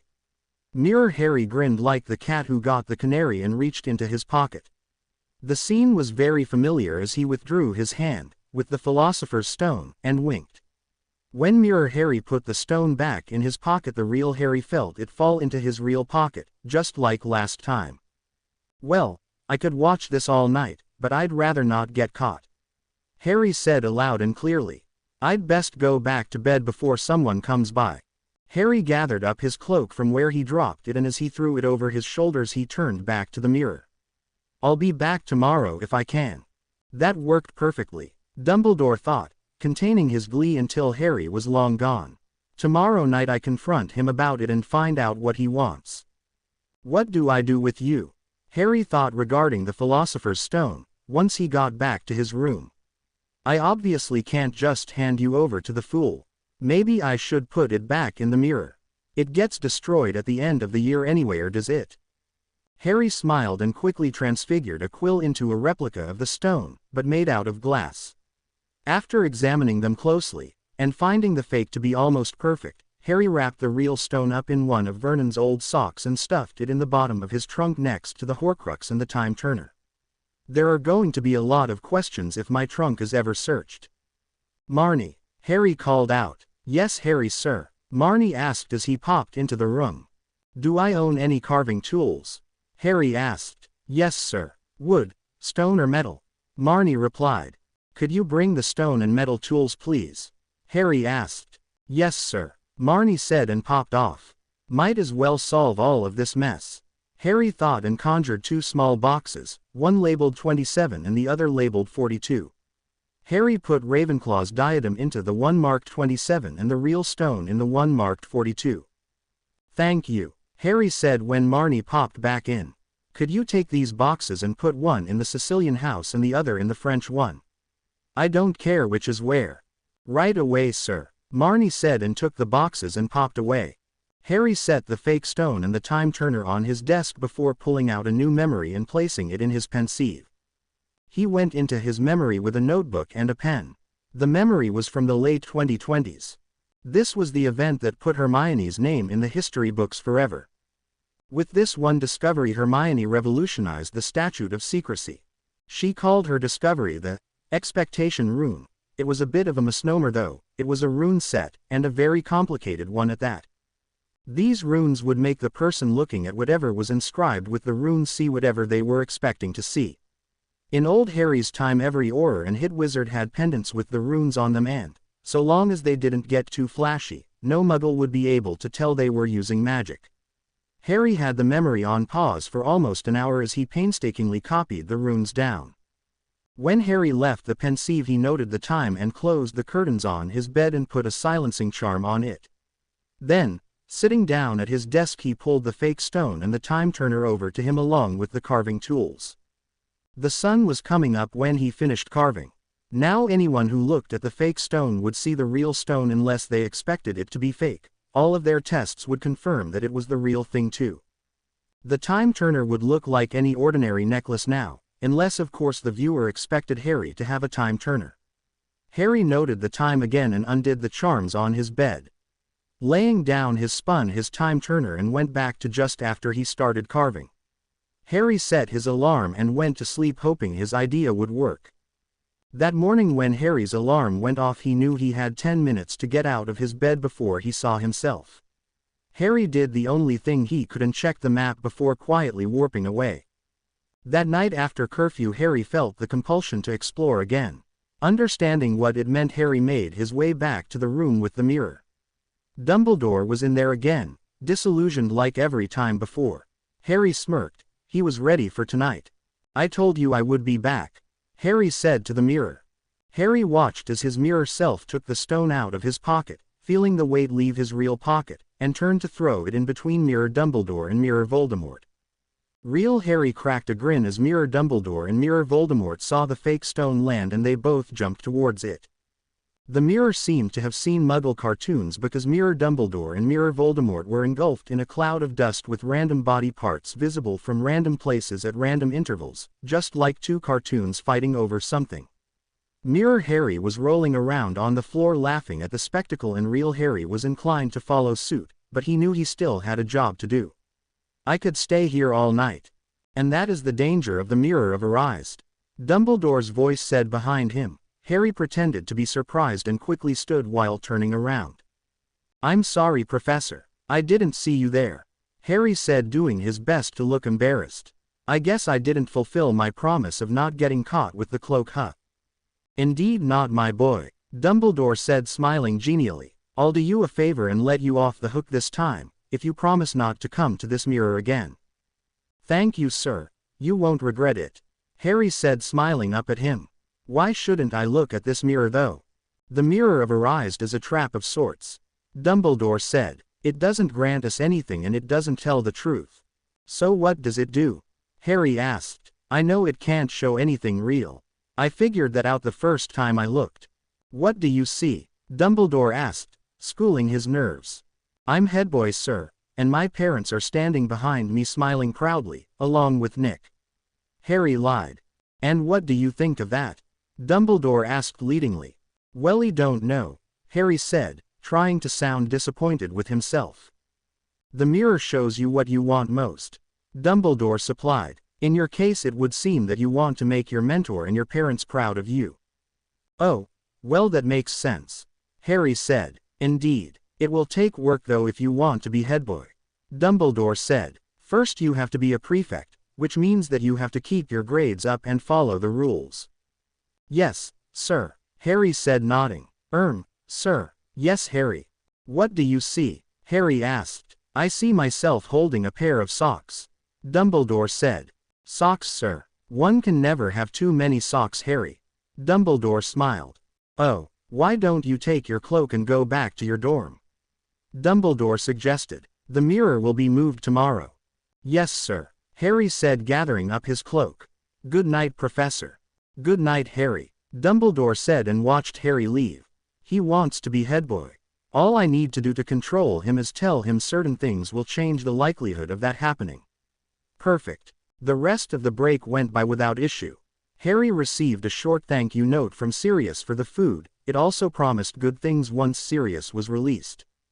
His trial was only a month and a half away. The Prophet still hadn't reported Pettigrew's capture. Harry understood the politics of releasing that information. The Aurors were going to release word that questioning Sirius revealed a new suspect, and then they would catch said suspect quickly, boosting their public opinion and probably netting themselves some more funding.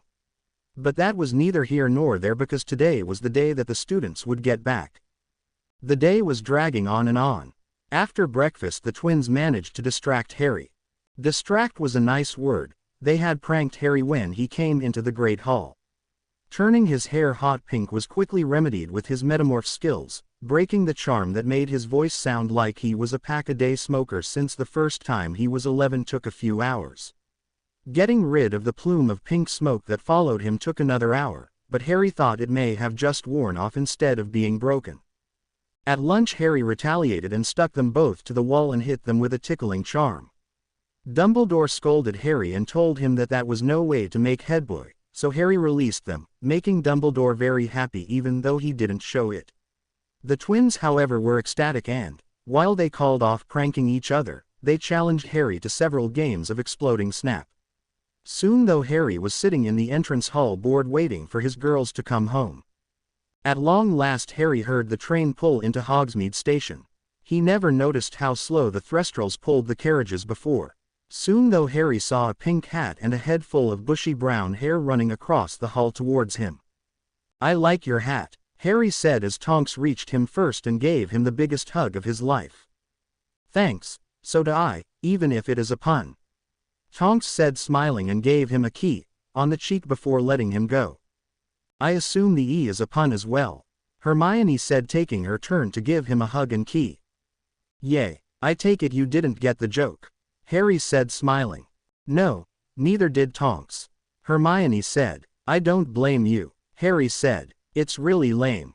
"Tell me," Hermione commanded. "Are you sure?" Harry asked, one eyebrow raised. "Yes, all right," Harry said and then looked Tonks in the eye. "I had an easy time coming up with yours. But I just couldn't think of anything for Hermione. In the end I gave up and just gave her my own E." When both girls just stared at him blankly, he continued. "Until it regrows Potter as spelled Pottr. Wow, that's bad," Tonks said flatly. "Yay." Harry turned back to Hermione. "If it is any consolation, that was the prettiest E in the shop." "It's okay, Harry, not every joke can be funny," Hermione said, patting him on the shoulder. "So did you miss us?" "You have no idea," Harry said, shaking his head. "I haven't flirted with anyone in almost 3 weeks. You know my mother almost threw away your Christmas present," Blaise said as he sat down next to Harry in Charm's class. "Why would she do a silly thing like that?" Harry asked. "Isn't there some sort of honor to whomever in the pure blood community who becomes close with me?" "A little full of yourself, aren't you?" Hermione asked. "Not really," Daphne said from the other side of Blaise. "He is rich and famous, and he will control a portion of the government when he is old enough. And in this world reputation is everything," Harry said. "If I don't do stupid things and continue to be seen as a force to be reckoned with, power-hungry people will always be trying to influence me." "It's really a curse," Blaise said. "As soon as he starts showing potential, people will start lavishing him with gifts and bribes. He'll be expected to attend every high society function," Daphne added. "And he'll need to decide which high-ranking official to offend when he can only go to one holiday event." Tonks finished. "That sounds terrible," Hermione said very dryly. Harry thought she was being sarcastic. "Do you have any idea how annoying that will be?" Harry asked. "It is bad enough now that I have to wear a disguise to Diagon Alley if I don't want to be accosted by fans. At least they don't offer me anything to try to find some way to politely refuse." "You could always be rude," Tonks said, "but that doesn't lend itself well to my ambition to become known as the greatest wizard ever, capitalized mind you, including Merlin himself." Harry said. "Now you're full of yourself," Daphne said. "You can't possibly believe that you are a greater wizard than Merlin." "Well, of course I'm not," Harry said. "I'm only 11. See me at graduation." "You still haven't explained why your mother almost destroyed my gift." "Oh, right," Blaise said, pausing for a moment at the sudden change of topic. "She said that no pure blood should have anything to do with muggles, including eating their candy. I had to shove the from tag in her face and tell her that it was an inside joke between the two of us before she would stop, making her way over to the fireplace." Daphne was nodding with his story. "My father shot an incendio at the box of popcorn. That was a mistake. It took me and my sister half an hour after that to convince him that the package wasn't a bomb." By this time Harry, Hermione and Tonks were all laughing. Finally Tonks was able to contain her mirth long enough to speak. "Your parents are insane. You come from a wizarding family too," Blaise retorted, affronted. "Can you say they reacted better?" "Yes, I can," Tonks said, laughing again. "My father is Muggleborn and my mother doesn't buy into the whole pure blood rhetoric." They were thrilled. Not that it applies to the conversation, but my parents were highly amused by the magical candies. Hermione said. "They did tell me not to eat too many though." "Of course they would like them," Blaise said. "They're Muggles. How could they find our world anything but fascinating?" "I said amusing, not fascinating," Hermione arrogantly said, looking down her nose at Blaise, causing a new round of laughter. "In all seriousness," Daphne said, "have any of you heard what Draco got this year?" "Other than Muggle junk food, no," Harry said, smiling. I bet Lucy was really excited over that. You probably just made things worse for Draco. Blaise said. His father gave him a litter box, and his mother gave him a bag of catnip and the advice not to eat it all at once. Oh, they got him a cat? Hermione asked. No. They said that lions are cats and Gryffindors are lions, therefore Draco is a cat now. Blaise said. Or something to that extent. I may have been paraphrasing. That's terrible, Hermione said. Why would someone do that to their own child? Pure bloods are crazy, Harry said. Present company excluded. My godfather was disowned from his family because he was a Gryffindor. And that is likely to be what will happen to Draco. Daphne said. Though he might get spared that fate just because the Malfoy line has no other heirs.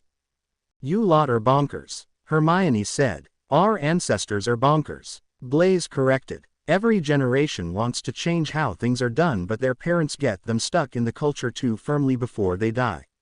If wizards weren't so long-lived, our world would be much different. Their conversation was cut off then as Professor Flitwick arrived and started class. Draco, Harry called out a few days later. What do you want, Harry? Draco asked as the other boy jogged up. I heard about your family's reaction to your sorting. Harry said, rubbing the back of his neck. If it gets worse, just remember House of Potter has a long-standing tradition of taking in people in your situation. My situation? Draco asked. Slytherin family having a Gryffindor son and disapproving. Harry said. Oh, how long of a tradition? Seems oddly specific. Draco said. Well, it has happened once that I know of. Harry said, smiling. It's not a tradition if it has only happened once. Draco said. Hey, this year I learned that all traditions have a first time. Harry said. Just because you are only the potentially second beneficiary doesn't mean it isn't long-standing. I'm sure future generations will hold up their end of the task. Are you insane? Draco asked. Probably, Harry said, nodding sadly. Still, the point remains, while I hope you never have to take me up on it, the offer of asylum is there. Why are you doing this for me? Draco asked suspiciously. House of Black has to stick together, even if I'm not yet a part of it, and even then only through adoption. Harry explained. Thanks I guess. Draco said and walked off, shaking his head confused. The boys of the first-year Ravenclaw dorm room had a very dramatic experience sometime around 2 a.m. one day in late January. For Harry, the moment was like one he had many years ago. Next year, for the rest of the boys, Harry's scream marked the start of a brand new event. Harry's scream was, of course, triggered by waking up to a house elf's face merely inches away from his own. Are we under attack? Harry heard a voice call from the room. Who screamed? Came another. And why is there a girl up here? Asked a third. Probably spending the night in Harry's bed. That had to be Anthony. There are no girls in here. Harry called out. I was just surprised by my house elf. House elf? This first voice asked. Kevin, Harry decided. Wait, that was you screaming? Anthony asked. That's golden. If I get mocked about that from anyone else, you're going to end up hanging from the astronomy tower by your ankles. Harry threatened. Anyways, I need to talk to my elf, so I'm going to put up privacy wards now. You can all go back to sleep. I think we should stay up in case he was lying and there is a girl in there who screamed. Anthony suggested. Shut up, Tony. Harry replied jokingly. No one likes you. Fine, Anthony said loudly, continuing the joke. I don't have to put up with this. I'm going to bed. After some tired chuckling, Harry heard the other boys going back to bed. After a quick privacy ward, he turned to Marnie. So, what's up? Harry Potter, sir. I have been looking for a month for the Dementor's bone. Marnie said, seeming nervous. I have found a way to get one, but it will be expensive. Marnie, I have plenty of money. I don't really care what it takes. I need that bone. Harry said tiredly. Yes, sir. Marnie said and popped away quietly, allowing Harry to fall back into the calming embrace of slumber. Peter Pettigrew captured. By Andy Smudgley. Sources inside the Ministry have confirmed today that they have captured Peter Pettigrew, whom you may know as being the last victim of the notorious mass murderer Sirius Black. What you may not know is that during preliminary questioning before his trial next week, Mr. Black claimed that Pettigrew was the real traitor and made his escape with the aid of his illegal animagus form, a common rat.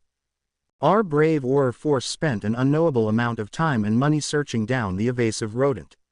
My sources were not able to tell me exactly how Pettigrew was found and captured, but they were proud to announce that he has been apprehended. Speculators say that the capture of Pettigrew could change the whole outcome of Mr. Black's trial next week. The Life of Peter Pettigrew, page 4. Details on the Black trial, page 5. What does this mean for the boy who lived? Experts weigh in. Page 8 to 10.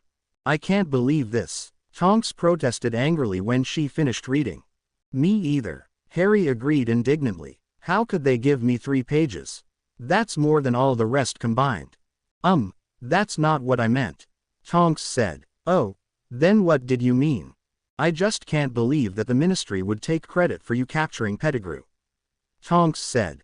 I told you Nick captured him. Harry said, frowning. Well, I don't believe you. Tonks said. Nim, I'm hurt. At least explain your reasoning. Harry said. Namely, why would someone, who knew who had the rat and where he was, wait for school to start to sneak in and steal it? Tonks asked. Hogwarts is one of the safest buildings in Europe. You don't break in unless you don't have another choice. True, Tom did try to get the stone from Gringotts before he broke in here. Harry said under his breath to himself. Who's Tom? Hermione asked. And what stone? Tonks added. And when? Hermione finished. Tom Riddle aka Voldemort, the Philosopher's Stone. And a long time ago, sorta. Harry said. What do you mean sorta? Tonks asked. Well, time is subjective. What is a long time ago for me might not be for, say, Dumbledore. Harry said. Oh, wait, the Philosopher's Stone. Tonks said. Yup. Don't worry though, he didn't get it. Harry said. I haven't read about Voldemort breaking in anywhere in Hogwarts, a history. Hermione said. That's because it isn't history. Harry said. But you said it happened a long time ago. Hermione pointed out. And I also said that you can't judge time like I judge time, at least that's what I meant. The whole time being subjective thing was supposed to imply that. Harry said. But that means but wait. Noim confused. Hermione muttered. That is perfectly acceptable. I hope I can have the privilege of explaining someday. Harry said. Maybe then people will stop thinking I'm insane. Probably not. Tonks said. Agreed. Harry said quietly. The morning of Sirius' trial found Harry, Tonks and Hermione standing at the gargoyle guarding Dumbledore's office. Harry still wasn't quite sure how Hermione ended up there. He figured that 2 people claiming that they needed more emotional support than the other could lend was pretty hard to ignore. That or Dumbledore just let her go for no reason other than to shut Harry and Tonks up. Either way, there she was with the other 2 looking equally the fool as the 3 of them stood there shouting every type of candy they could think of at the statue. Enough of this, Harry said, drawing his wand. Move now of face my wrath. If the statue felt any fear, it hid it behind a stony expression. If the statue had anything to be proud of, it was the fact that he was as tough as granite and as stubborn as a mountain. He was practically unmovable and wasn't about a little thirsty make a pebble out of him. He resolved to ignore the pest. He wasn't expecting the incoming reducto to be so strong though. After you ladies, Harry said and assisted the girls in climbing over the rubble without harming their new dress robes, Harry's expense. Was that really necessary? Hermione asked. Probably not, but it worked. Harry said. Well, you're taking all the fallout. Hermione said. Sounds good. Harry replied. What's fallout? Tonks asked. It is the toxic remnants of a very powerful Muggle weapon. Harry said. And slang for anything bad that happens as a result of something else happening. Oh, Tonks said, reaching up to knock on the door. Enter. Dumbledore's voice called out from within just before she knocked. How does he do that? Hermione asked. He has a portrait in the stairwell that informs for him, and a pressure plate under the floor here so he knows when the visitor arrives. Harry said as Hermione opened the door. How do you know that, Harry? Dumbledore asked. Trade secret, Harry said, smiling. So time to go. No, we were supposed to meet at Professor Flitwick's office in 10 minutes to go from there. I was about to leave. Dumbledore said. Oh right, Harry said, chuckling sheepishly. Lead the way. As you wish, Dumbledore said, and led them back down the stairs. He and Harry helped the girls over the rubble again. They didn't set off again, and when the children looked to Dumbledore to see why, they just saw him regarding the pile of rubble with an inquisitive eye. Should I ask what happened? Harry looked at his feet sheepishly. Tonks tried to hide her grin, and Hermione just glared at Harry. Well, Professor, Harry, Tonks and I were here guessing at your password when Hermione did it. Harry shouted, cutting Hermione off and pointing before running off down the hall. What? Harry James Potter, get back here right now. Hermione yelled down the hall. I can assure you, Professor, I had nothing to do with this. I believe you, Ms. Granger. Dumbledore said, laughing. He waved his wand and repaired the gargoyle completely. There, no harm, no foul. Although it is rather extraordinary feat for an 11-year-old to accomplish. So is killing a troll, sir. Tonks said as they started walking off towards Flitwick's office, presumably the same place that Harry fled to. True, Dumbledore said pensively as they walked. I still can't believe that you tried to blame that on me. Hermione said as the five of them, Flitwick had joined their party at the Flow, made their way down through the Ministry of Magic. I didn't try to blame it on you, Harry said, sounding shocked. Then what do you call proclaiming that I am at fault and then running away? Hermione asked. Adherence to tradition, Harry said dubiously. What tradition would that be? Throwing your friends under the bus, Hermione said, arms crossed. No, silly, blaming the least likely person when you're so obviously the culprit that it doesn't even warrant debate. Harry said seriously. It's part of the prankster code. There is a prankster code? Hermione asked. Nothing written, of course, Harry said. Just ask the Weasley twins. They know all about it. Sounds like something you just made up, Hermione said. Back me up, Tonks. No, Harry is right, Tonks said, watching Hermione's jaw drop. It was fairly obvious that one of the three of us had done that, and of the three of us Harry is clearly the only one who would, let alone could. I don't see how that gives him the right to blame me for it, Hermione said. It is no different than if he said that the Mongol hordes broke in and did it, Tonks said, while Harry nodded enthusiastically. So preposterous that it can't be true and therefore is a joke. I do find it unusual that Mr. Potter would joke around so much on a day like this, Flitwick said. If being serious is necessary at any point, it is today. Why would I be serious? He has to be himself today, Harry said. That joke was old before you were born, Dumbledore said, unamused. Be that as it may, I have found that I have a sarcastic enjoyment of tasteless jokes, Harry said before his smile suddenly disappeared. Oh God, I'm a hipster.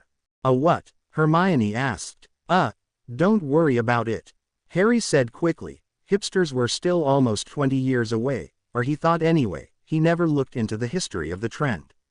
They're not important. If you say so, Hermione said, looking at him like he was crazy.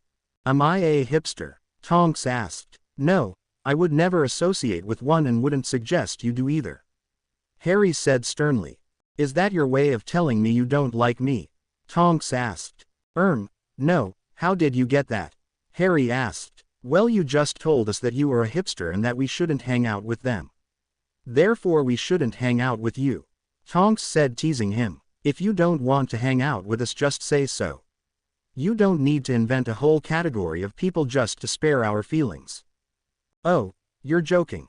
Good. I was worried that you really thought that, Harry said, wiping away a fake bead of sweat.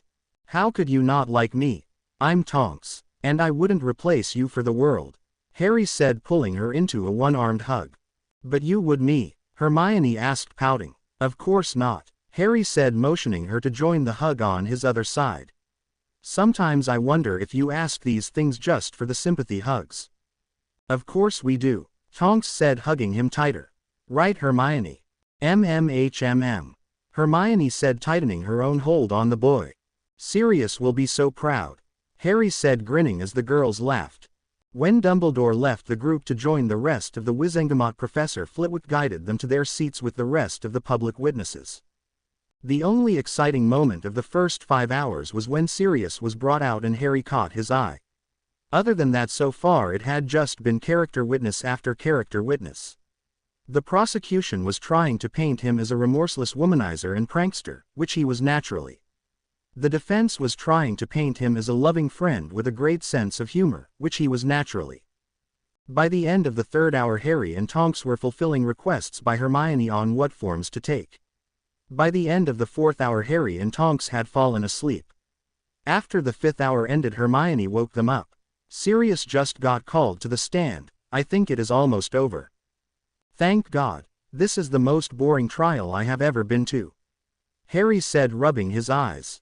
How many trials have you been to? Hermione asked. That's beside the point, Harry said. It's just nice that there is finally someone interesting to listen to. Hey, I resent that. My mother testified earlier, Tonks said. I'm not even sure if it is still the same day as when that happened, dear. Harry said. I think it has been long enough to factor her out. Fair enough, Tonks said as the court official administered Veritaserum. Now shut up and listen. Yes, ma'am, Harry said quietly, turning his attention to the court. What is your name? The prosecutor asked. Sirius Orion Black, Sirius responded. What was your relationship to James Potter?